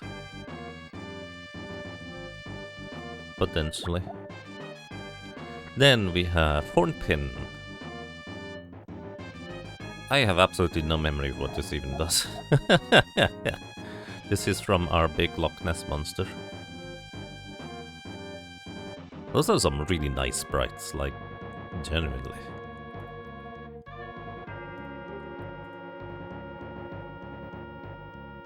The Hornpin is funny, it does absolutely nothing. No? What is it supposed to do? And the Bone Pin. It's bugged and no one could figure out what it's supposed to do last you checked. Oh, that's kind of funny. Hello, welcome back, Alternative Stop. Thank you for stopping by. Alrighty, so we have 4 of, I think, 5 star stones. Now for me to remember where the last one is, because... I actually have no clue.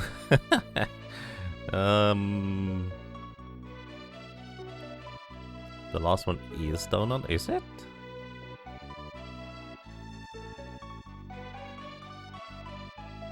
Well, down under would be the underworld, I guess. Like, down is also, I guess, south. Kinda depends on which down you mean. Is this our Earth? It is very much shaped like Earth, yes. Terranigma is a very fascinating game story-wise. Oh, down under is Australia. Right! Now it makes sense, I remember.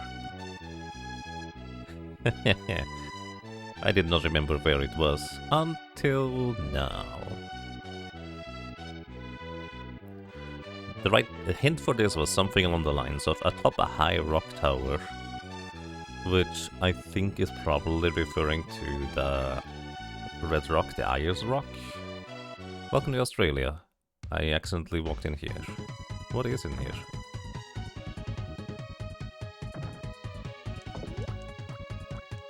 Adjust.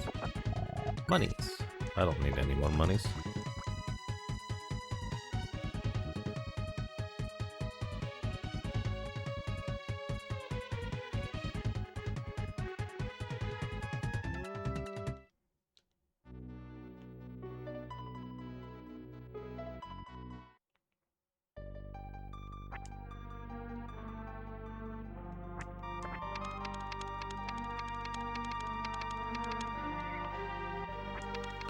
Alrighty, thanks to our sharp claws, we can climb this without trouble. How did that get up here?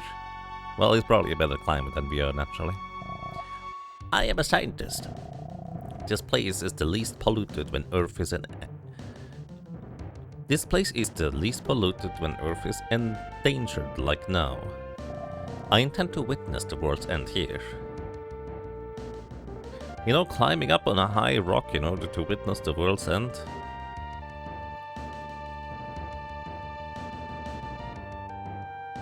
Actually seems kind of reasonable, doesn't it? Would you listen to me? Sure. A certain race revered this grand review and vast nature as God. But today, modern societies make a racket about preserving nature. When did humans become so big to think they can protect gods?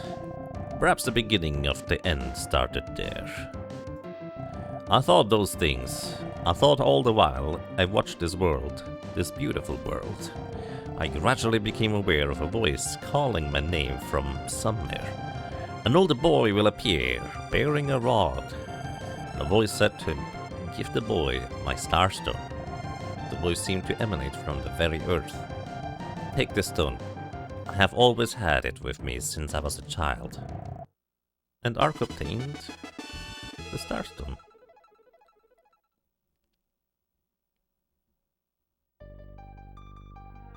So, we might have thought that we would be able to escape the concept of the calling of some greater god just trying to tell us where to go.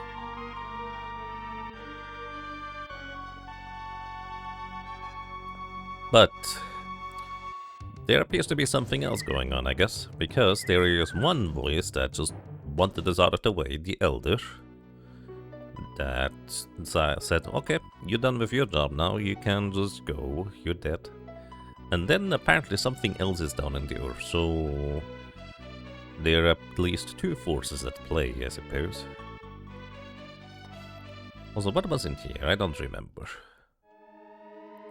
I think it's a really long tightrope, isn't it?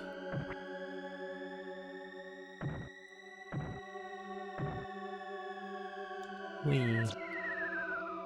Oh, that's not where you go, apparently.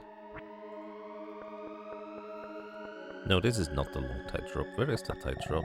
Life potion and a sea mail.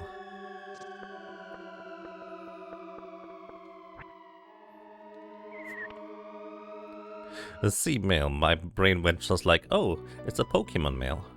You know, the mail you can give a Pokemon to hold. Anyways, welcome to Lancent. I didn't know there would be a place this dry at the South Pole. Huh? These look like tombstones. Why this extreme edge of the world?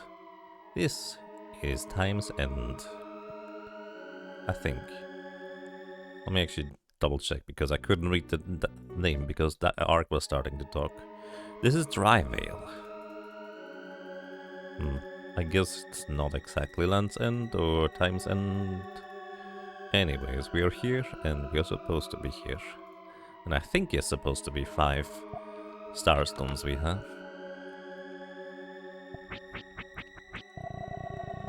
Our inventory is surprisingly close to filling up. I don't think it can fill up. Might be mistaken. Alright, so 5 starstones. What do we do with them? Of course, we shove them into skulls that are just randomly out here. Ark held a starstone aloft.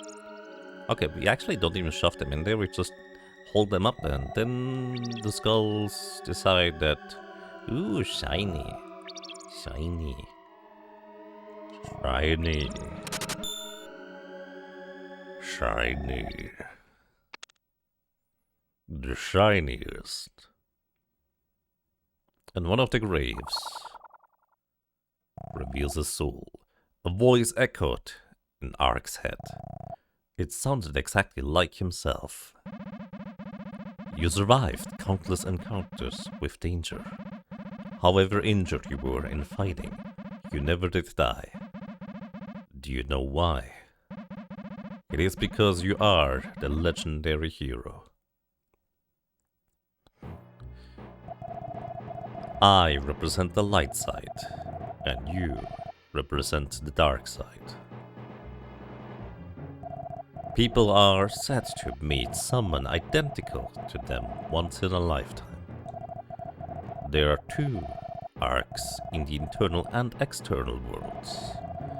The re-emergence of Beruga has disturbed Earth's balance.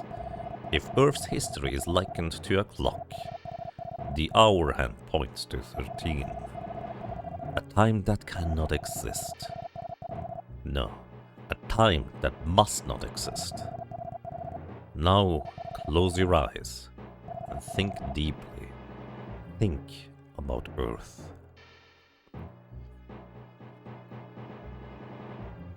So he just declared us to be the hero. And then the soul of the light side hero bonked us on the head and we take a long nap. Or something like that.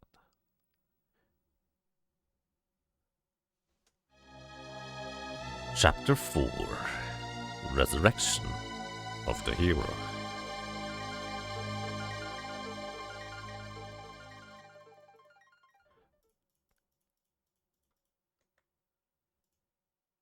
This game gets a bit strange.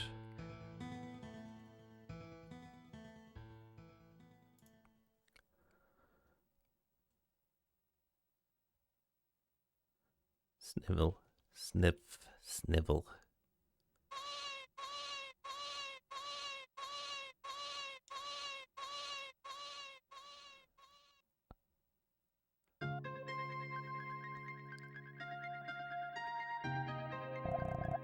Oh dear, you're awake. I wonder how much time has passed since I began living with you. I was shocked when I found you crying in the field of Storkholm. You had so much resemblance to a person I know, so I ended up giving you the same name, Ark. You must be hungry. I'll go fetch some food.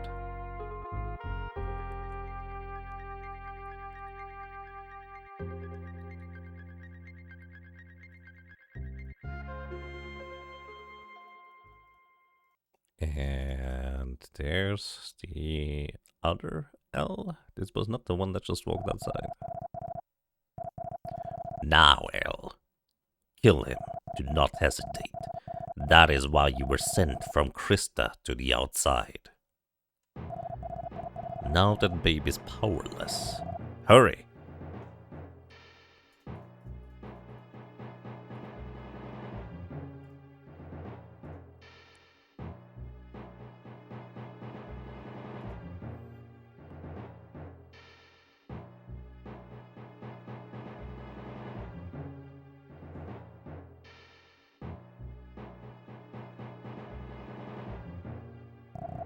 Arik?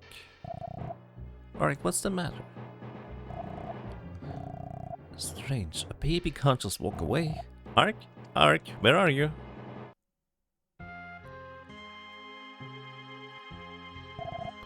L. Stop hesitating. Kill that babe now. Arik, forgive me. Pardon me, what are you doing?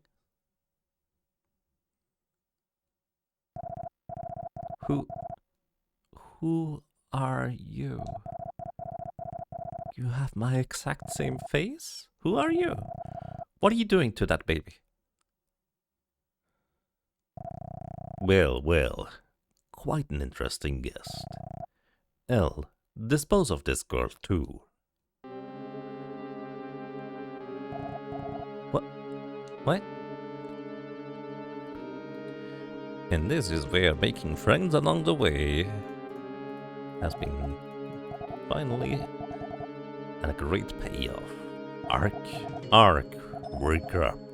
It's me, Kumari. Am I reaching you? All the living things in the world await your awakening. Now, listen closely. I am Ra. Can you hear me? Ark? The earth is screaming. Like you saved me from prison.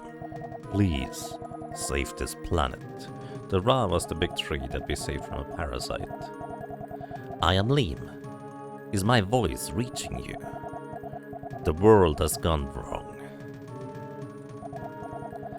The animals have remained the same, but humans alone changed.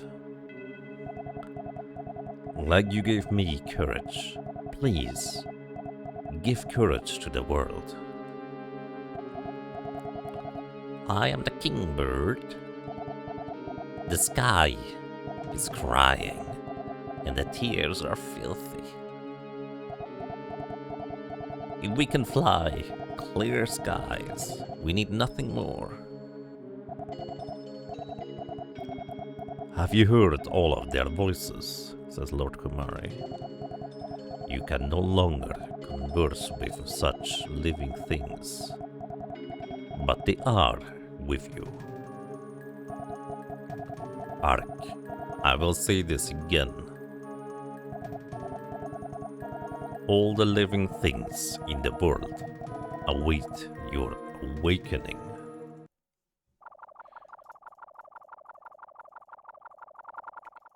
And the merged hero awakens.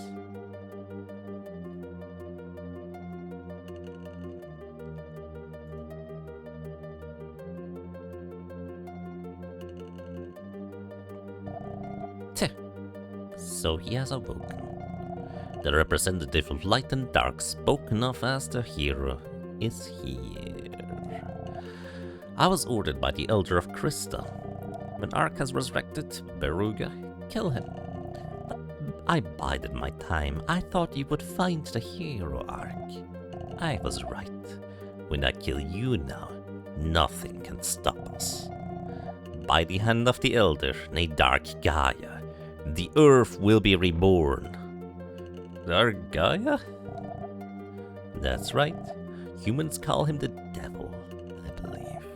Now, El, kill him! At least Ark won't have the courage to kill his friend. ...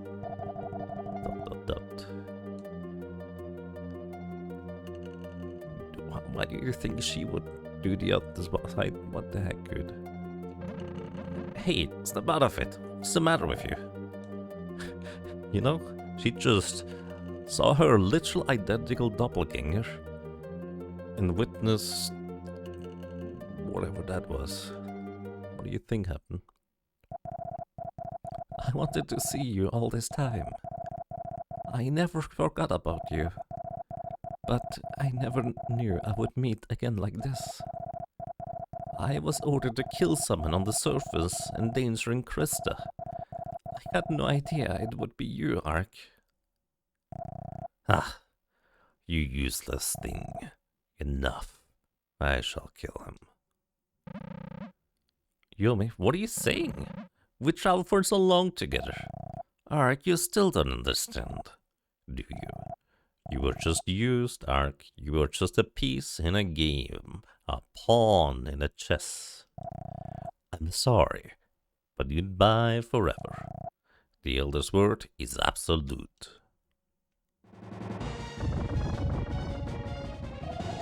Yomi set off an earthquake. Ark is immobilized. Now, how shall I do you? Stop! The way people have two sides, light and dark, need each other. Yomi, we must disappear. Let me go! I cannot disobey the Elder. Ark, please save the people of the surface world. The surface is so beautiful. People will treat this world carefully. El, what are you doing? Stop!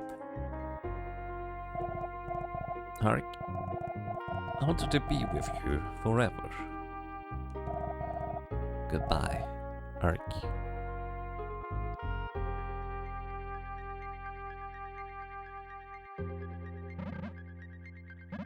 El did nothing wrong. Why did this happen? If I didn't open Pandora's box that day, would it have remained peaceful? I don't understand this external and internal thing. It doesn't matter, does it? It's good enough to live happily with the people precious to you. What happened to my carefree days at Krista? Somebody give me those days back. He screams.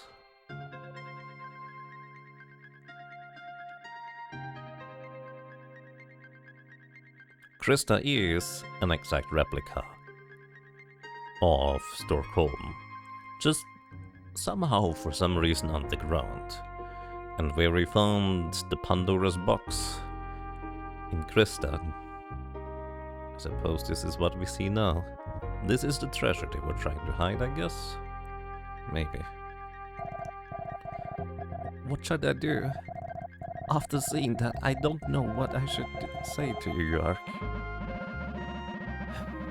Don't worry. Talk to me the way you would normally. The other Ale may be gone. But won't I do? Can't I ever replace Elle from the underworld? Can you ever replace her? Consider... This is very complicated. I'm gonna just roll a dice. It's not like the choice really matters, but whichever choice we get, Underworld Elder it is. I lived for a long time with Elle and Krista. I have many memories of us together in my heart. That Elle just sacrificed herself to save me. I'm sorry, but I can't think of another person right now. You're right. I'm sorry. Yes, I have something I have to tell you. This village had this old saying: one day a hero will visit. He will create a miracle and defeat the dark foe. And that hero was you. In this box are the arms of the hero. I think they were discovered by Columbus on his voyages. He hid them to ensure they do not fall into the wrong hands. In other words, the villagers were the keepers of the mythical arms. They are why this village was destroyed and Columbus was tortured. The souls of villagers have become wolves to protect the arms. Arms protected by the blood of many. Only you could use them, Ark.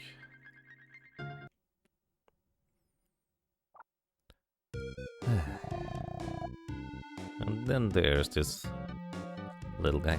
Oh, so the hero has finally emerged. I'm so tired of waiting. All my body has gone slack. Oh, no need to tell me. I know you're the true hero. Ark, this animal tried to kill you earlier. Don't be silly. That was Yumi from the inside. I'm this world's Yumi. Hey, we don't have time to chit-chat. We have to take these arms and defeat Beruga. Even while we talk, a city submarine could be dying. Well, we obtained the hero bike. And the hero armor.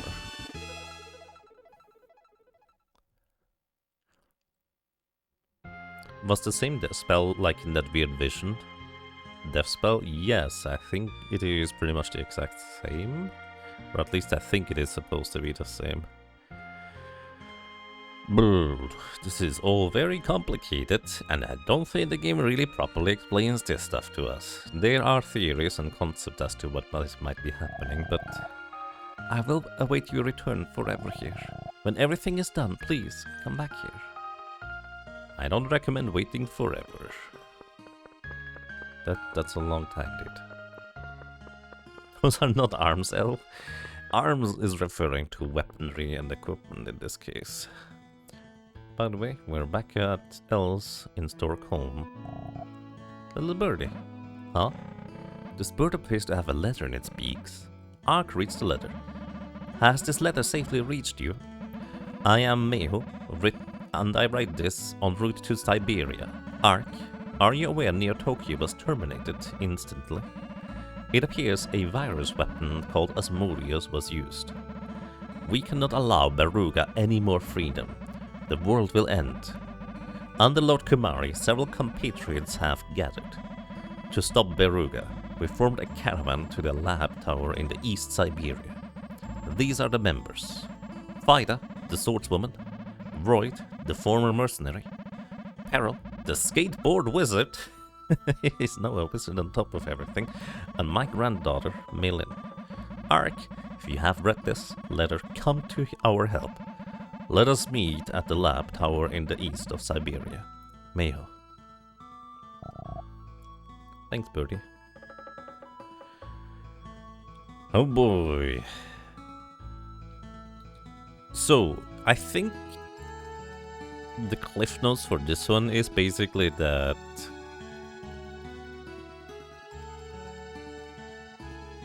before the world got reset, I guess you could say, a light world hero arc existed on the surface, and along with many other people, he died too and perished in some presumably cataclysmic event. But before that happened, something has made a copy, I guess you could say, and turned him into the dark version. That was then serving the Elder and just kind of doing his biddings, mostly completely unaware of what exactly was happening. Then, kind of like the two elves met each other, Ark met his light world counterpart self, which, well, was very dead, technically speaking, but as we know, the soul lingers in this universe, and just kind of merged with Ark here, and now he is both light and dark Ark. And for some reason, in order to complete that merge and convergence, he needed to be literally reborn. And then awakened again. Probably. Anyways, that's like the best I can give as an idea.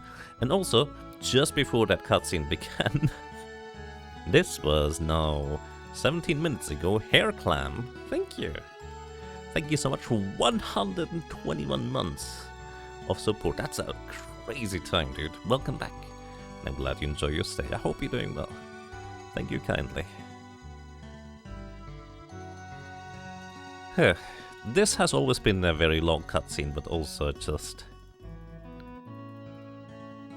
Again, I think the general theme and ideas of the game are just kind of all conveyed in this without clear explanations. The Super Nintendo era especially, where text space on Super Nintendo cartridges was very limited, you couldn't exactly just put like a lore dump in here in order to just explain everything. And this game just kind of took that concept that you can't explain everything anyways and just ran with putting many themes and ideas in there. At least that's kind of how I understand it. Anyways, now we need to get to Siberia and knock out Dr. Baruga. Oh yeah, right. This is actually the time where I was supposed to use the bone pin, but I don't have one anymore, so I guess we have to walk outside. I forgot I was actually supposed to use the bone pin somewhere. Or did I get to? I don't think I got to. I think I was supposed to buy additional ones at some point. Oopsie, I forgot. But yeah, this game is a lot of themes. A lot of it is left to interpretation, not properly, well, not clearly explained, really. This is kind of why I said quite a while ago, this game often shows you the beginning and the middle part of a story, but not the end. It shows you the middle and the end part, but not the beginning, and sometimes you just jump into the beginning and you know nothing of what happened before or after. It is very much just a lot of things, I guess. Also, I heard a ding ding. Let me check real quick. Rump. Profnes, thank you kindly for $25 donation. That's quite a lot. I really appreciate that. And I'm adding this to the counter before I forget about it. Thank you kindly. I really appreciate that. Hope you're doing well today. And tomorrow. And the other days too. I forget where the exit is because I don't usually have to run back out of here. Anyways, we did get a new weapon, and that weapon is strictly better than the Enbu pack. This is the Hero pack, 32 just baseline attack more, and we no longer have to sacrifice defense for it. Technically, we could also equip the Hero armor, but it's fine. I take the extra strength from the red armor.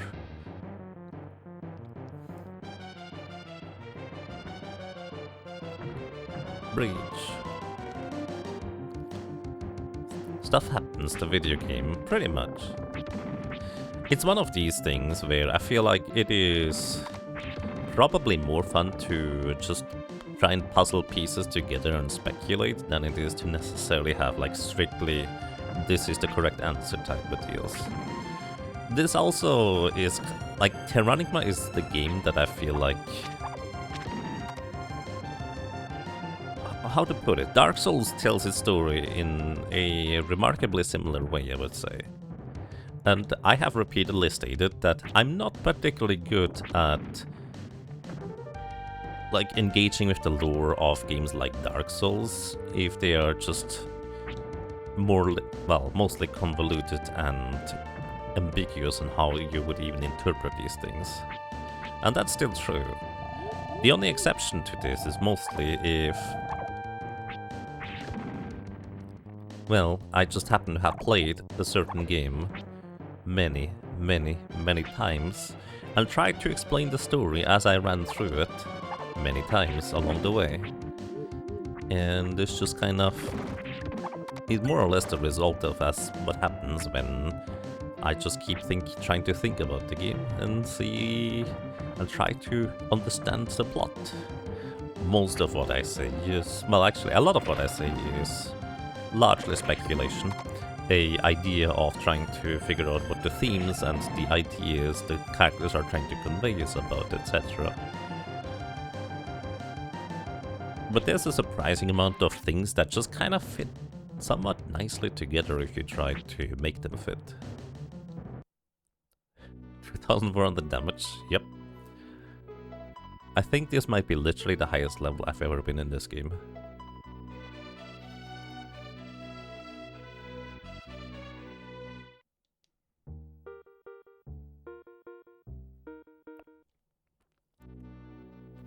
This game is a real piece of art. It is. It also plays really nicely. Like, just the controls of the game itself are very pleasant. It's also quite amusing to me that we're supposed to go to Siberia. How do we get to Siberia? Well, the same way how we got to Siberia last time. We take a boat over to freedom. And then we take a plane from freedom back over to Europe. And then just continue a little bit east to Siberia. Which, to me, is actually kind of amusing. Technically, if you advanced all of the cities, I believe Australia also has an airport, so technically that would work. But then you would be traveling by a boat even longer, huh?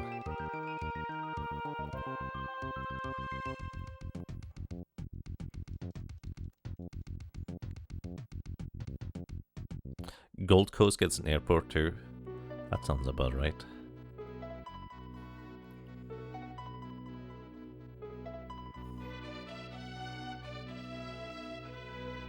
If you upgrade it, yeah.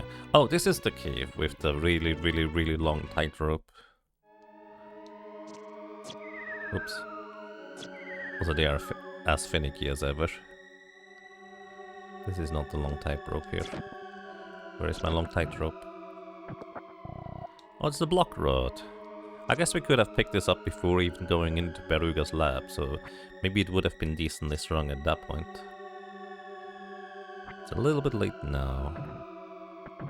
Wait, this is not the place with the really long tightrope? Huh. I guess the really long tightrope is somewhere else. Was it in Greenland?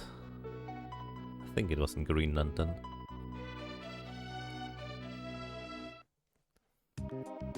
Oh, hi! Like, I love the concept that one of our strongest ally that we gathered in order to try and take down the evil genius that is Dr. Beruga is a skateboard wizard. Like, Meilin, she is powerful with mirages and everything, we know that. Meihu, I mean, probably also has some powers at least, considering his grandfather. We know Faida as well as Royd are both very capable warriors in their own right. Then we have this guy just running around on a skateboard, busting through walls as if they're nothing, and just... I don't know, I love this guy, he's so good.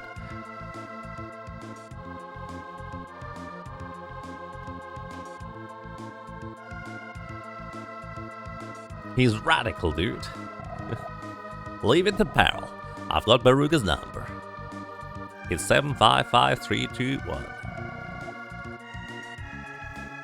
Oh, so you finally arrived. This is Beruga's lab tower. Its apex is doing abominable work. I get this feeling that Beruga is controlled by someone. He claimed he is resurrecting the world with someone at the ground. I don't know who that someone is, but we must stop the atrocities. Lord Kumari has said that only Ark can save the world. Let's go. We will do everything we can do to help. Now, Beryl, we entered from a different door. Ark, I entrust you with Meilin's care. My skateboard's finally going to come in handy. Dude, it has been handy many times before already, I would say. Ark, don't you slow me down now.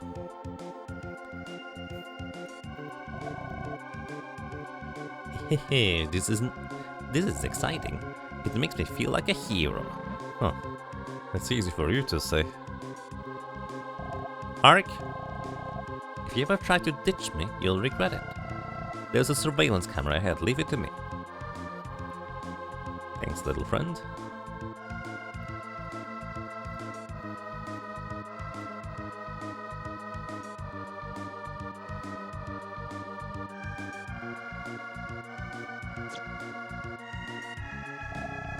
Okay, Ark, it's safe to come now, though. Huh, another child, you know. I don't think we were noticed by that camera. Hehe, see, my ability comes in handy. Now, let's go. If we fall behind, the others could be in danger. Wow, watch out, there's a robot. I'll create a mirage to camouflage you. Go ahead. Cool. Uh-oh. Ow! Ow! Ow! Ow! Ow! Ow! Ow! Ow! Ow! How did he go over there? Did that surprise you? That crane was operated by Royd. I should have guessed from the rough handling. I had no idea being a hero involved this much pain.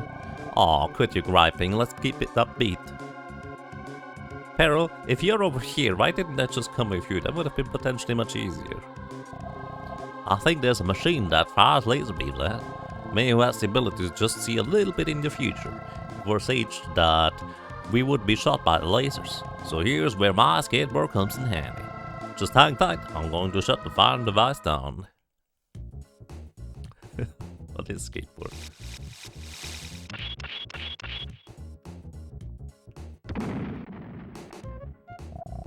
Ark, all clear, let's boogie. This guy is great. Ha! What do you think of that? I'll follow you with Malin. Ark, you go ahead. Good luck. Anyways, effectively conceptually, one of my absolute favorite things in video games, stories, and RPGs is when a band of ragtag people that just happen to meet each other along the way kind of come together to just form like a coordinated assault against what is ostensibly the bad guy. Like, this is absolutely one of my favorite sequences because, hey, Lady Fina. Long time, Mark. You've kept busy. 2 levers must be operated at the same time to open the shutters ahead. Ark, you work that lever. Alright, ready, Fina? Let's go. It's open. I'll meet you up with you later.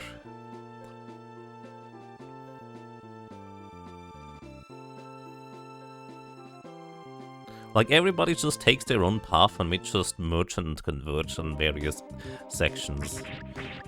I just really like that concept where each one of them just has their own strengths and is just running through the gauntlet in their own personal way, the way they know how to.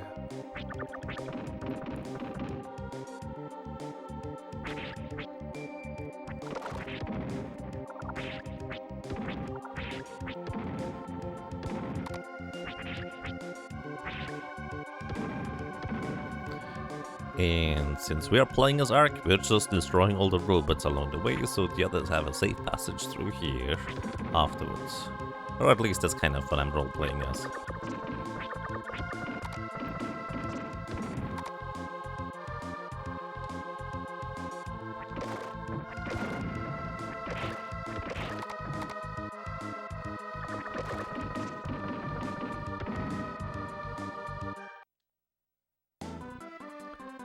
And then there's Royd. I never expected I would be helping you like this. Well, so be it. I'll blast through the shutters with this cannon. Cover your ears. Fire. Why is there a cannon in the middle of this thing? Find out later. Now, go!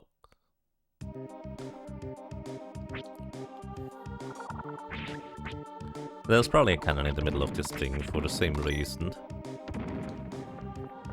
Everything has just weird winding and convoluted paths for everything.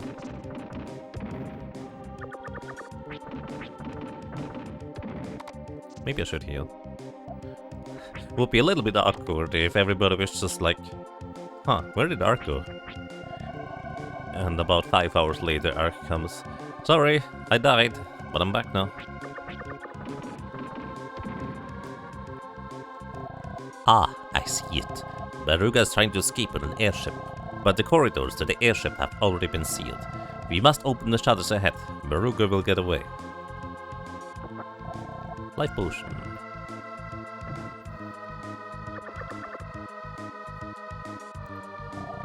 We have to press these 4 switches at the same time. Ark, hurry! Go to your room! Okay, boss. I believe my room is all the way over here. I am mistaken. I think it's here. There it is. This must be the switches for the shutters. Ark, are you hearing me? When I shout, everyone push their switch at the same time. Ready? Now. Whee!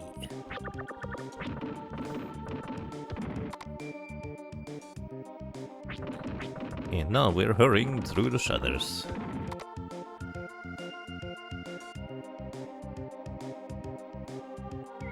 And jump onto the airship. That's probably why the cannons are there. Airships always need cannons. Screen shake! Ark, this is a machine called a computer. Put simply, it's the brain of the ship. There are 7 brains on this ship. One of the brains of them isn't a problem. But if all 7 were knocked out, this ship would have to go down. Here are some time bombs. Attach one to every computer. Okay, let's split up and search. Good luck. It's just like, okay, time bombs. Royd and Vida are just working together here too. Leaping onto an airship, lifting off takes some guts. That kind of risk take is great. I like your style. We're coming up to the grand finale. I like how they also gave me the time bombs. And you would reasonably conclude that they probably already put the time bomb onto the computer right behind them. But no, you have to do that. Still. So this is a computer. Ark's at a time bomb. Alrighty, now to find the other 6 buttons.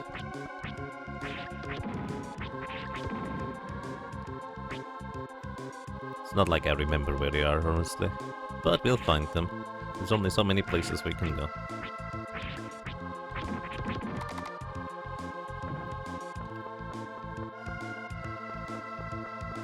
I actually never realized that this entire area just has straight up screen shake galore. It's actually pretty extreme. Wait, we're not here. This is for later. I think there's 2 up here, if I'm not mistaken. Oh. We thought we cornered Beruga, but he escaped at the last instant.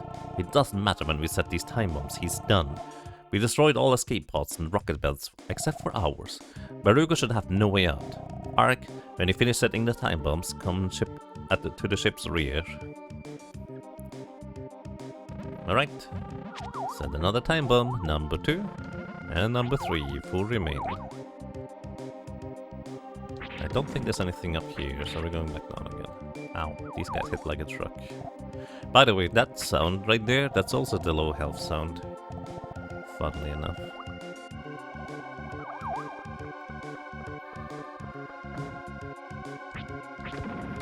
I remember that guy. He always shoots you when you don't immediately go invulnerable. Level 31.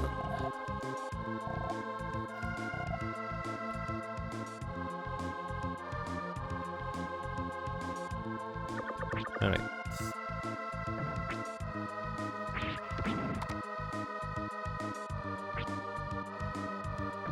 That is not where I need to go. I think the computer is right here in the middle. Alright. 3 to go.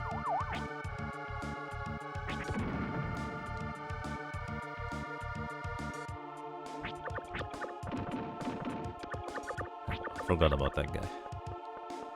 I forgot about a lot of guys, to be fair. The security system sensed Ark. Doesn't matter, he won't trust them. Alright. 1 remains. And it's all the way on the right side. Probably.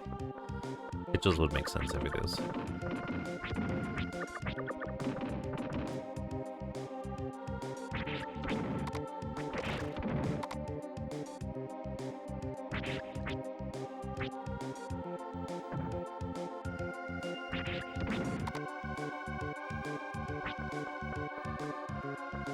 Like how there's an exit sign blinking.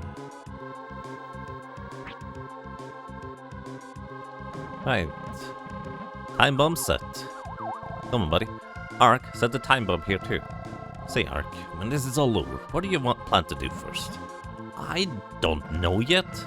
All this constant fighting, just surviving day to day is enough. I see. Not much left to go now. Keep it together. Ark said, oh, I didn't realize I could talk to him again. Like that. Whoopsie.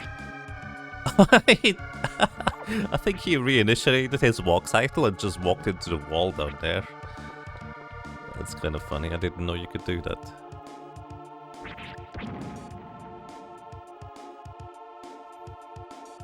Alrighty. Cornering Dr. Beruga. We have arrived. Ark, did you set all your bombs? Okay. Alright, I'm flipping a switch.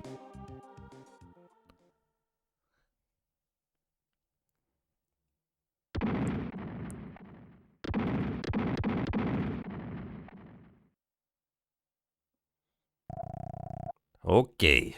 All we have to do now is escape. Foolish, too foolish. That was Beruga. It's from the rear deck.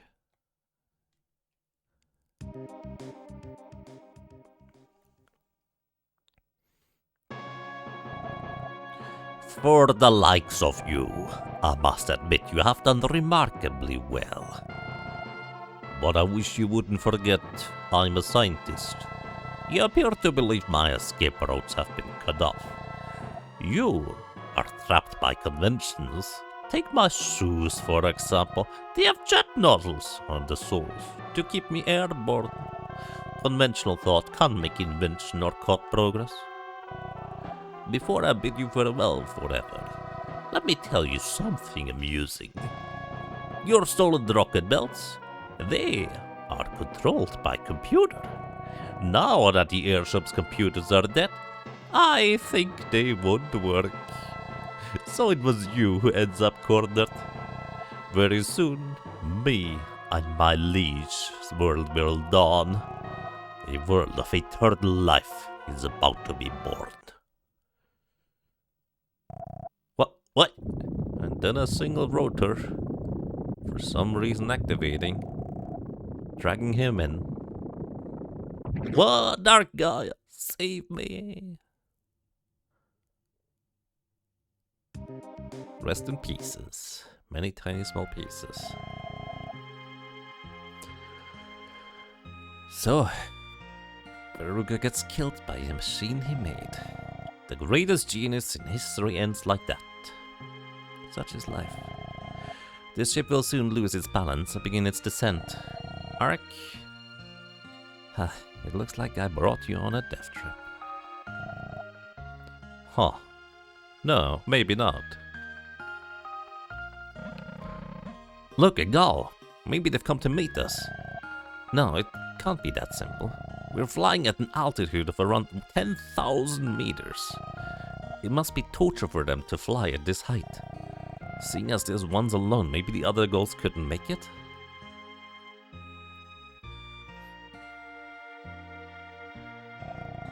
Hey Ark, you get on that goal. There's no need to endanger all three of us. Royd is right. We will do whatever we can here. People have been known to survive airplane crashes, you know. Humans are made resilient.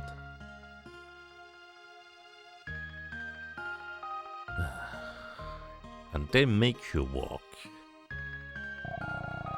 Now hurry, go. The airship is starting to drop. Ark, we will see you again. Promise? Until next time then. Let's go, little friend. Exclamation mark, exclamation mark.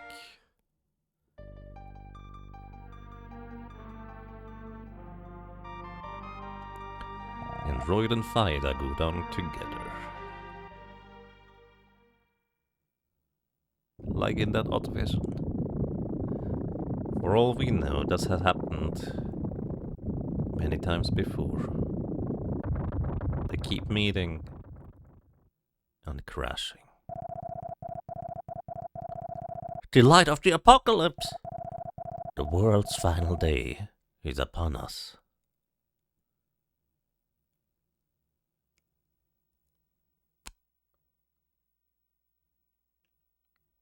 This guy's exhausted. Thanks, little friend. Good job. That light fell the direction of South America. Maybe a missile, perhaps a meteor. Either way, it must be the end. You can see that from here to South America. That's impressive. But then again, this world is a torus, so maybe it's not that unusual. The donut. Anyways, welcome to the final set.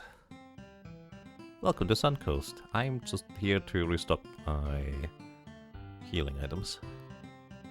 If I ever find the shop, that is.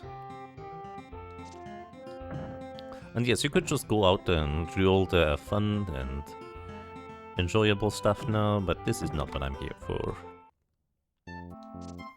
Merchants. Posh suit. Thunderpike. Oh, the Thunderpike is, by the way, the weapon you can get from the lottery in Freedom when you advance the city by one stage. Medium bulbs. He also sells large bulbs. How convenient. Thanks, sir. And yeah, I think the first time I watched that scene with Lady Fida and Roy just going down with the literal sinking airship, I was not happy. I was very not happy because I really like those two. But again, it's just a reflection of what has happened already. And may or may not happen again, because everything seems cyclical in this universe. Unless we can break the loop. And that is exactly what we are here for. You know where everything began? We emerged from a hole in South America. We resurrected the Ra tree. Everything was covered in nice grass. Then we visited the birds, then the mammals.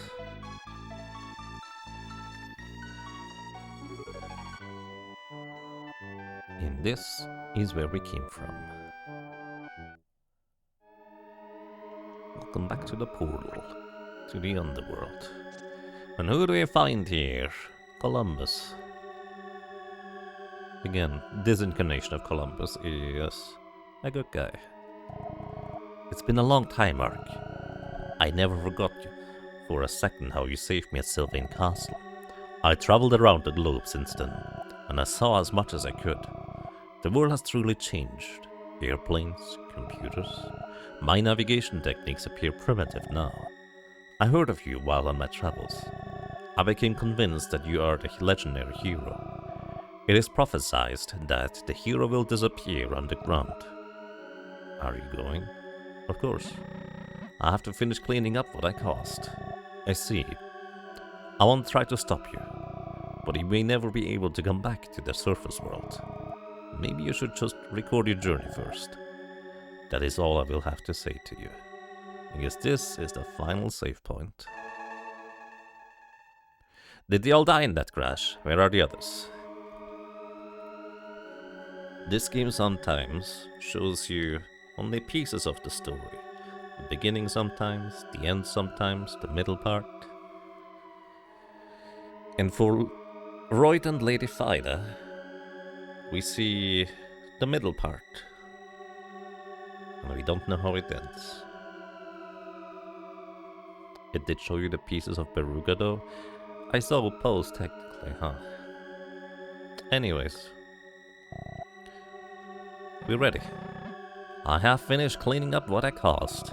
I see. I won't try to stop you.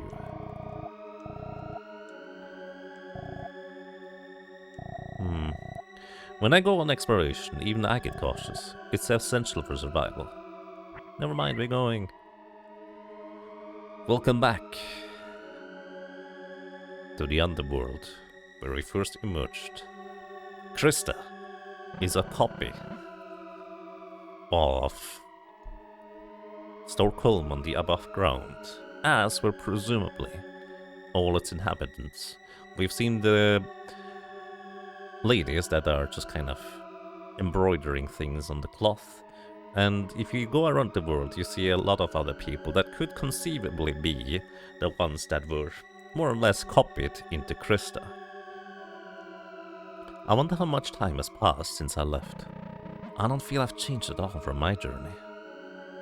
Yet we went through a lot.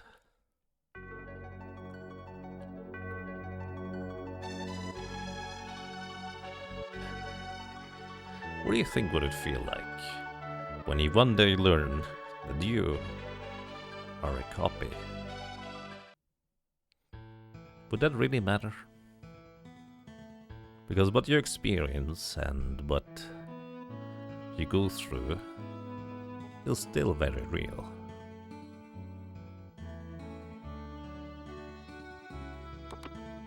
Let's go. When we interact with these guys, well, Arik, where have you been? We were worried about your disappearance.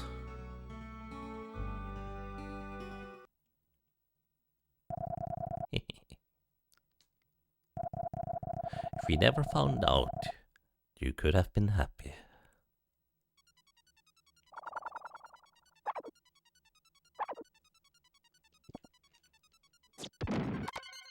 Well,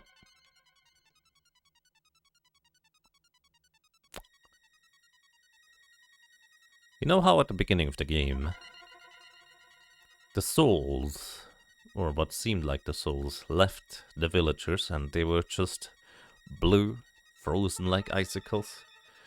Crystal blue, if you will. Well, everything down here appears to be shaped out of crystal blue.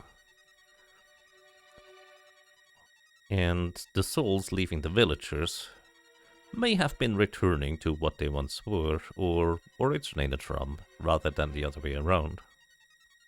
That is just speculation. Who knows? Hey, big guy. I'm back. Arik, you have done well to return. I must give you credit for resurrecting the world so far. But you appear to have learned more than you should have. There is something I wish to show you. Follow me.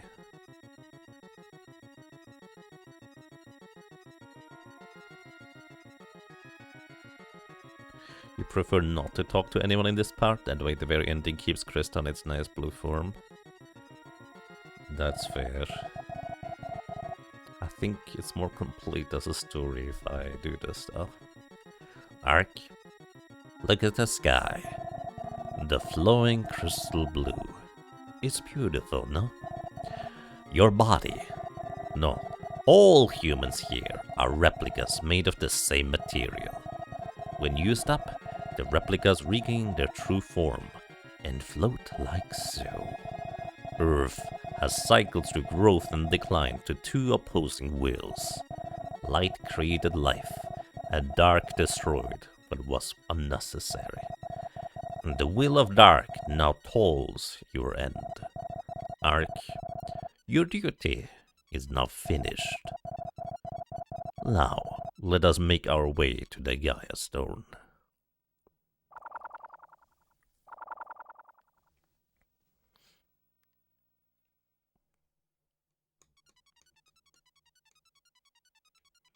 And these things just look very alien.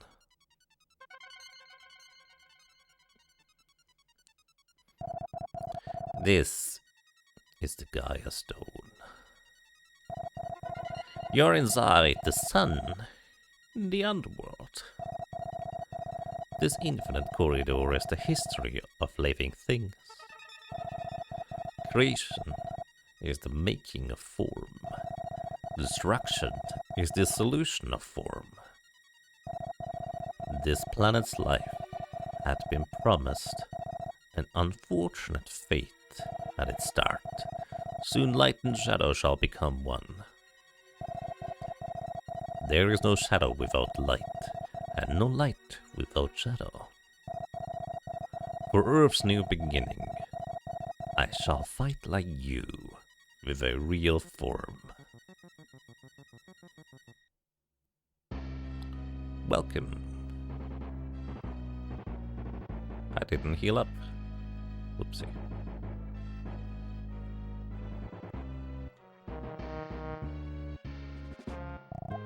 Gaia's Rage. Okay, I probably should heal. Gonna equip this one.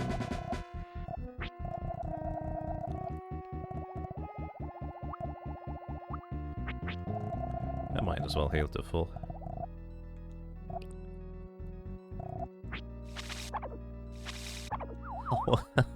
Yeah. I forgot how much damage you take from these.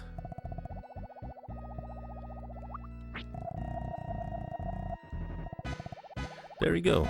Your answer how to the night cycle. He turns the sun on and off. Indeed. I missed.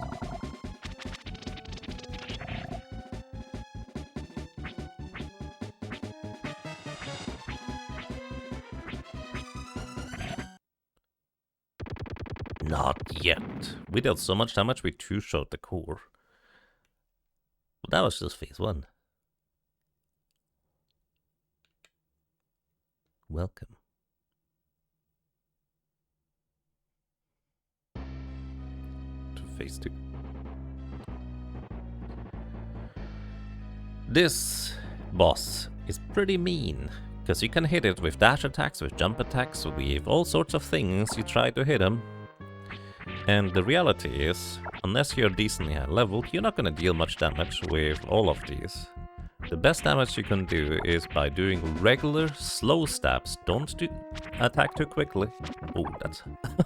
It just murdered me. That was fast. I didn't realize that was a two-shot. But yeah, we basically... We deal a lot of damage with this get-up, I guess. But we might as well just take a bit more time, because I think I have high enough level that we can actually use the proper armor, if you will. And it'll be fine.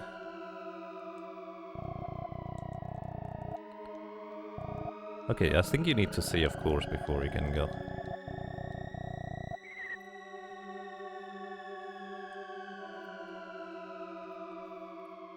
No, fight the Mana Beast. Yep.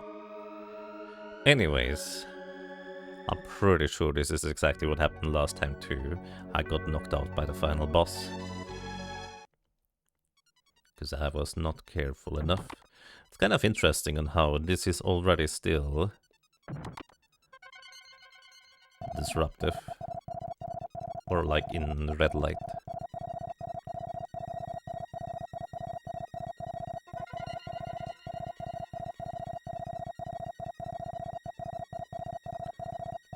There's something I wish to show you. Follow me. Also, my dash attacks were dealing way more damage than I expected just earlier. Because I was like 3 levels higher than usual. So they would still be fine, I guess, at that attack power level. But yeah, he basically just mentions that everything here is a replica. Crystal blue? Well... Crystal U, I guess.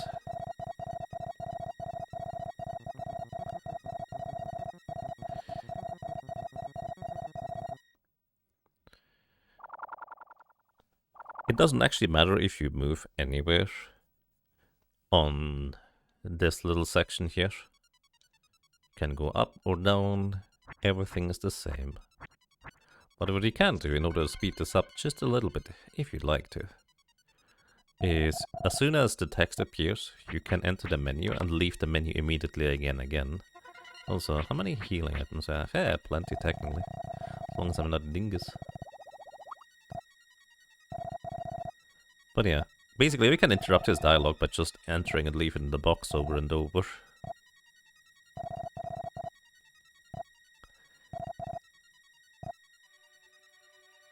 Hehehe.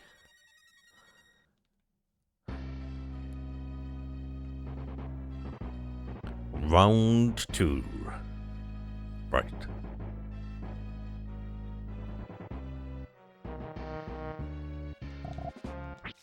Gaia's Rage. And if I'm just dashing, I'm just forever immortal. Or I can't get hit. Oh, I hit it only once. Whoopsie. 7 damage. It's a little bit less than the 150 that it took before. Actually, I didn't take 150 before, did I? Oh, I forgot about that part. Sonic Boom! You can actually just stand on the corner here and that will never hit you. Okay, Guile.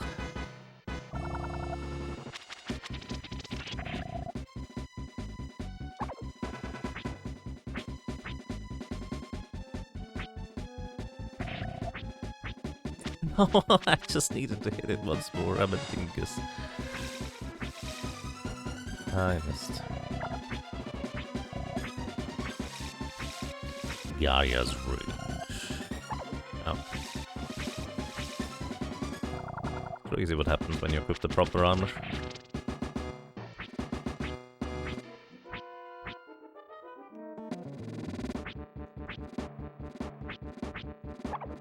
You can only hit this thing when it's like standing still, and it always moves twice. So basically what you want to do is you want to hit it at the bottom of the platform, that way you can actually just hit it repeatedly when it goes back up to the main body. Not only do you take significantly less damage, you also have a lot more health. Indeed. Alrighty, round 2.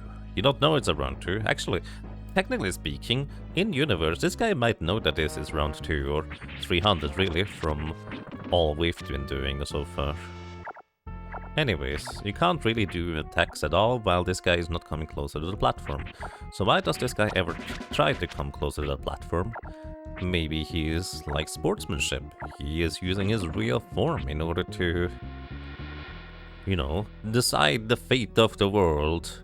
The battle between light and dark, and resurrection and decay. The cycle demands that we are giving it a fighting chance. Or the alternative interpretation of this entire thing could quite simply be that... Also, you can block this, or you have to, really. The alternative interpretation of this entire thing could just be that this is part of the entire setup. This is the entire cycle of life, including this battle, including Gaia taking a real form and battling us and getting defeated. And then it just loops on you anyways. Does it do that? Who knows? It's just a theory.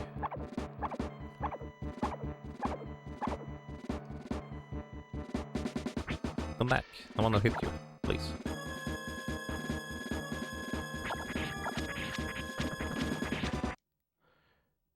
And that's it.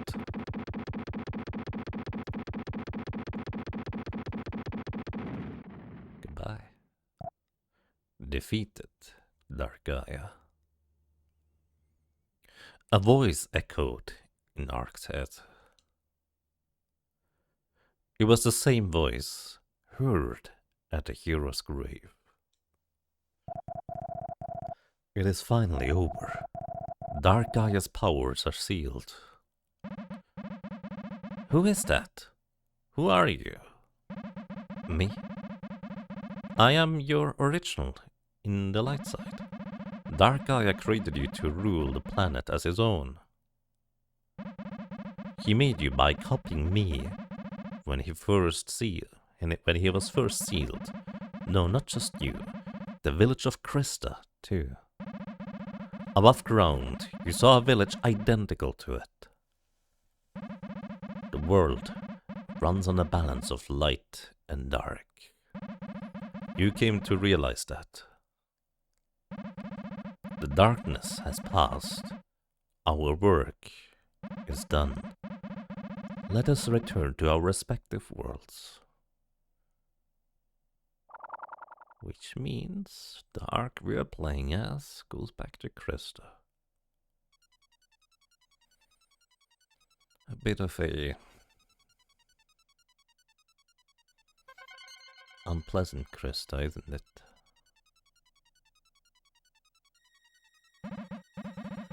So, this is my hometown. Even if I have a grand home with no one to share, it's meaningless. Come to think, Elle outside lost her village too. Lost her fellow villagers and her parents were killed. That's why she said she lost her ability to speak. I can feel the pain that she went through. I had no idea that having no place to go home to is so empty and lonely. What's the matter? You seem down. Yeah. I wonder what I've been fighting for. I was told by the Elder to resurrect the world, so I went above ground. Yes, the world was resurrected, and civilization developed. But that was all the Elder, Dark Gaia's plan. I can't help but feel I brought bad luck upon this planet. Huh. I didn't think you had that kind of sense of duty. But you did fulfill your duty of creating heaven and earth. So you're what humans would call a god. Where there's a world with living beings, bad things always happen. But on the other side of bad, there's an equal number of good. Anyway, Ark, I enjoy traveling with you. Yomi? Huh, you're kind of a nice guy, aren't you? What? You just found out now? Yomi, let me ask you something. You came along with me on my entire journey. You even stood by and helped me on my final battle. I never asked you this, but what exactly are you? Oh, is that all? Ark, up to now you've met countless living things, right? Birds, four-legged animals, even mermaids with flipper tails. All living things evolved the way they are now from one creature. Before evolution started, they all looked like me. Humans evolved to stand on 2 feet so they could use tools. Now they're relying more and more on machines. Maybe humans will evolve to my style again. So Yumi might be our future. Okay, later Ark. I've got to get going. What? What? Where are you going, Yumi? Back to sleep. I'll be back when someone's raised from the flock like Ark. Later. Farewell, brother.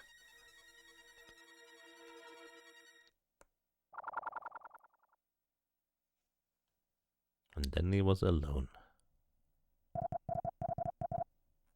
Can you hear me? I am Light Gaia, the soul of the surface world. With Dark Gaia's defeat, Krista and the underworld will disappear. The surface world will gradually return to normal. You are the hero who appears when the earth is in danger. In you flows both the blood of Light Gaia and Dark Gaia. Your duty is now finished. Your body will soon disappear. Just today. Enjoy your final happy time in Krista, in peace.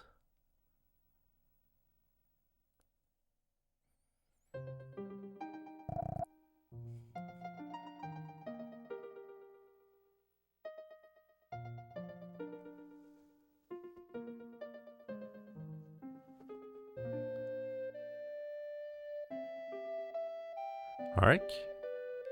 Ark? What's the matter? You were tuned right out. What? Sorry, I was just thinking. Well, we have one more day. Just one. Hey Ark, I think happiness is just being able to loaf without stress. That's a way to think about it. Hey. Hello Ark, you're looking uncommonly serious. Well, if you're quiet, there's one less worry for me. Embroidering, huh?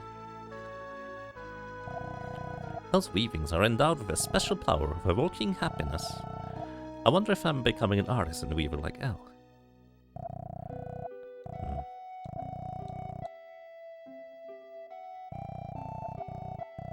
I think all of them say the same thing, huh?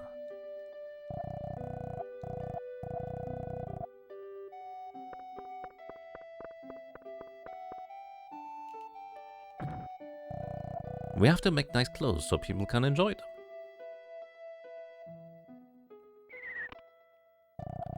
We're waiting for Elle to finish work. Let's play, Ark.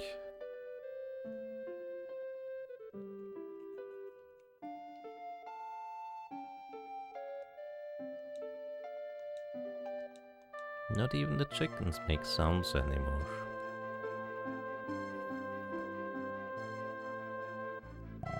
The fortune teller was saying this pool reflects the future, but the pool shows nothing at all. It doesn't even reflect me. Huh. That is kinda dark, but also poetic. I think I can appreciate that. Just gonna eat those. I hope you don't mind. Crystal Blue isn't here, but I'm going out anyway. Everybody just changed their tune just a little bit. Just to be a bit more upbeat and cheerful. They're not even yelling at Ark anymore. Kids should be active, so what if they break a few things? Oh, even the little girl that was sick is out now, I guess. Somewhere. Or the boy, was it? Hey Ark, let's play! Yes, I think he was sick. But not now. Pumpkin has nothing to say anymore. It's just a pumpkin with a face. Oh, a new world is about to start. What will happen? Is that all you say? It is all you say.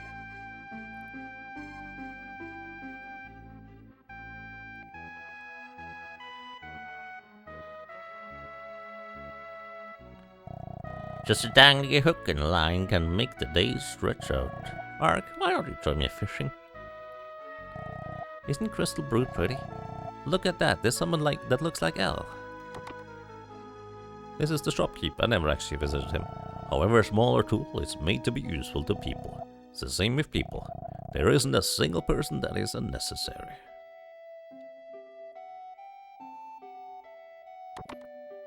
I like that. What? Matty rock? Arg, what is that? We don't care anything like that.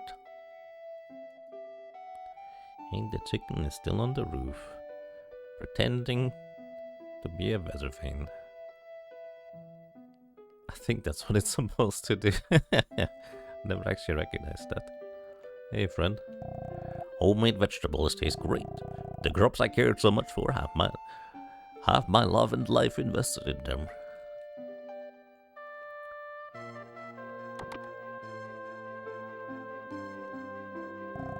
This meal is well made. I wonder what genius thought this up. This guy has the exact same dialogue as before. I get this feeling I've worked like this a long time ago, but that's okay. I do this job because I like it.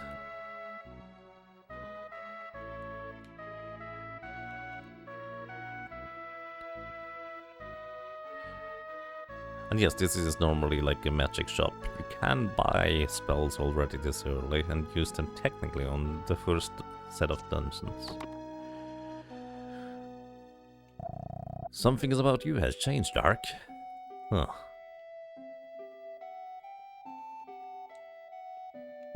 What? The blue door? It's always been a broom closet. Are you alright, Ark? I'll wake you up again? Woohoo! Yesterday was a peaceful day like any other day. Like today, like tomorrow. Everything started from this room. I wonder if the Elder planned everything when he sent me up. I resurrected civilization and Beruga, and died Earth in darkness. I should have been killed by machines when Beruga was awakened, but I didn't die. I was resurrected by Kumari and all living things. I met the other me and I realized my destiny.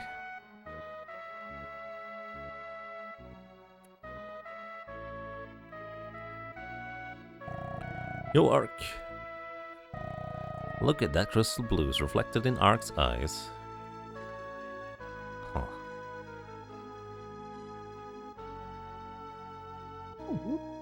One last time. Ark, are you hungry? Just wait, I'll make you a good dinner. I'm good. I had apples, thank you.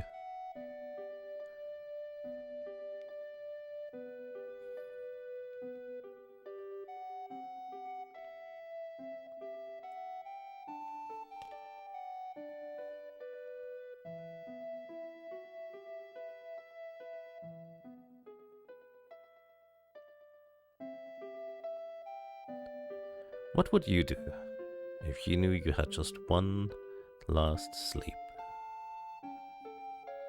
I don't know. I feel like it's not something I need to think about now. Let's, instead of just having a sleep, let's have a nice dream. Just one last time.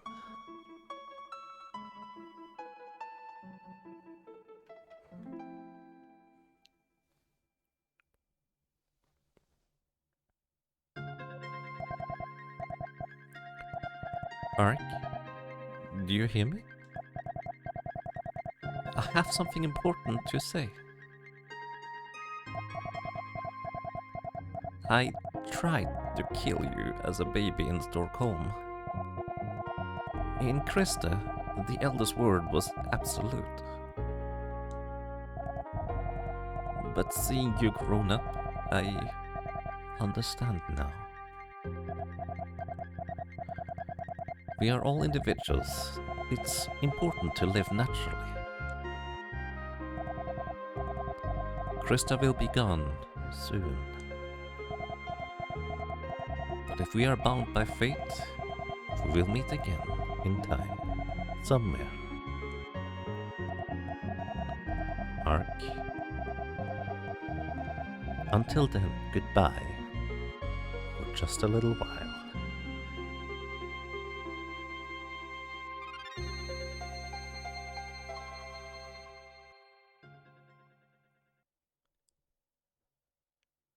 Goodbye.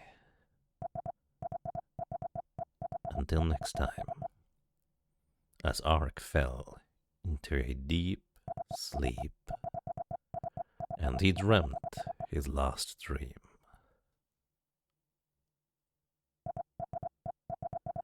It was a dream of becoming a bird and seeing the world grown older.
I like this ending sequence.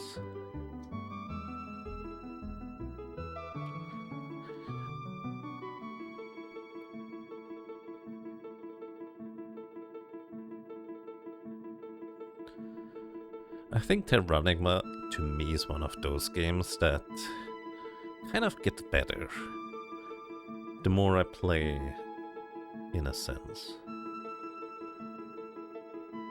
Because I feel like knowing that it's basically Ark's last day in Krista, a Krista that sees no future in the pond, if you will, and has just one day remaining until, well, you have nothing left to do aside from going to sleep.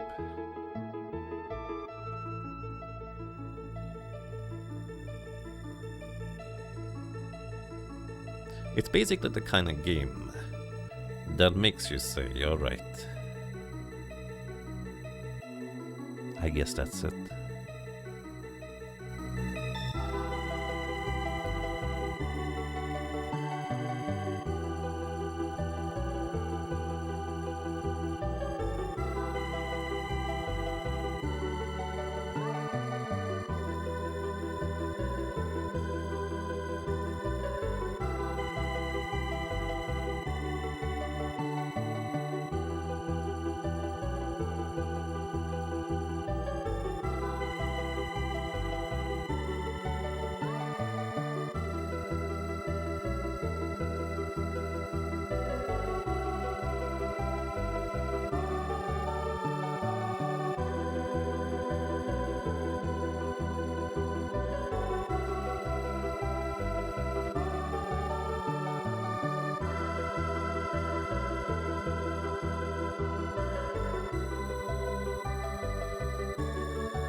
Kind of don't really want to talk during this because the ending music just tells its own story. Great game indeed. Thank you. Also, speaking of thank you, Meckerzausel tipped $10 and says, because you're great. No, you're great. Thank you kindly. I really appreciate it.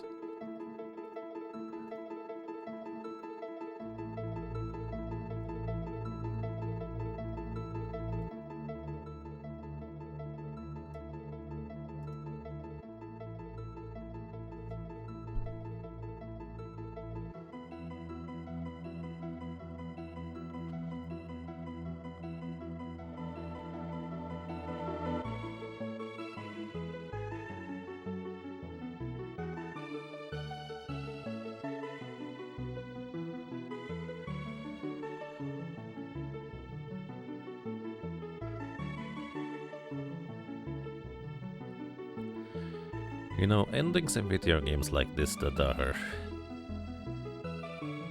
Well, in short, I tend to prefer like a cheesy happy ending personally. But as I've grown older, I started to appreciate the more somber, more quiet endings a lot more.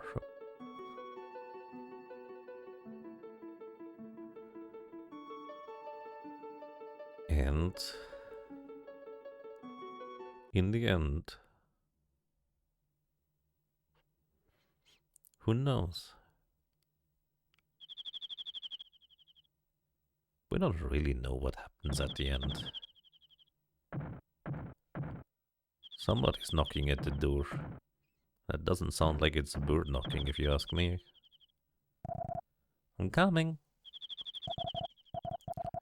Who could it be at this time? It's almost midnight. Well, maybe. Just maybe.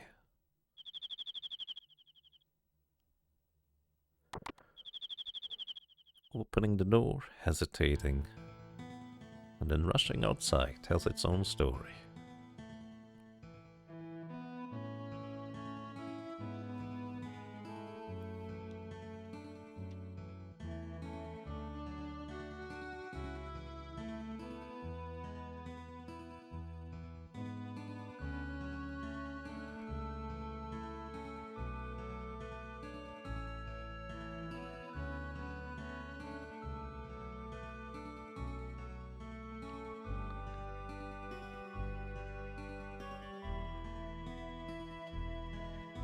And that's it. Thank you, everyone. Thank you for accompanying me on this journey.